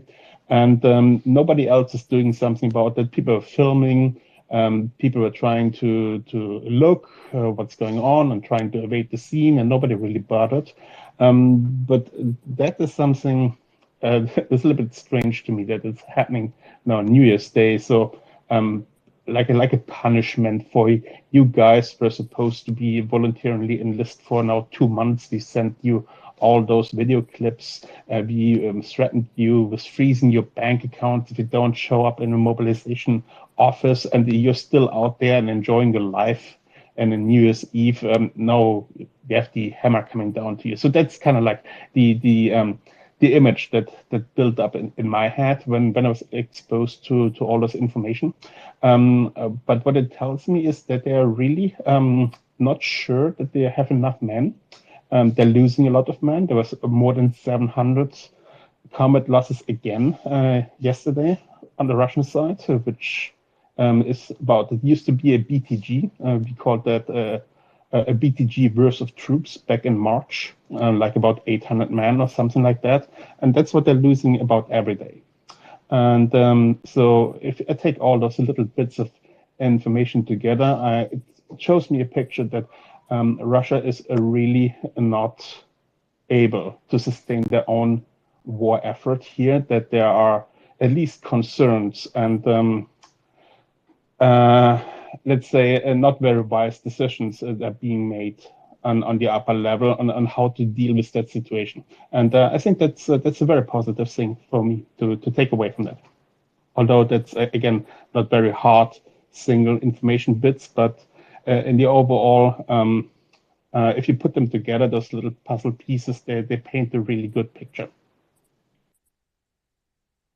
Yeah, there's been several things regarding Russian mobilization lately. Little bits of information. I think there was also a video made by a Ukrainian senior official. Forgive me, I've forgotten who it was, discussing mobilization. I have my questions whether the mobilization really stopped, but yeah, we shall see. I don't know. Joseph, good morning, Dolman. Not sure if you guys have more on that. Good morning. So hopefully you had a chance to celebrate a bit, Dolman. Happy New Year to you. Yeah, here we go, 2023.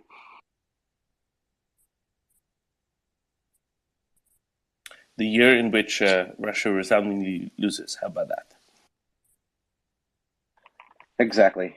That's why we're here. Make sure that they lose and lose badly. Yeah, so maybe just a short recap of what's been going on over the evening. It's now about 10:15 in Kyiv, 9:15 Central European Time. So good morning to everybody in Europe. Welcome to 2023. As Dolman said, the year that Ukraine wins. We had James Vasquez on the space for several hours early morning this morning in Europe. He came on as a new wave of drone and missile strikes, new waves of drone and missile strikes were hitting Kyiv and other cities in Ukraine.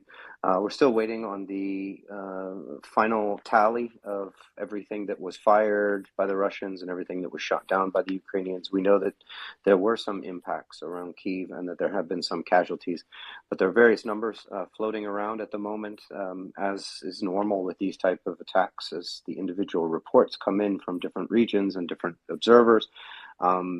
We shall see today what the final tally is, how air defense was able to handle. But of course, the Russian Federation attacking right in the middle of New Year's celebrations in Kyiv.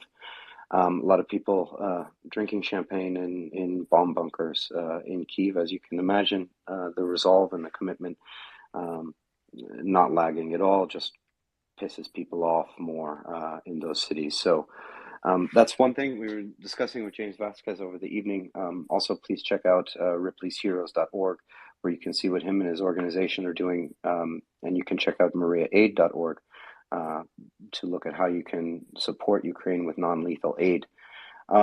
Other news that came in a bit, there was a prisoner exchange yesterday of 140 soldiers. 140 Ukrainians are returned back to their families, 132 men, 8 women, 22 officers, 118 soldiers. Some more details came out from the Ukrainian armed forces regarding their precision strikes, especially in Zaporizhia Oblast, where one strike they are estimating caused 115 casualties. They destroyed an anti-aircraft system, ammunition dumps, 5 pieces of equipment. And then there was the numbers that they released from that attack on the 27th of December, which hit the headquarters element of a Russian unit, particularly during a planning meeting of some kind amongst Russian officers. They're saying that they killed 12 Russian officers in that attack. Again, that's important because we know how Russian command system works, and by hitting officers and headquarters elements, it has a disproportionate effect on what they're able to plan and do. More attacks in Zaporizhia Oblast, mentioned about Polohi, which is relatively near the front lines now. On the front across, it's more of the same attacks by the Russians to try to disrupt Ukrainian forces. Very high casualties. We can get to those in a moment from the Russian side from yesterday. And again, more, we'll say, rumblings about Kreminna as we see the Ukrainians continue to make incremental advances. and they have kind of enveloped that town from three sides, from the north, the west, and the south. The Russians moved their headquarters for that part of the front back to Rubizhne a few days ago. So that's another area that everybody is looking at closely. Yeah, so those were the main pieces of news. There were, kind of in the debunking section, there were a lot of rumors in Twitter over the evening regarding multiple explosions around Russia, Moscow, St. Petersburg, Kursk, and so on. Some pretty big accounts tweeted this. None of that is confirmed. This all appears to be speculation and rumor at this point. We don't have any confirmation of any of that. However, we do have confirmation of an explosion in Belgorod last night. It's the second tweet in the nest from Colby where it's been geolocated, but we do not know what caused the explosion. We don't know whether it was, we have no idea what it was. Let's just leave it at that. So hopefully then through the day we'll get more information on that. But then I also think the casualty numbers from yesterday came out. I don't have them at hand. Maybe Joseph, do you have the casualty numbers? I have the casualty numbers. Do you want to hear the casualty numbers? I would love to hear the casualty. How many trucks, Dillman? Let's start with the 13. 13 trucks. 4,720 in aggregate thus far. What do you want to hear next? Well, let's go to the people. How many battalions? What's your guess? How many? Yesterday it was 710. The day before it was 690. I'm going to guess that the Russians had a slower day on attack, so I'm going to say 580. 760. Wow. Okay. That's a lot of people. Yeah, it's not quite what Axel was hoping for, because Axel was basically going for 4,000. But no, 760 still, very high. I'll put it this way. It was 100K just before Gregorian calendar Christmas Day. I think it's going to be 110K before Julian Christmas Day. That's, 10,000 in 2 weeks. When is Julian Christmas? 7th of January. Okay. So the Three Kings Day here. Okay. Yeah. It so happens to be. It will be like that for some more decades, and then eventually it will be later. But I don't think you'll care anymore. No, I won't. Hopefully not. Okay, so 760, you said, right? That is, wow, that's an amazing amount of people. What else is on the list? Any tanks? I was trying to quickly type when the difference is, how long we have to wait until they're spread further apart. 2 tanks, 9 IFVs, 5 pieces of tubed artillery. We are now at 3,031 tanks, 6,084 IFVs, and 2,021 artillery systems, plus 423 MLRS, but that hasn't changed. You can just put that in context.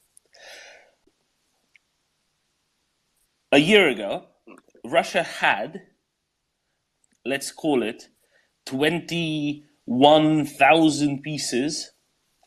Is it 22,000 pieces of heavy weaponry when we add the MLRS and the anti-aircraft warfare systems and aircraft and helicopters? Russia had 12,000 pieces of heavy weaponry more, the reusable kind, as opposed to the kind that you blow up in place, right? So cruise missiles don't count in this. 12,000 more than they have now. That is one of the greatest, scrap metal recycling operations, special recycling operations of all time, wouldn't you say, Charles? Yeah, the effectiveness of the Russian demilitarization program is unbelievable. It's the most effective program. I think I would never have expected the Russians to be able to implement so effectively. Do we actually have an army in Europe that has 3,000 tanks and 6,000 infantry fighting vehicles operational? or did they lose more material than the French and the German army have combined? Yeah, in that component, definitely. I'm just looking at Turkey because Turkey might actually have some significant numbers. So Turkey, including the M48 patents and M60 patents, let's say has just over 2,000 tanks. They have more armored vehicles when you include like MRAPs and stuff than what Russia has lost. Just, but that's including all manner of 4x4s, armored 4x4s, and MRAPs and whatnot. And when it comes to howitzers, they have nowhere near. I mean, even the Finns. Even the Finnish howitzers will have been destroyed 2 or 3 times over by now.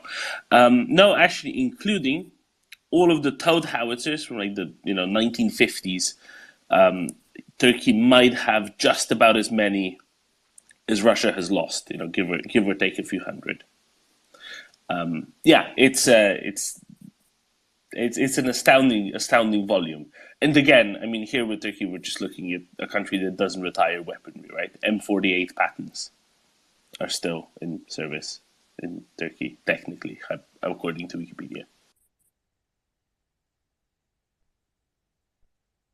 Yeah, that is an astonishing number. So, I mean, how can you afford to lose more equipment than other countries have in total for all of the security needs? So that was their best equipment. That was all their combat ready stuff that has not been mothballed in the last couple of decades. I mean, some of it has been mothballed, right? Some of this was already lifted out of existing stocks. If you look at what was I forgot what the website is, but they have lost more in pretty much every category than they started the invasion with, right? And if you look at Wounded Never to Return on top of KIA, they've also lost all the personnel that they started. Irrevocably lost all of the personnel equivalent that they started the invasion with. They've lost more tanks than they started the invasion with. They lost more APCs than they started the invasion with. They lost more artillery systems than they started the invasion with. They used up, several times over the cruise missiles they intended for the invasion, etc., etc. Everything has been. All of this is the backups that they had to emergency bring in. Right? This is part of the context as well. None of if obviously some of the specific items that were there in February are still around, but the equivalent numbers off. They've dug in very, very heavily. I really don't get it, but it just means that they're gonna keep doing this until they've lost, another time as many personnel at least, and many thousands more pieces of heavy equipment. It's really that simple.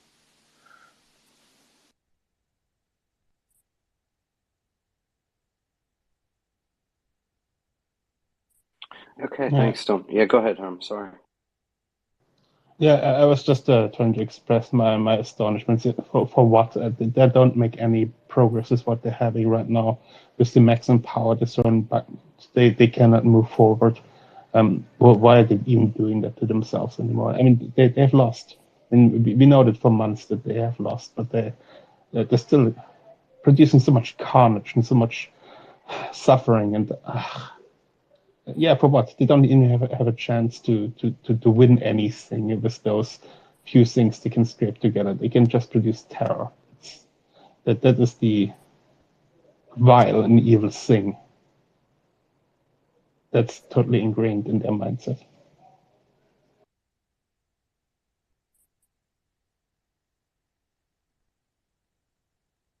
So, folks, I think we got both Charles and Charles and Herm have to. Well, I know Herm typically wants to get to bed, as any reasonable person would. So I assume Herm wants to get going, and then Charles has a family that he's got to spend time with, which also sounds quite reasonable. So I think we're going to let both of them go. We're going to get Doman up, of course. I guess I can hang out, Doman, until the Sith Apprentice arrives. I know he was up quite late at the New Year's celebrations last night, enjoying, I'm sure, many libations.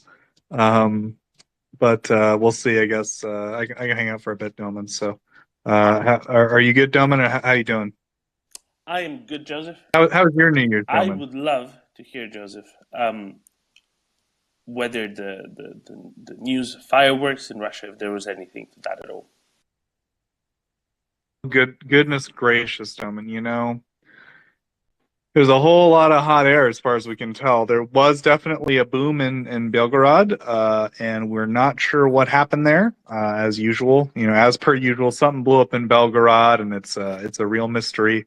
But beyond that, there were a bunch of videos floating around that were effectively misinformation. They were old videos, videos of not what they purported to be, flying all over the place. They were saying like Omsk is on fire and Yekaterinburg and all these other places. So I'm not sure. There have been a few reports of fires that in the meantime that might be legit. Our team that is willing to figure out which Russian fires are real and which ones aren't. The magic fire fairies aren't awake to geolocate stuff right now. So there'll be a backlog when they wake up of fires to debunk. But yeah, as far as we can tell, there wasn't this, there seemed to be some kind of an information operation, more or less, of, trying to freak the Russians out on New Year's, which I think, it worked pretty well. It got spread all over the internet, which, good on them. We try not to take the bait, but, we're not going to, what's the word I'm looking for? Complain about any information warfare, I guess. I'll put it that way. So yeah, that's one thing done. There is one thing on fire that is not in Russia. I want to specify. It's in occupied Ukraine. It's in Donetsk. That did blow up. Let me check exactly where it was real quick, just to be sure. It's quite a name. Okay, so it's we think it's an ammo storage. It's in Kuibishevsky, I think, district of Donetsk. And there's a couple of videos of it. Looks like another ammo depot blew up in occupied Ukraine. So that's, to my knowledge, Doman, the only two things that have definitively blown up since you've been asleep: Belgorod and whatever I just said. The thing I just said, Doman. Back to you. Thank you, Joseph. I was hoping for some, additional, more specific examples of things deeper in. But alas, I also understand that there have been quite substantial strikes attempted by the Russians at Kiev, but that there have been many, many dozens of interceptions in the early hours of the morning. Yeah, sounds like Doman's up doing something. He's banging some pots and pans for New Year's, perhaps, which, of course, makes no It's a sense because tradition. New Year's was yesterday. Yeah. But yeah, so maybe I'll kill a little bit of time. I will implore our listeners. It's maybe a good time to come up. I'm sure everyone's feeling the New Year's rush. It's a new year, folks.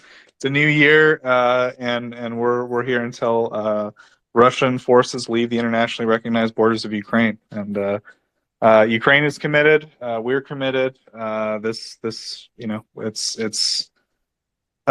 So yeah, please do contribute what you can. Please do help in any way you can. Right, this is partly an information battle. It's partly a battle of material. Right, Ukrainian soldiers need lots of stuff.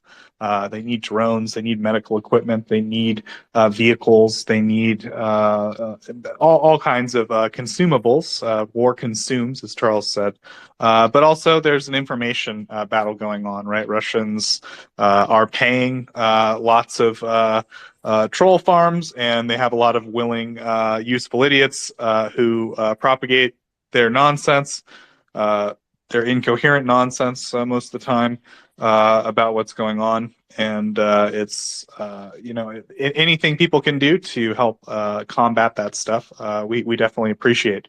So we try to do that in our own little way, and we do appreciate you guys for supporting us. It's all possible because of you, and we've had the opportunity. We've had incredible opportunities over the last year. Of course, our lives have been very changed. I mean, around this time last year, Doman was not the host of a radio show composed of volunteers from all around the world, united in a fight for justice and democracy. I don't know what Doman was doing, and like whatever I was doing, but it certainly wasn't that, right? So, but yeah, we've been privileged, and of course, all of you as well have the opportunity to interact with members of Ukrainian Parliament, heads of major Ukrainian utilities like the transport service, the trains, Ukropochta, the postal service.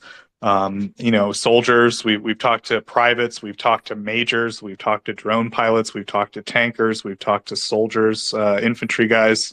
It's been a real ride this year, and we're going to stick around. We're going to continue to do our best to discuss what's going on in Ukraine 24 hours a day, 7 days a week, and we will continue to try to bring you guys as many people as we can who can speak to exactly what's going on in there. So I will ask, please do retweet the space. Please do let people know we exist and we are here to talk about it. If you would like, you can contribute to the discussion, ask a question, or bring up some news that's going on. Just press the microphone button in the bottom left-hand corner of your screen. That will bring you up. And of course, if you would like to help out, you can go to mariaaid.org. It is a great charity that gets non-lethal aid to Ukraine. It is run completely by volunteers, just like us here at the Maria Report. That means there's no overhead costs or administrative costs. 100% of everything goes directly to procuring non-lethal aid and sending it to Ukraine. So with that, I think we'll go to Hans. We'll go to Charles, then Sucru. Charles.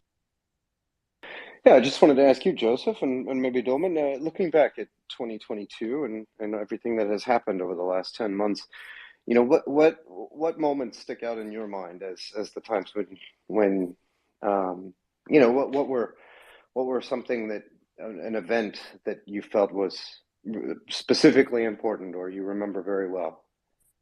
Man, Doman's our rock. I really feel like he should answer this question. He's really the center of gravity around here. Doman, what for you has been a highlight? What's stuck with you? Okay, the biggest thing that stuck with me is the feeling of, wait, why are the Ukrainians? Where have the Ukrainians pushed? Why have they pushed towards Balaklia? Oh, this is really cool. They managed to, take like 20 square kilometers of territory back, right? What? They're not at Balaklia anymore. They're at Shevchenkove. They're going to Kupiansk. The next day, they were down by Izium. It was the most, it struck me by the most surprise. It was the most positive surprise ever. We had all been looking at Kherson, right back of Kherson. When are the Ukrainians going to take back the right back of Kherson? When are the Ukrainians going to take back the right back of Kherson? Or are they going to push down the middle towards, Melitopol, Berdyansk, right? That sort of axis. Which one is it going to be? But it's probably going to be right back of Kherson. We had spent, for people who weren't around, we had spent much of the summer here, much of August anyway, discussing with David Brookfield, another of our friendly former combat engineers, a British one rather than American, but nevertheless, perfectly good. We had spent discussing bridges and pontoon bridges and ferries and all manner of things that had to be going across the Dnipro River at Kherson to keep the Russians resupplied.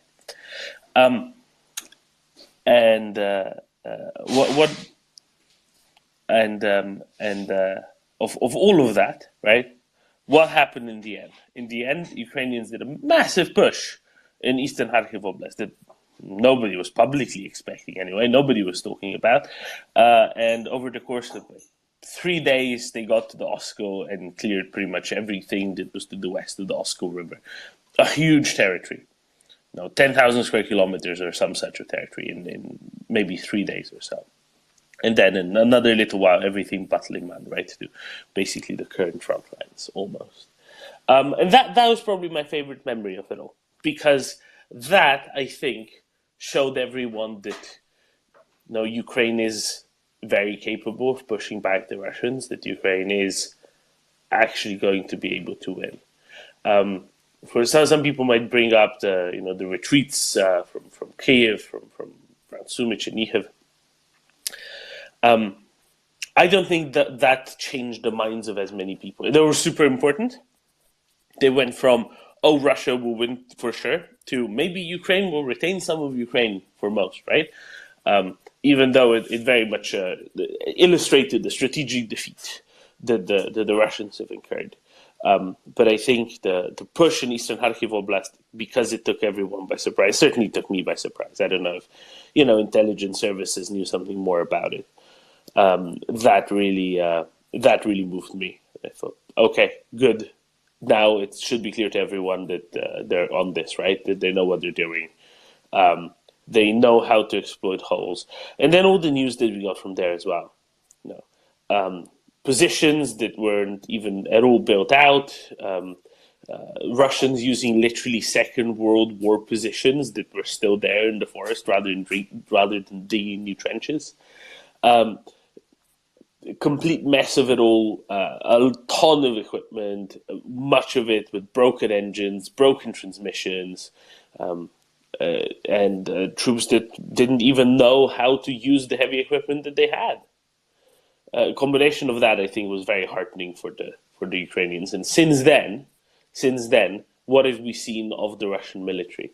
Right, we've just seen more ineptitude. We've seen more systemic deficiencies when it comes to training, when it comes to tactics, when it comes to anything except for pushing just vast numbers of people into the slaughter. So yeah, that's probably my biggest takeaway. One of my favorite moments as well. I should point this one out. This is quite recent. It's from November, when the Russians said, and now we are suspending the grain corridor. We are stepping away from the agreement. And the Turks and the Ukrainians said, nope, we're going to keep doing it anyway. Do if you must, but we're going to keep going anyway. What you going to do? That was an excellent one as well. Joseph, you must have had enough time. I've done enough of a delay here. What is yours? No, yeah, it's, thank you, Dome, by the way, that did help. And I will say, Turkey's always a wild card, right? They're always fun because, like, at the very least, like, we don't really know what they're gonna do, right? And the grain deal was definitely kind of out of left field, right? We were very skeptical of the whole idea of the grain deal. We were like, there's mines everywhere. Russia's crazy. Like, this will never work. But I mean, Turkey, quite frankly, they put their money where their mouth was, or whatever you want to say. They stood up and said, we're gonna do this. And as Doman said, I mean, it worked out. So yeah, for me, I guess it's kind of two moments, right? The first is when I was talking to the fire chief of Kharkiv, one of them, and he mentioned Roman Kokchanov, I think, or Kokcharov. He's the fire chief. Kokchanov, yeah, Kachanov. Thank you. Yeah, a great guy. He's been on the space several times. Comes up and hangs out once in a while. Had a PBS special about him. Anyways. Yeah, he was part of an operation to exhume the mass graves of Izum, and he was just thanking the international community that was donating masks so those guys didn't have to, breathe in, or at least they weren't, holding bandanas over their noses while they were exhuming the bodies. And just, I don't know, just something about him being so thankful for people, like his guys and him are digging up bodies, right, of mass graves of their countrymen, and they're thanking us for just like helping a little bit and getting mass, right? I don't know, that really got to me. It's the only time I broke on air. Yeah, so I don't know, that just really hit me hard. And then the other thing, of course, I think is Ryan, right? Like Ryan was he was a co-host, and like, I don't, you guys might know or might not, like I do a lot of stuff on the back end. I more or less schedule people and like do a lot of other stuff, and so like Ryan was just like getting a little squirrely, I guess, for lack of a better term, and like I didn't quite understand why. And the reason was he was like making a major life decision to go to Ukraine, and so I was just kind of like, I was just always, and also back then, like, it was just a little tougher, like, we had like staffing issues, like manpower issues and so forth. So it's just like I was always pestering Ryan, like, can you do this time? And Ryan was like, I don't know, kind of. But what he's trying to do is like spend time with his family and like get his arrangements in order and so forth.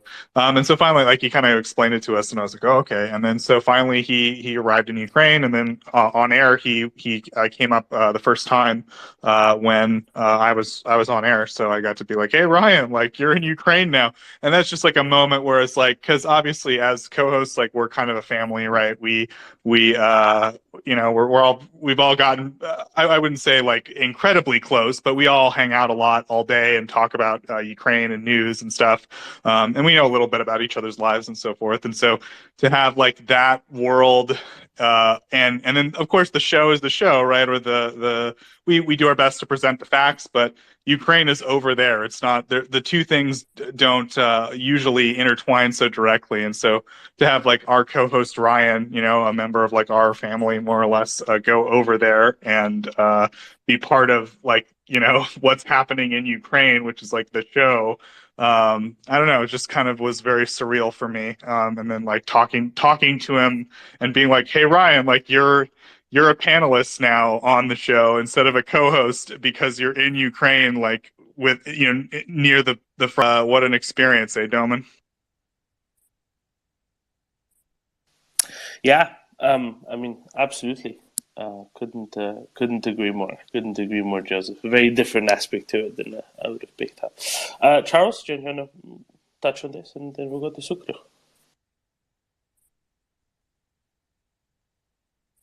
Yeah, I joined late to this Maria report.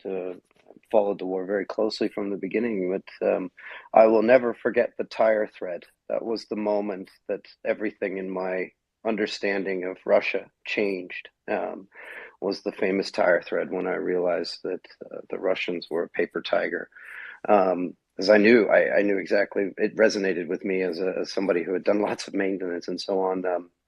And of course, I'll never forget that morning when we started to see the fall of Kherson, and how happy I was, because it just felt like it was something that had been going on for so long, and there was so much discussion about urban warfare and all of that, and I was worried, right? I was worried it was going to stagnate there. I was worried that they were going to get into a bloody battle, and I wouldn't forget, you know, one of the main things that I didn't forget ever, I'll never forget, is Azovstal.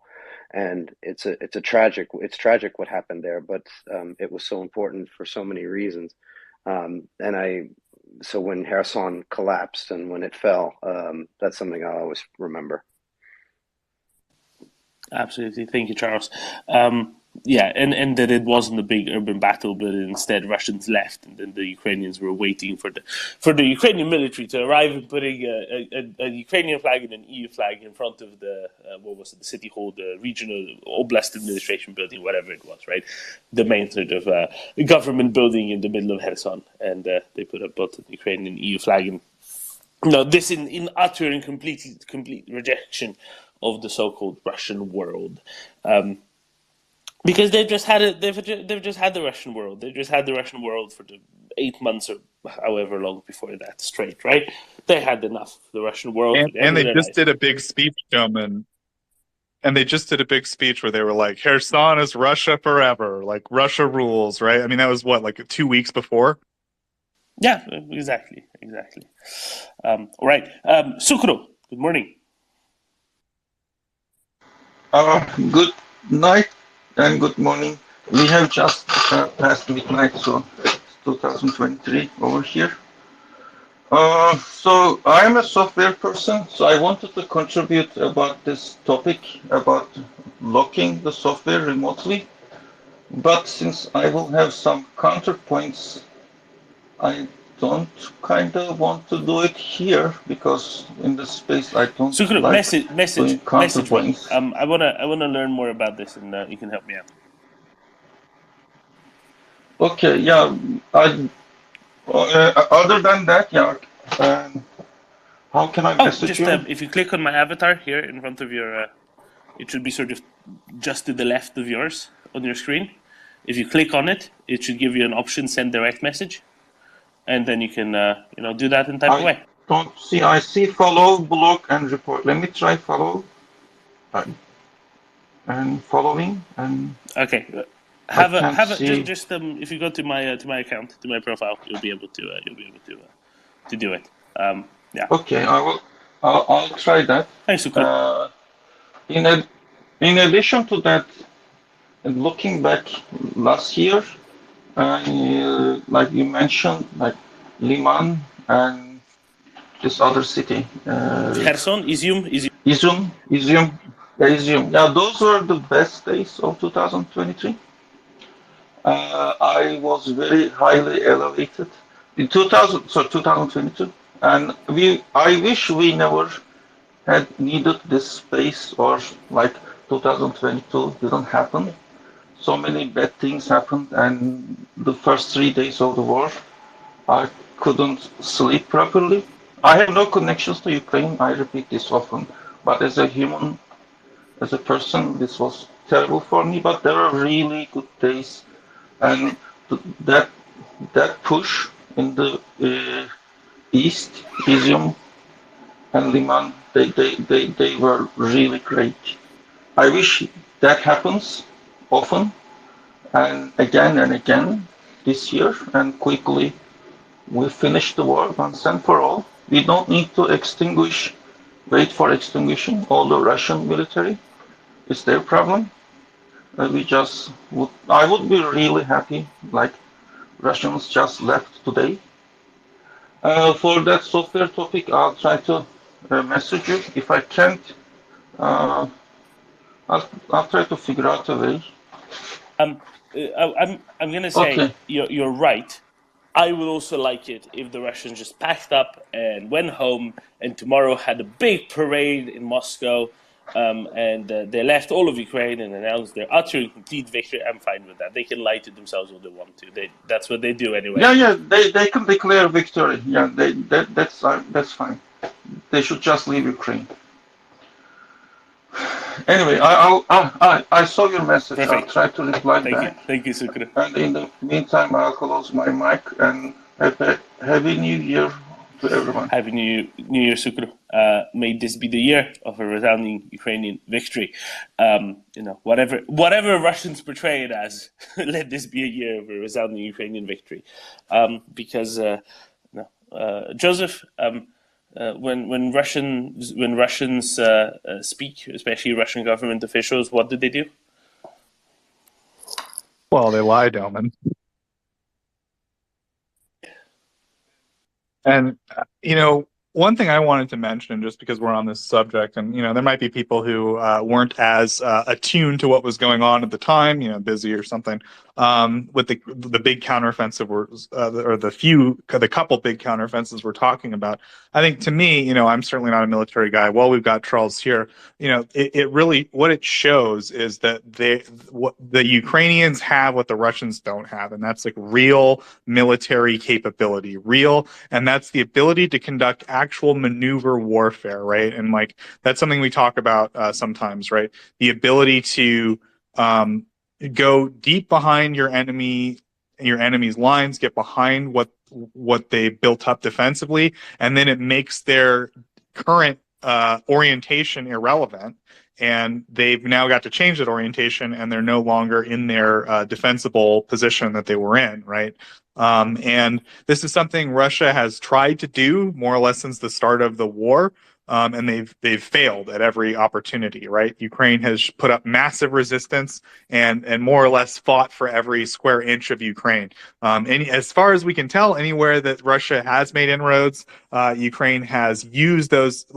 I wouldn't say it's been deliberate. I mean, obviously, there are times when Ukraine is pulling back to more defended areas. They're trading land for time, or they don't want to sacrifice lives needlessly, so they pull back to more better defended areas. But when we've seen Russians get more deep, like earlier in the war, what we saw was Ukrainians completely ambushing and destroying Russian supply convoys and so forth. So my point being, Russia has not been able to successfully conduct maneuver warfare. Their early efforts in the early days of the war resulted in a complete failure for them to secure behind them when they moved up too far ahead, or it just resulted in them getting blown up when they finally, drove into Kyiv, randomly, and so. Then we compare that to Ukraine, which conducted a successful two-pronged maneuver warfare strategy that involved a very thorough, careful plan that involved breaking through the enemy defense line, more or less forcing them into a situation where they had to pull back, making them pay for every step they took backward to their new line, and then securing that ground and making absolutely sure that there were no Russians causing any problems in that, behind their lines, more or less. It's to me, it really demonstrates. I'm not a military person, but I can understand the difference. Like, one is a functioning military machine, one is not, and that's like so significant. That's the bottom. At the end of the day, that's the bottom line here, right? I mean, that's what Ukraine has to be in order to successfully win this thing. They have to be able to conduct a successful maneuver war where they are able to render some of Russia's advantages in material irrelevant. Does that make sense, Charles? What do you think? Yeah, I've got to take a step back a little bit on that one. Not to push back. Just here was my takeaway at that time, right? Which was that was the moment when I became, for lack of a better term, Zaluzhny fanboy, because I had seen the status of the Russian military at that point, and I had seen the strategic failure, right, through the withdrawal from Kyiv and Sumy Oblast and all that. But this was like, it wasn't just an attack, right? And as Doman mentioned, everybody was looking Kherson, and what's going to happen around Zaporizhia, and here you had a situation where you had integration of weapon systems that had just been provided, like 777s, HIMARS, all of that. You saw full integration with the information space was integrated in it, the supplies of it. Like, it wasn't just combined arms and like, okay, let's make sure we have like mechanized units with supplies and some fires. It's like the whole thing was all planned out, and it was a fantastic campaign, both Kharkiv and Kherson. Also in regards to the information space and the political space and the timing of it and how it reinforced, it was just like an absolute masterstroke, where they said, hey, Russians, look over here, look over here, look over here. And they drew out all those soldiers into Kherson, where they attrited them over the courses of months. And those two campaigns destroyed the Russian army as whatever professional force they had left. It was destroyed, and then they were forced to mobilization. So when I was looking at Kharkiv, I was unbelievably impressed, not just because of the maneuver part of it and like the trucks moving and the ambushes and all of that stuff, but just to see how this whole thing had been set up so perfectly. That was the day those days when I realized how exceptional the Ukrainian armed forces and their general staff is. And that's why I'm still fully convinced that this is a great army. Yeah, absolutely. And unfortunately, Doman, this is the time I must bid you adieu. To my knowledge, we don't have anything on the docket for New Year's Day, Doman, in terms of scheduled guests. We might be joined by anyone at any time, though. This is the Maria Report, of course. We've been very fortunate the last few days. We've had a lot of drop-ins from a lot of our most beloved folks. But so Doman, first I wanted to confirm with you, are you aware of anything on the docket today?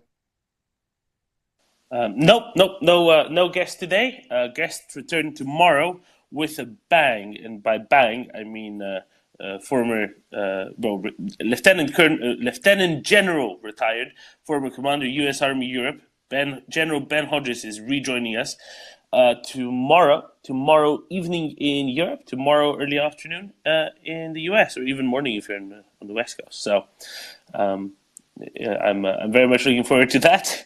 That's hard to understate. Sorry, it's hard to overstate. It's almost by default we should understate whenever he's joining us, and I'm very much looking forward to that. But then we'll do another big promo for that tomorrow morning, Joseph, around this time anyway. Yep, that's right, Doman. And after General Hodges, the day after, we will also be joined by it's back-to-back generals, Doman, here at the Maria Report. We've got the next day, Mick Ryan on Tuesday. No, Thursday. Thursday. No? Unless this was changed in the last 8 hours or so. Okay, you probably know better than me. Indeed, Gotcha. indeed, Okay, already Friday in Australia. One segment across the date line. That always confused people. We always had people promoting the cards, and they'd be like, on Thursday and Friday, because like Australia, of course, it's a wacky place when it comes to time. Yeah, it's far away. Exactly. We need